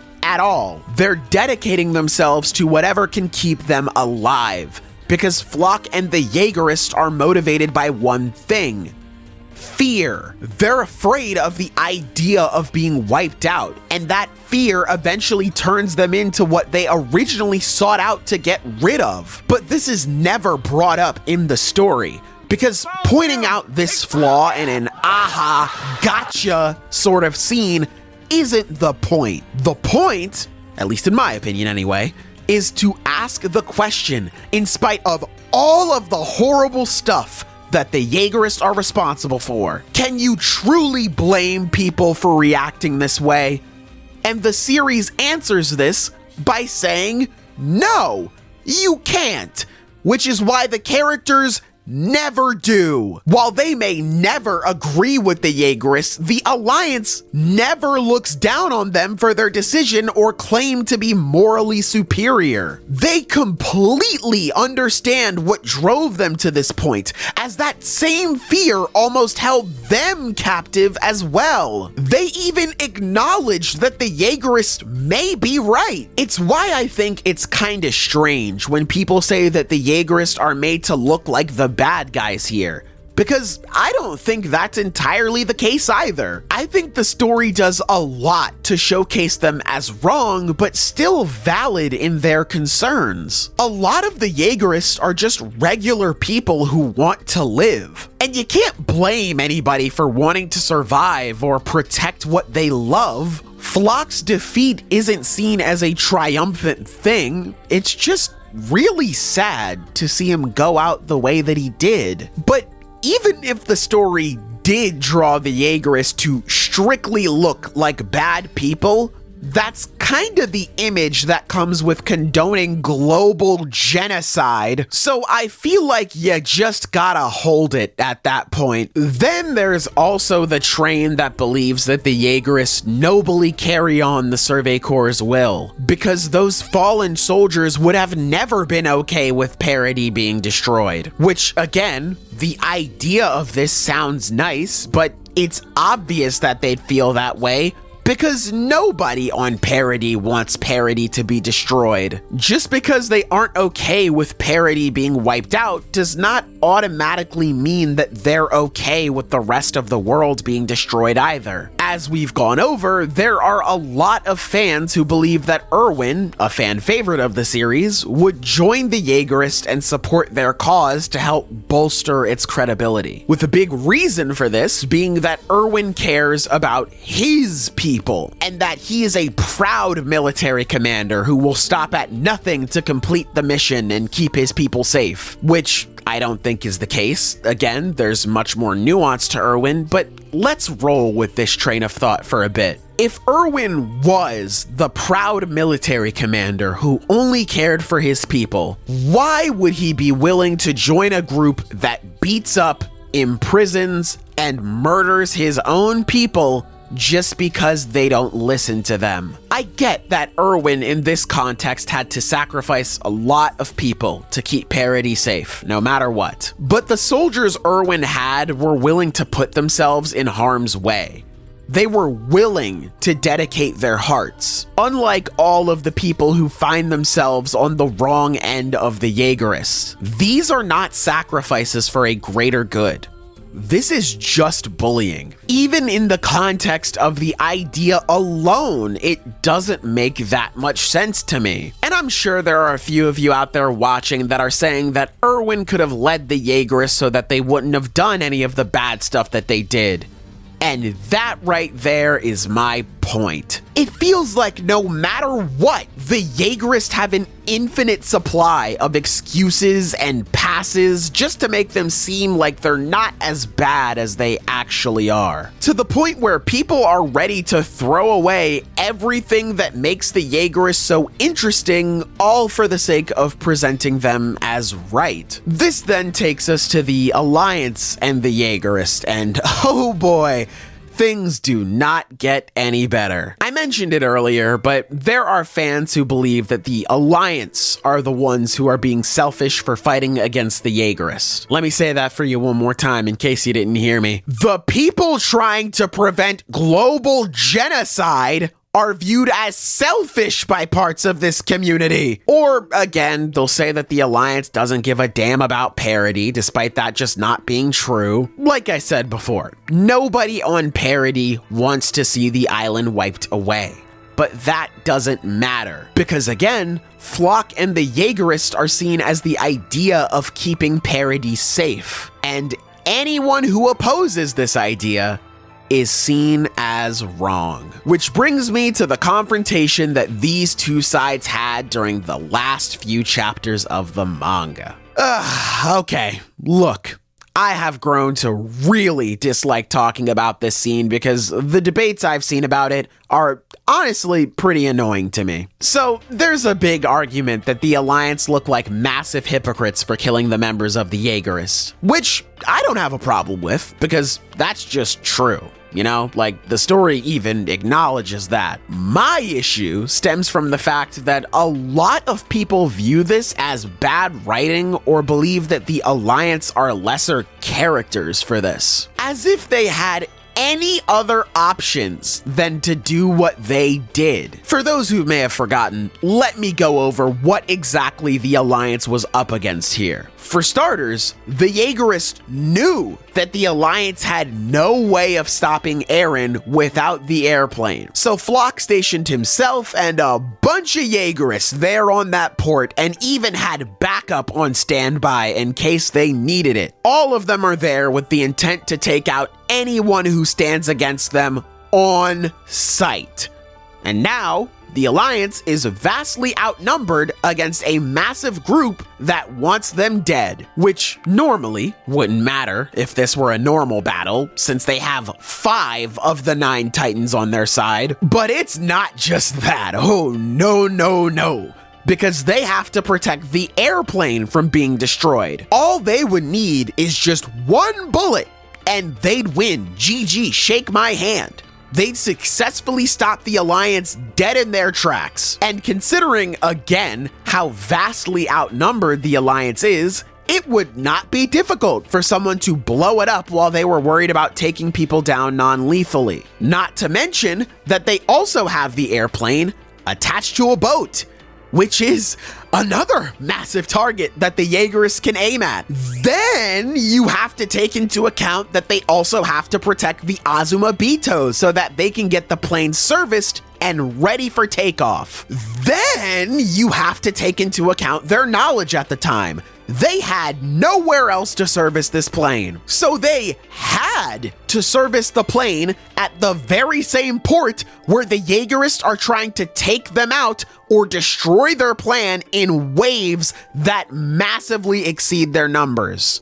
Then you have to take into account the aspect of time. The Alliance don't have that much time to politely knock out all of the Yeagerists at the port because the rumbling is moving faster than they expected. Not to mention ×2, since they changed the location of where the plane is being serviced, they have to race against the rumbling from stomping out the one area where they can get it fixed. And if any of the unconscious Yeagerists were to get up and catch the Alliance by surprise, then the plan is ruined. Case in point, Flock catching the Alliance by surprise and almost stopping them from reaching Eren. The Yeagerists have so many win conditions compared to the Alliance that has to jump through so many hoops just to barely scrape by. But even with all of these disadvantages, the Alliance still tried to handle things peacefully and only decided to kill people when they had no other choice. Plus,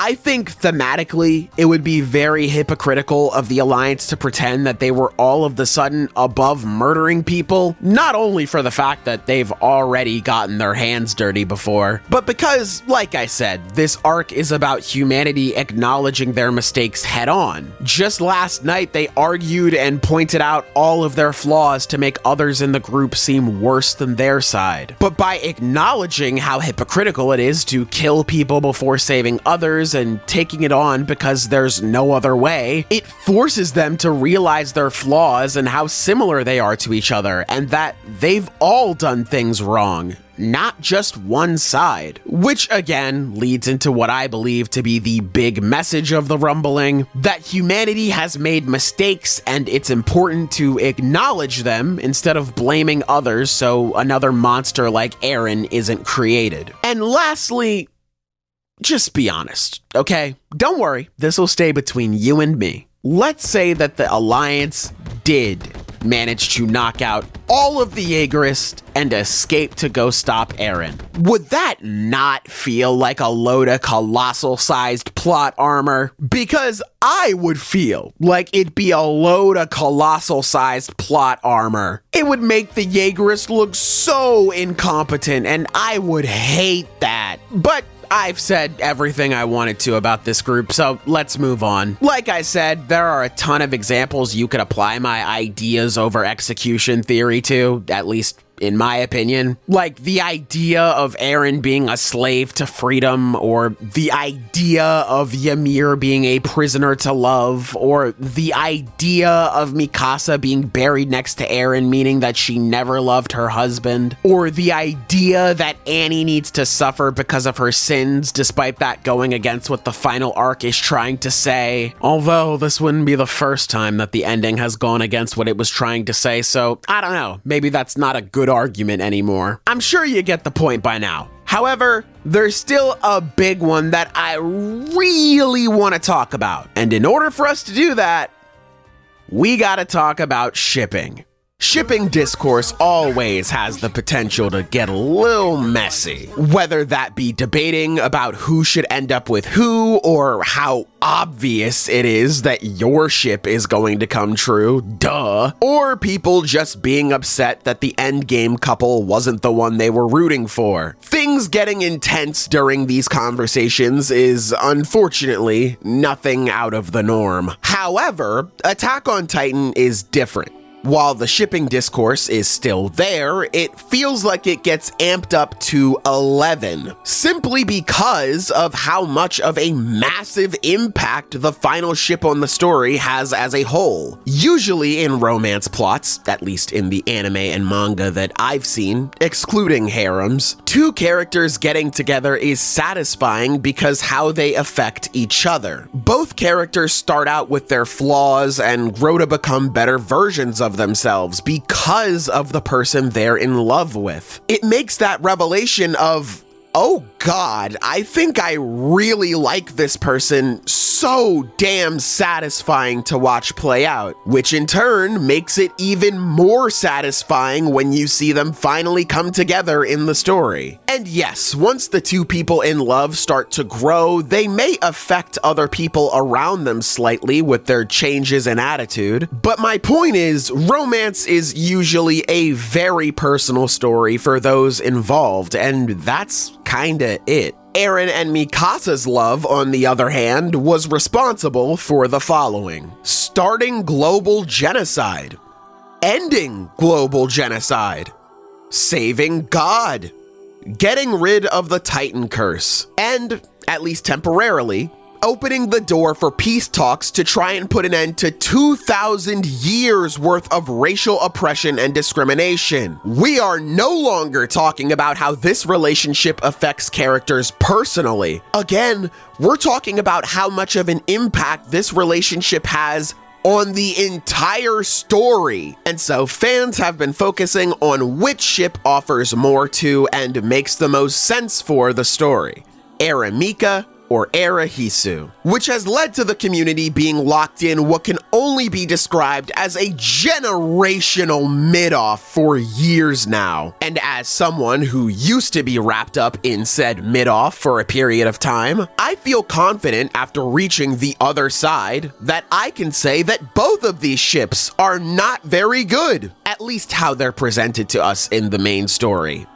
Well, the main story and school cast, we'll get into it. With Eren, there's not much that I have to say about it. There just wasn't enough of a build-up to their relationship actually happening. Obviously, we knew that Mikasa had romantic feelings for Eren, but we never knew if Eren had, in turn, any romantic feelings for her. At least until the final few chapters, where we find out that he actually had a huge crush on Mikasa, as he would have willingly abandoned his idea to destroy the world if she confessed to him, which is pretty important considering just how obsessed he was with leaving the world a blank plane. And in my opinion, that's the biggest problem with the whole Eren thing. After 100+ chapters of Eren not returning Mikasa's romantic feelings, suddenly, in the final 2 chapters, he doesn't just like her, he's now head over heels in love with her. Almost all of his actions are for her.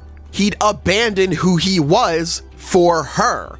He gave up his life for her. And I don't blame him, because, look at her. Mikasa is Mikasa. God damn, she is gorgeous. Eren being in love with her could work, and I think it could make a lot of sense if given any build-up at all. It just wasn't given enough time in the oven to cook. And I get it, right? I'm not oblivious to the fact that their relationship has always been a big part of the story, but to me, that does not justify slapping the two of them together in the end with minimal buildup, especially when, again, this relationship is as crucial as it is to the story. We can't just skip to the destination just because we could see this relationship happening. We need to experience the journey, because 2 characters sharing a story together doesn't always mean that they're down to fuck, which is the perfect transition to talk about the Hisu ship, and god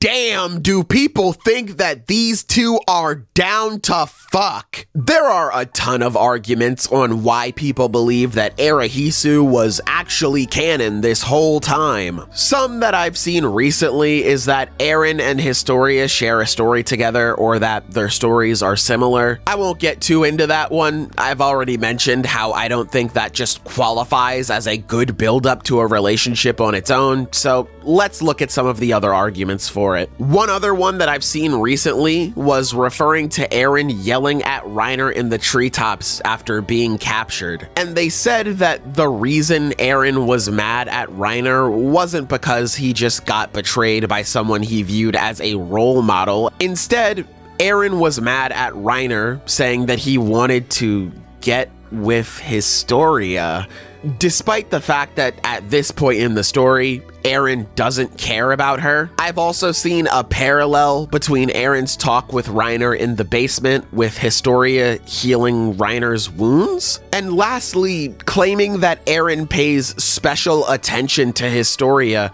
when he's only making basic observations with her not talking as much. I don't think any of these arguments are very good, so let's get into the main ones that most people use when talking about Eren and Historia. And luckily, this comment lays out all of them for us, so let's go down the line and start with part 1. Ymir and Historia's parallel. Earlier I brought up that Historia being the one to save Ymir makes way more sense to me than Mikasa, considering Historia and Ymir's similarities. But for me, I think it makes sense because of Historia's character arc of standing on her own and learning how to love and respect herself more. That should have been enough to influence Ymir in my opinion, because again, their stories have a lot in common. But these similarities don't mean that Historia just automatically makes the most sense for Eren to end up with instead of Mikasa, because even if it was Historia who Eren ended up being in love with, it wouldn't make freeing Ymir any less random and out of nowhere. In fact, I think it makes it worse. A lot of Arahisu shippers believe that the two characters have been growing together for a good part of the story now and falling in love with each other the whole time. They claim that they see eye to eye on a lot of things, or that they're very alike in a lot of ways, and that's all well and good. This, however, doesn't really work with freeing Ymir, since a big part of that was about how Ymir wished she could stop the man that she loved, while Historia, on the other hand, just let Eren run wild so that she and her bloodline wouldn't have to suffer. Even if it was Historia in Mikasa's place, it still wouldn't make any sense regardless of the similarities between the two. So personally, I'm not a believer in this train of thought, so let's move on to part 2. Historia breaks Eren out of his chains. This is true, but it also doesn't mean much, considering that Connie, Levi, and Jean also help get Eren out of his chains as well. So it's not like we can point to that as a reason why their ship would automatically make sense in the story. Historia definitely inspires Eren in this moment to try and believe in himself, I will say that much, but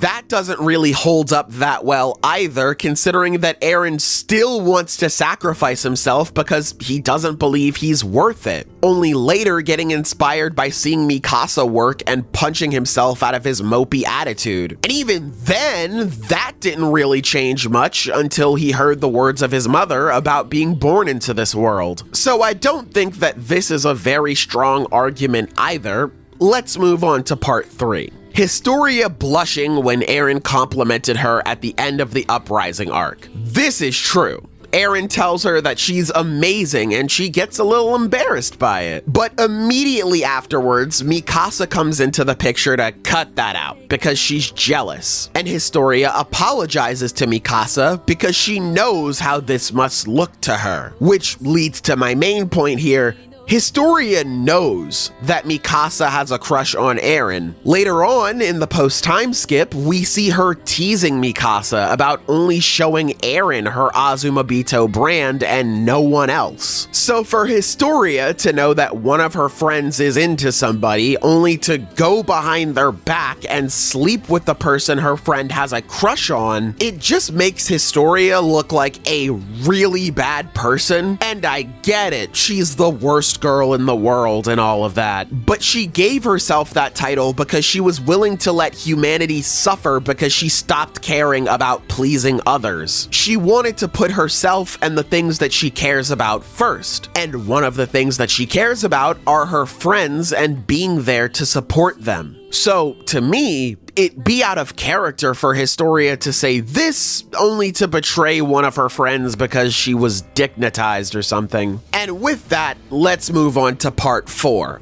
Eren's scene with Hanji after the attack on Marley. This argument to me is funny just because of how ironic it is. The context of this scene is showing how little Eren cares for Historia, and people use it as an example to show why Eren does care about Historia. Now, before people get upset, obviously, Eren cares about her. I'm not denying that. I just think it's funny how a scene where Eren comes across as not caring about her is used to justify why he cares about her. Hanji asks Eren why he chose to sacrifice Historia, and Eren's response is literally, "Do you have a better plan?"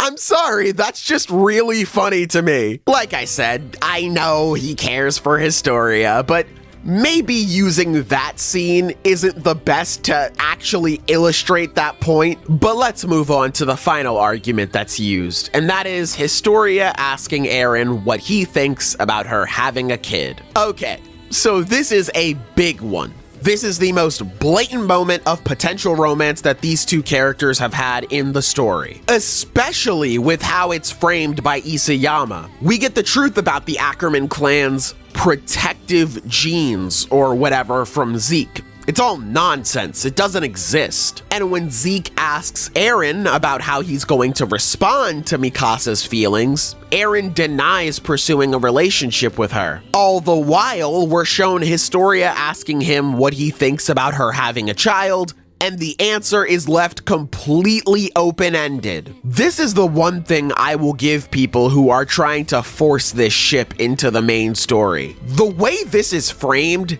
definitely could suggest that these two hooked up off screen, especially with how vague of a situation Historia's pregnancy was. I believe that this scene did a ton of the heavy lifting behind why people look through every nook and cranny of the story to try and build a reasonable case around this ship. But even with all of the credit that I can give to this scene, I still can't view it as the smoking gun that a lot of people view it as. For starters, going back to my point earlier about Historia, I feel like it'd be out of character for her pursuing a relationship with Eren knowing that Mikasa has a thing for him, and I also feel like it'd be weird for her to ask Eren if he wanted to do the nasty right there in the farm. The context of this scene is Eren telling her that he plans on wiping out everyone on planet Earth outside of parity, and Historia is horrified by this.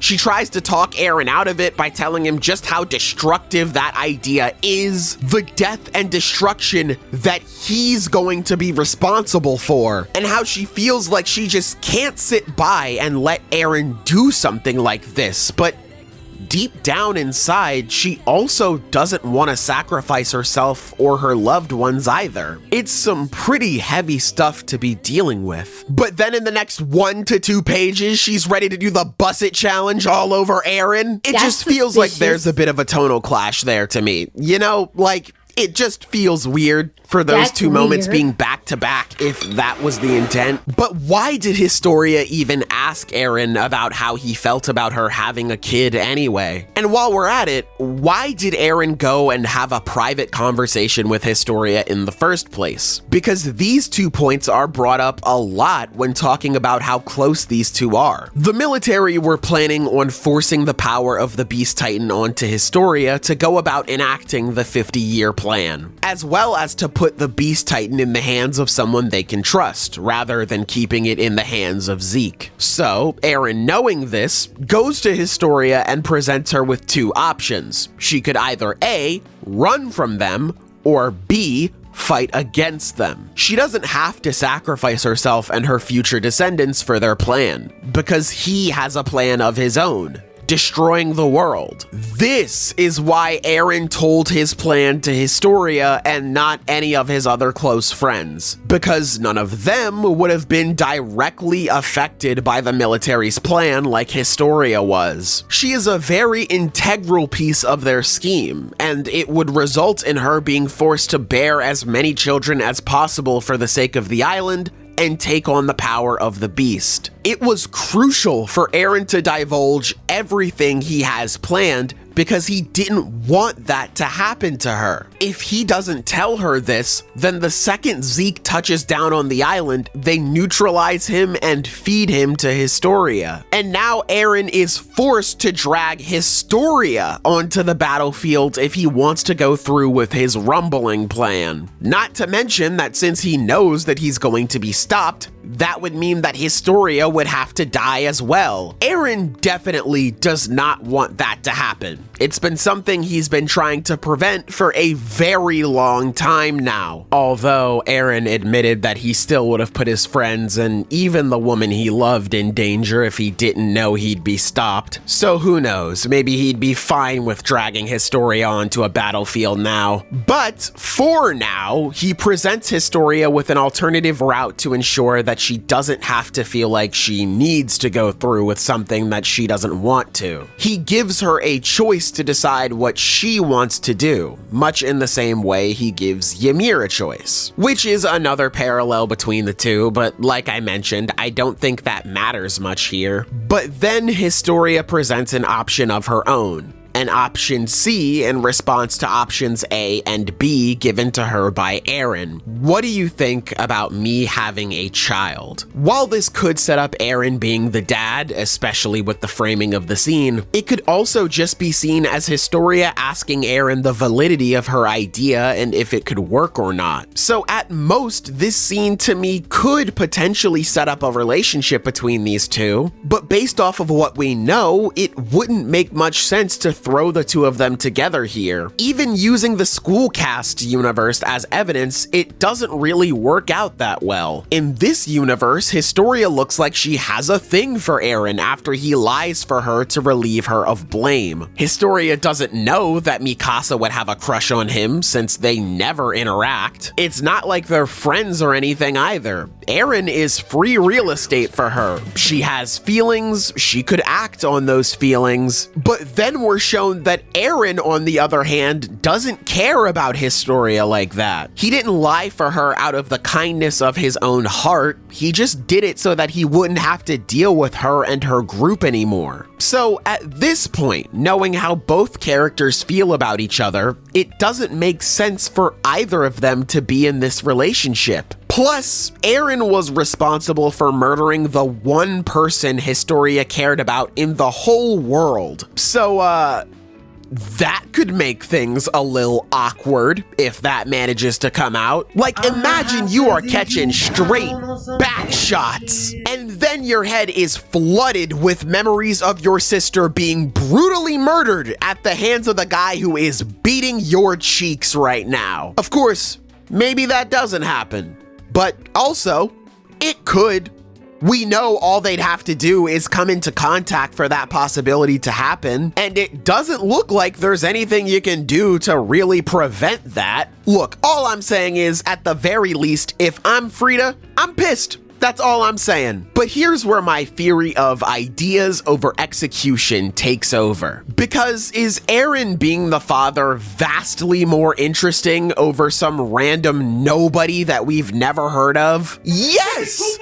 100 times! No, 1,000 times! Yes! Even though it may not make the most sense, it is so much more interesting than Historia just ending up with Farmer-kun. So people hold on to that idea and how good it could have been, all the while claiming that this was what the story was truly building up to, only changing at the last second for some reason, I don't know. Arahisu shippers also claim that thematically this couple just makes the most sense, but I never really see any arguments for why that's the case. Maybe that's on me for not searching harder, but the only theme that I've seen people bring up is the theme for surpassing the father, which I feel like both characters did anyway without being together. Historia raised a baby out of love and did not make them give up their lives to become something other than themselves, while Eren, even in his failures, still did a better job than Grisha, because Grisha was stopped before he even started his goal. But yeah, to a lot of people, Historia was the original OTP because themes and other factors, while a lot of fans of Aramika are fine with how things became because their ship is actually canon now. Execution be damned. And so these clashes can not only get toxic, they can also get misogynistic, slightly racist, or just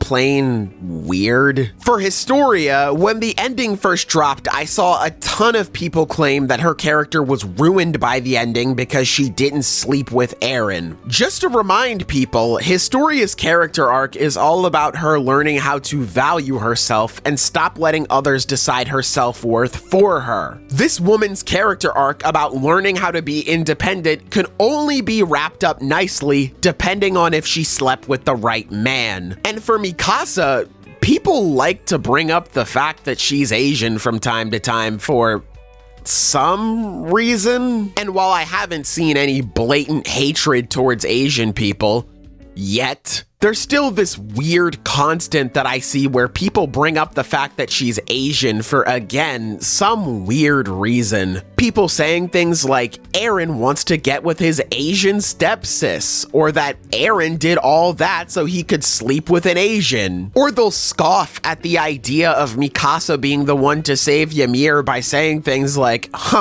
yeah, sure, Isayama.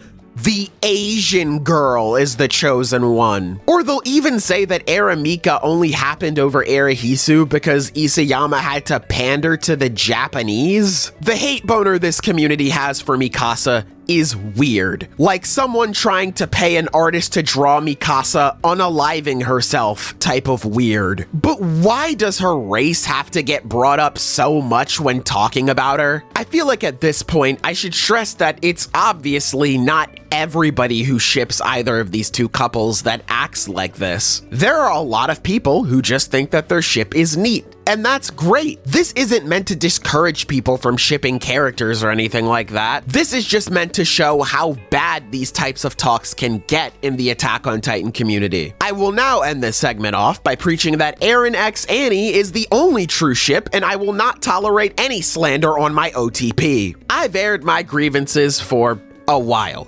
It's no secret that I think Attack on Titan's ending kinda sucks, but somewhere out there, beyond the walls of the main story, there exists a fan project that rewrites the ending into one that fans will hopefully find more fulfillment in. Maybe it's cope, maybe it's just another hell.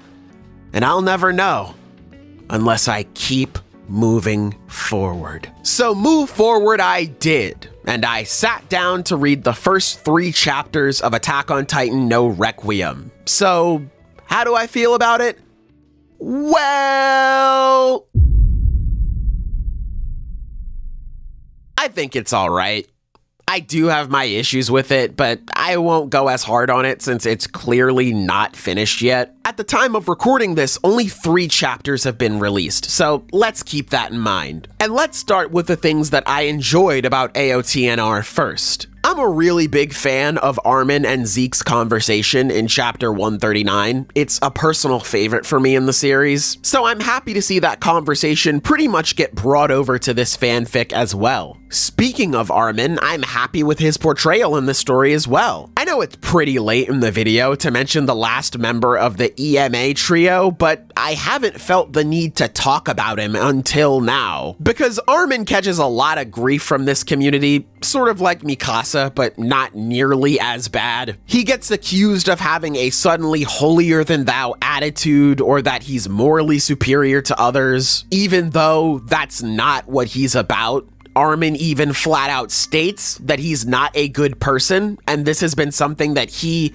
and we have known for a while now. Yet this accusation of him sitting on a moral high horse still haunts him to this day, and I feel like this issue applies twofold for him, because people bring up the table scene with Eren and Mikasa and make it seem like Armin was in the wrong here. This stems from what we see when Armin is first introduced, where he tells the people that are bullying him that the only reason that they're hitting him is because they know what he's saying is right, and that they don't have an actual answer for him. Fans use this scene to try and paint Armin out to be a massive hypocrite because he punched Eren near the end of the table scene. But this is ignoring so much context in a few instances. In the talk at the table, Armin tries to understand Eren and pick his brain about what's happening. But as the scene goes on, Eren makes it clear that he's not here to have an actual conversation with them. He may have said that was his intention when he first gets to the table, but like Armin says by the end of the scene, what does Eren actually even say here?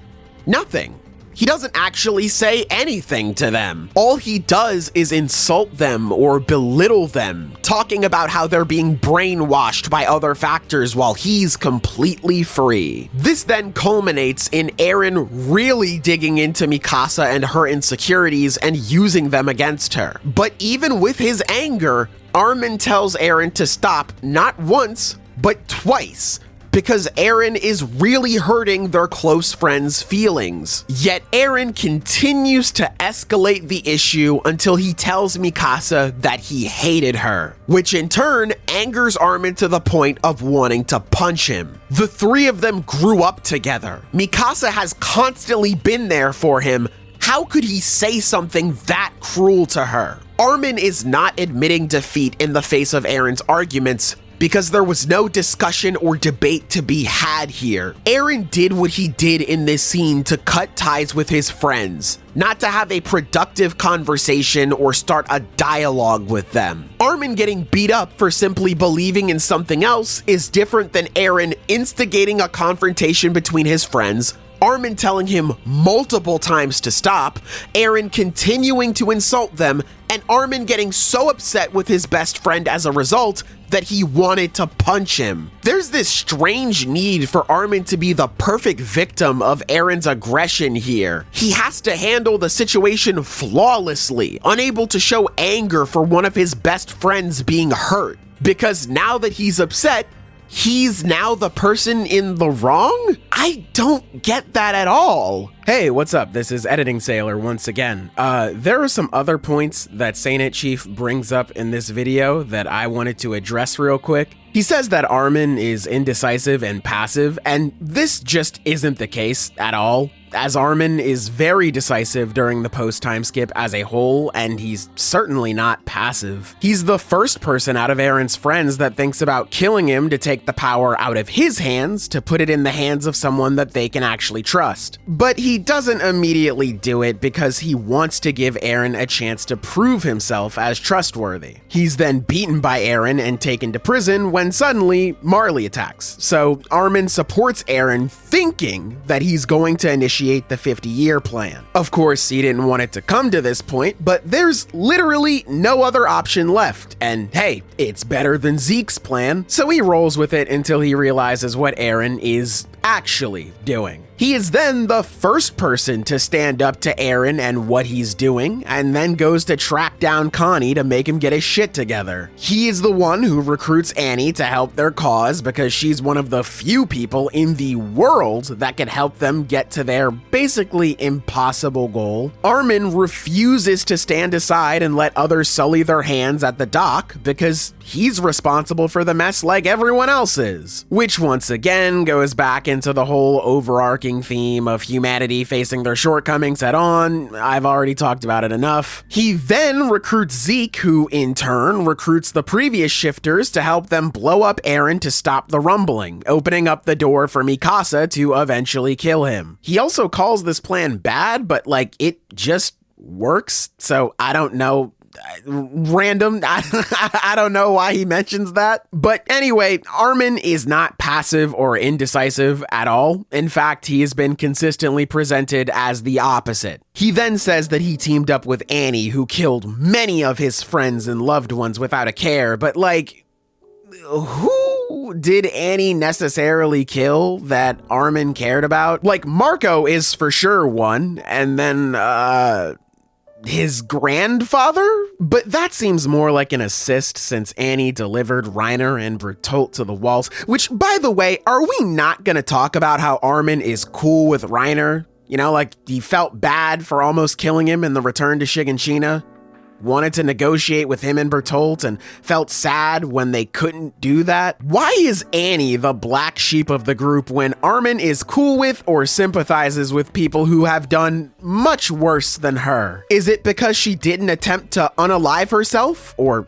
just be unalive, period? We're just going to ignore her growth towards becoming a better person by the end of the arc? We're just going to ignore the regret that she does have about the past, which is why she turns around to try to make things right now? He then asks why Armin didn't counter Eren's arguments with logic during the table scene, but this is just what he does at the end of it when he tells Eren that he's a slave too. This entire scene, Eren tries to make it seem like he's different from them, that he's free and they're slaves, like I mentioned earlier. But in the end, Armin tells him that he's the same as them. He's got Titan powers, so he could be experiencing the same thing that he claims Armin is going through. And as much as I hate it, this scene could also be trying to illustrate the point that he's a slave to freedom. Eren is a completely different person from the one that his friends used to know.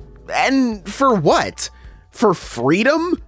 This is what it's doing to him, and yet he's still pursuing it? He's hurting the people he cares about most, but he just doesn't care because he gets to be free? He has no say or any input on the matter at all? He just does it because this is what he thinks freedom is? He doesn't have any free will at that point. He's just a slave. Also, earlier in Saint Chief's video, he commends Armin for using mind games and mental tactics to get the edge on people in battle, but when he feels like Armin is doing that exact same thing here in this scene by guilt-tripping Eren, suddenly that's a bad thing? And finally, he asks how Armin could be upset with Eren here when he, by comparison, punches Eren when he's angry at him. And the answer to that is pretty easily. Again, the reason why Armin is doing this is because he's upset with how Eren is treating their close friend. These two things are in conjunction with one another. Armin is upset at Eren because of how he's treating Mikasa. Armin would not be upset with Eren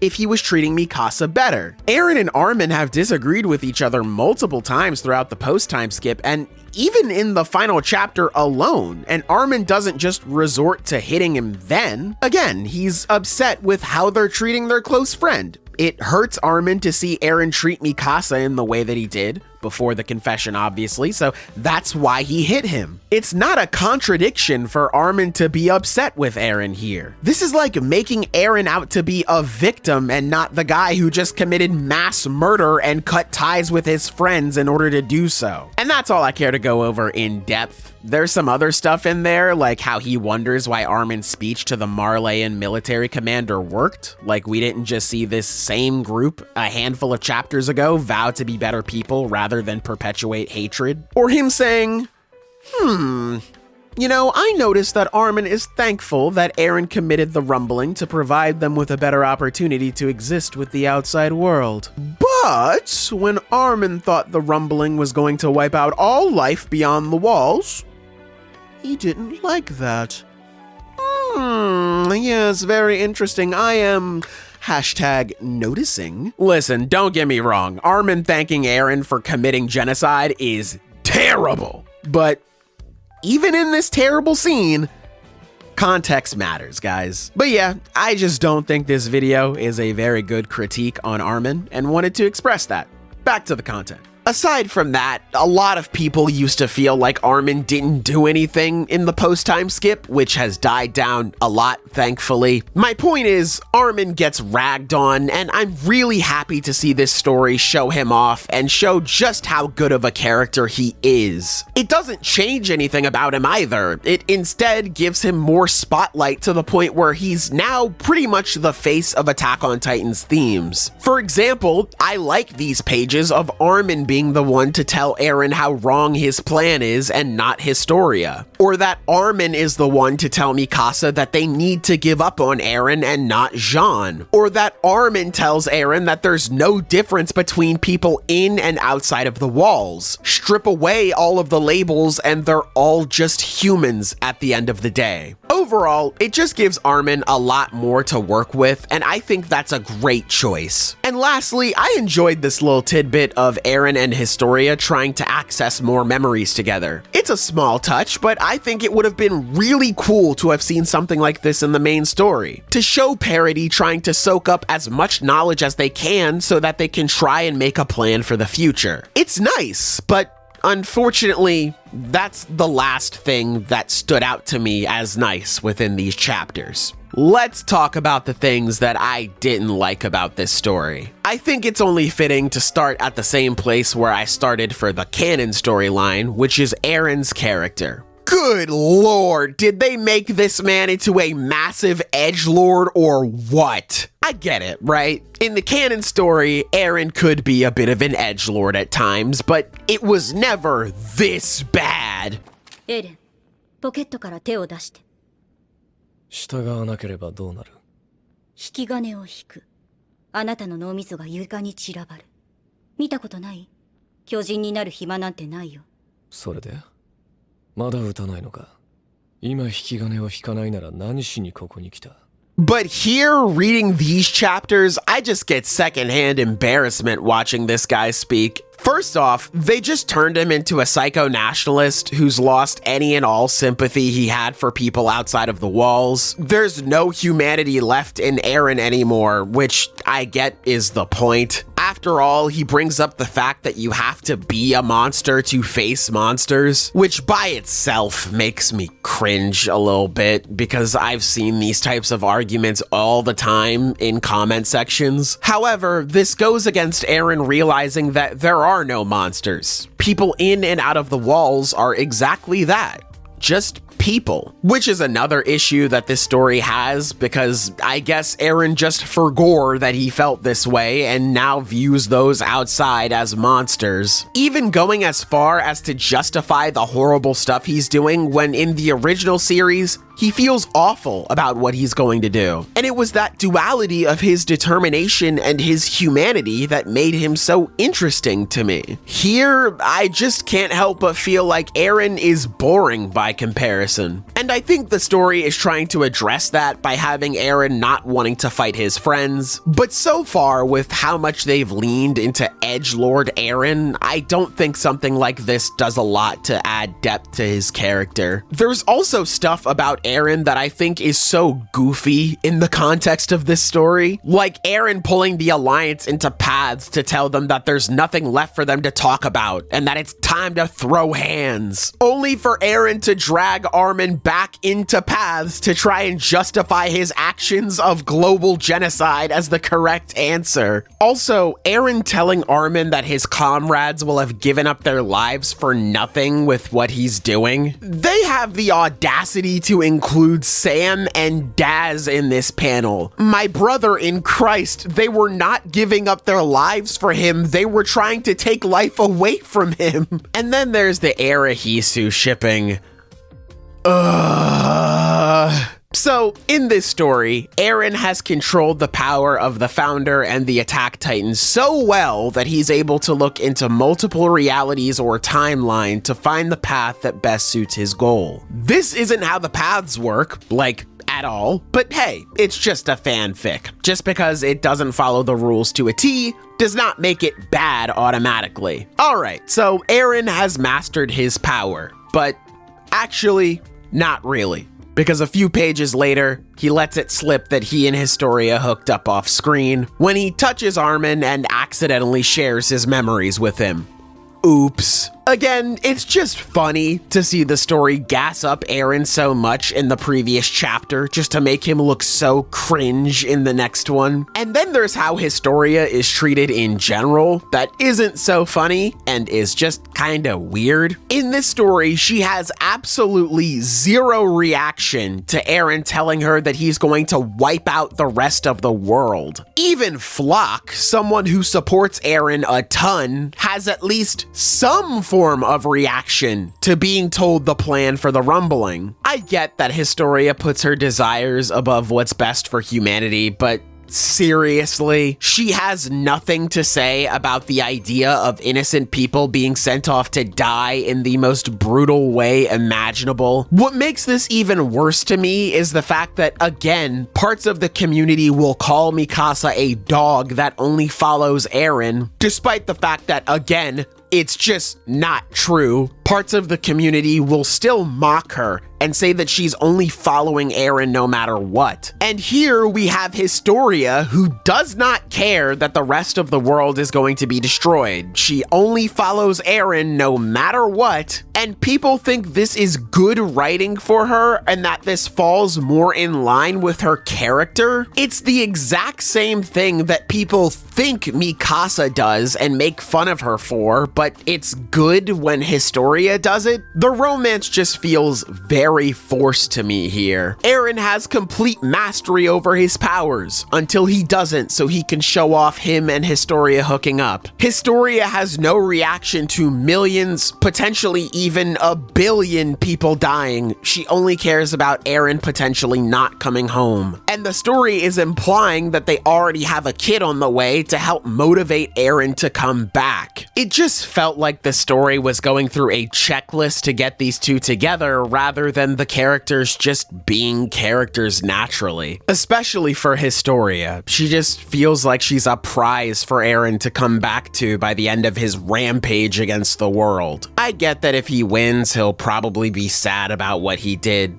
I just don't think that him being upset is a fair punishment for ending the world, though. But like I said, it's still ongoing, so depending on how it ends, things could turn around and I could end up enjoying it a lot more. For now, though, it's just okay. Alright, I've given my thoughts on the story, I've given my thoughts on the community, I've given my thoughts on a fanfiction about the story. Lastly, I want to give my thoughts about the author, the man himself, Hajime Isayama.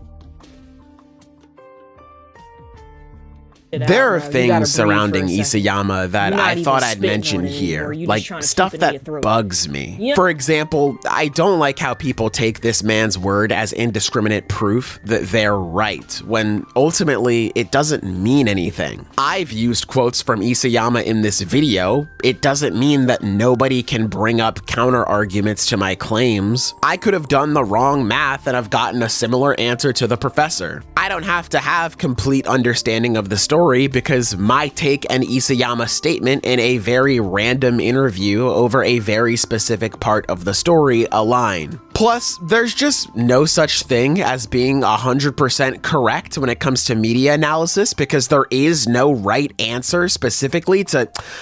Alright, you see why this is a lot? I wanted to talk about how people have gotten way too comfortable insulting him personally instead of keeping it aimed at his work, and it's gross. But when I thought about it and realized that I'm mainly focusing on other people's experiences with this author, I wanted to cut all of that out and focus on how I feel about him. What do I have to say? And I want to say, thank you, Hajime Isayama. Thank you for creating this story and sharing it with everyone. I may not like how it ended, but I am forever grateful for all of the wonderful memories that this series has given me. All the memories I've had watching it, talking about it with friends, being absolutely blown away by the twists and turns here. I'm just so appreciative and happy that you're finding more and more people who love and appreciate what you've done for this series. I saw this clip of Isayama when he came over to the States for a convention and him being showered with love, and I couldn't help but smile. I remember leading up to this day too that he put out a notice telling people that he was aware that the ending had issues, but asking people to please be kind to him. So seeing this kind of response from the people there is beyond wholesome for me. I can't even imagine all of the crap that's been thrown his way after what happened, and I'm just happy that he's being shown the respect and kindness that he deserves. He can finally leave all this behind and start up his own What? No. No, man. This can't be. Put the pen down! Someone take his pen away now! Now! Look, I still mean all of those nice things that I said about Isayama. I love you, man. You deserve the world. But seriously, let it die! Just when we thought the anime was finally going to end, psych! There's more content left. And at this point, I'm starting to believe that there always will be. That I can't even mourn one of my favorites ending because every couple of years, its corpse is gonna be paraded out on the street for a few minutes. I have no idea. And I don't think I ever will.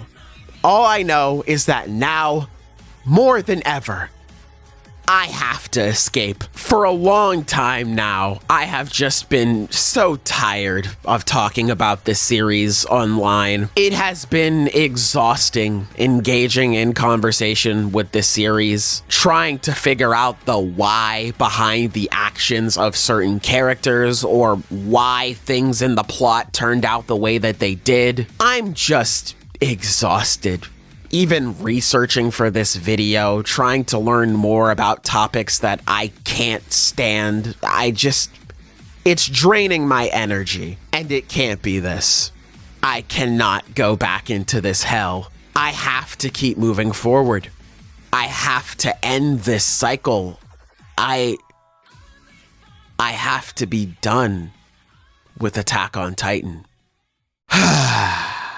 But just when I think I'm out, leave it to Attack on Titan to pull me right back in for one last job. You really just enjoy making my life hell, don't you? Well, fine. But this is it. For good this time. Also, I'm recording this later, so if I sound a little bit nasally, give me a break. It's allergy season. Alright, I didn't think there would be any changes to the Attack on Titan story. I didn't want to hold out hope because I figured there wasn't much that could be done. And Lord knows I didn't want to end up in the AoE crowd huffing copium that eventually the series will get an ending that they'll enjoy. But to my surprise, there are actually some changes. A fair amount of them too. Now I'm gonna talk about them. I don't want to spend too much time on this because we've already been here for 5 hours, so let's speed through these, okay? So I thought the changes would be more spread out amongst the 2 specials at the end, but almost all of them sit in the final chapter. All except for one, which is Zeke talking to Armin in Paths about Ymir. In the manga, Zeke says that Ymir escaped to Paths, a world that was free even of death. But here, he specifically says that Paths is only a place where death doesn't exist. This is important to me because I brought up earlier how Paths isn't a world that is free due to it being related to determinism in this story, so it's nice to be seen. Anywho, let's move on to the main stuff. When talking with Eren at the start of the final chapter, Armin declares that he and the others can't be the heroes that Eren wants them to be. And in fact, they kinda don't want to. We can see this pop up in a few different instances, like with Jean begrudgingly taking on the job as international hero, Armin speaking about how Eren's actions will inevitably bring about Parady's destruction, which we will talk about in a second because again, it feels so good to be seen. And lastly, the negative stance that the Alliance has about their return to Parady.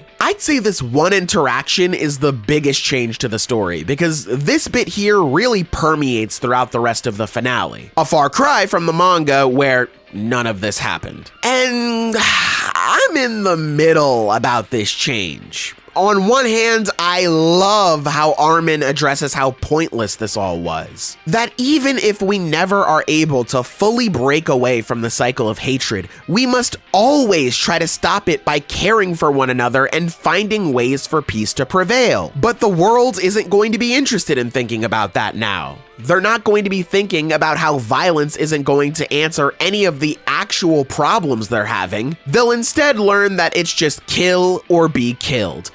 And oh my god, does it feel so good to be seen! I wrote this script a whole year ago, and I thought I was cooking. Like, I always think I'm cooking, at least in the moment. It's never a bad thing to reflect on the past and try to grow from it. But like, I always felt like I was cooking, right? So to be validated like this, oh, I feel just like Jogo, man. I got that real nigga nod! But on the other hand, man, is this depressing. 80% of humanity dies. Armin and the Alliance are forced to fight a battle that they feel like they're inevitably going to lose, which, spoiler alert, they do. They go home to Parady, and it's heavily implied that they're all just gonna be murdered there. They all feel that way. And then they all burn in hell together. Also, Titans are back. Like, god damn, brother, this is even worse than the manga ending. Sure, the hope we had was snuffed out by the 8 pages, but at least there was hope. Here, it's just nothing but sadness and sorrow the entire time through. And I know what some of y'all are thinking, but what about Mikasa? She's alive, so they can live. Yeah, that's because everyone who knows that Mikasa tried to stop Eren is dead. If the people of Parady see her walk up with Eren's head, somehow she makes it back over there, by the way. This is never explained. But if the people of Parady see her walk up with Eren's head and hear her say that she wants to give Eren the respect of a proper burial, then they'll listen to her. Of course, Mikasa, let's give Eren our respect. He was our hero. Let's all give him a proper place to rest. The Alliance, on the other hand, is cooked. They took all the credit for murdering him. They all are seen as Eren's killers. So they're not gonna be met with that same warm welcome as Mikasa. Well, wasn't Jean supposed to be with Mikasa at the end? Yeah, well, what if that isn't him? It wouldn't be the first time one of our characters got put with a no-name. It's much more bleak than I was expecting, which makes sense considering what just happened, but still. Speaking of what just happened, let's talk about the man behind it all. Eren. I hate him even more now.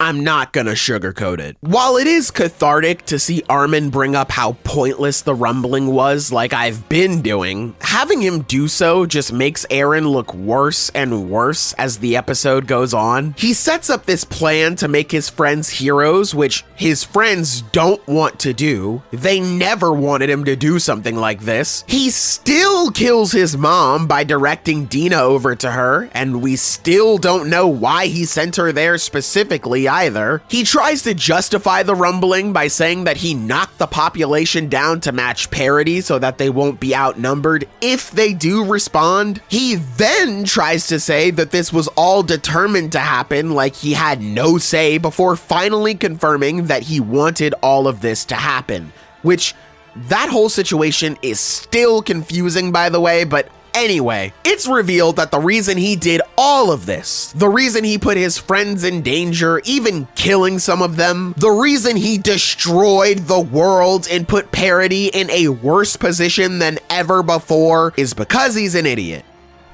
Because he's a stupid little guy. Genuinely, fuck this character, man.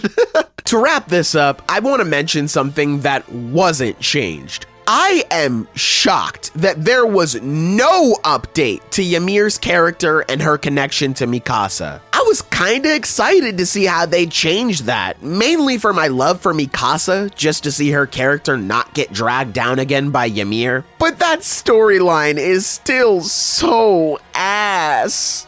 It's a shame, really. So overall, do these changes save the ending? In my opinion, no. It's definitely much more palatable. There are more interesting ideas explored in this variation of the ending, for sure. But overall, all of my issues still remain, and even got worse in some regards. So I can't say I'm its biggest fan. But once again, I think the anime final chapter clears the final chapter we got in the manga. And with that, I want to say thank you for making it to the end of this video. And an even bigger thank you for those who have been waiting for me to post something other than a podcast for the past year. 1 year is a long time to wait, and I left without really saying much since I didn't think it'd be that long. Then new things began to crop up in my life, and I didn't really have the time that I used to. But I realized if I want to make content and do the things that I love, I gotta make time. I can't just wait for it to come to me. So I'm gonna get back on that content grind for you guys and for me, because I like doing it. I think I also like these longer form videos, not nearly as long as these, but I don't want to make the moment-to-moment content like I did before, so I think I'll rock with this sort of format more, if you don't mind. Let me run a few experiments and see what works. Speaking of content, let's talk about the future real quick. I have videos lined up for character analysis on Megumi and Riz from Chainsaw Man since I promised those before I left. I also have ideas on my thoughts on entire series like Jujutsu Kaisen and My Hero Academia, so there's that. But I also realized that I have a lot of things that I want to talk about within the realm of shonen, so I think that's what I'm just gonna make this channel about. Of course, there are more things that I want to talk about, you know, more genres outside of shonen and anime and manga, and eventually I do want to talk more about video games on this channel. But I figured for now, we'll start off with an actual direction, we'll keep it at shonen, and as we hopefully grow and expand over the next couple of years, then the content will grow and expand as well. You know, I prefer doing this over than just my channel channel remaining aimless like I had it before. And finally, the Sailor Notes series will be making a return. I gotta get back on those since I know people miss them. So if any of that stuff interests you, or you just like this video in general, please subscribe, like the video, and all that good stuff. But with that all being said, I am getting out of here. I have been recording this video for over 10 hours now at this point, so I'm just gonna stop. This has been your host on the boat, Sailor, and I'll catch you in the next one. Bye bye.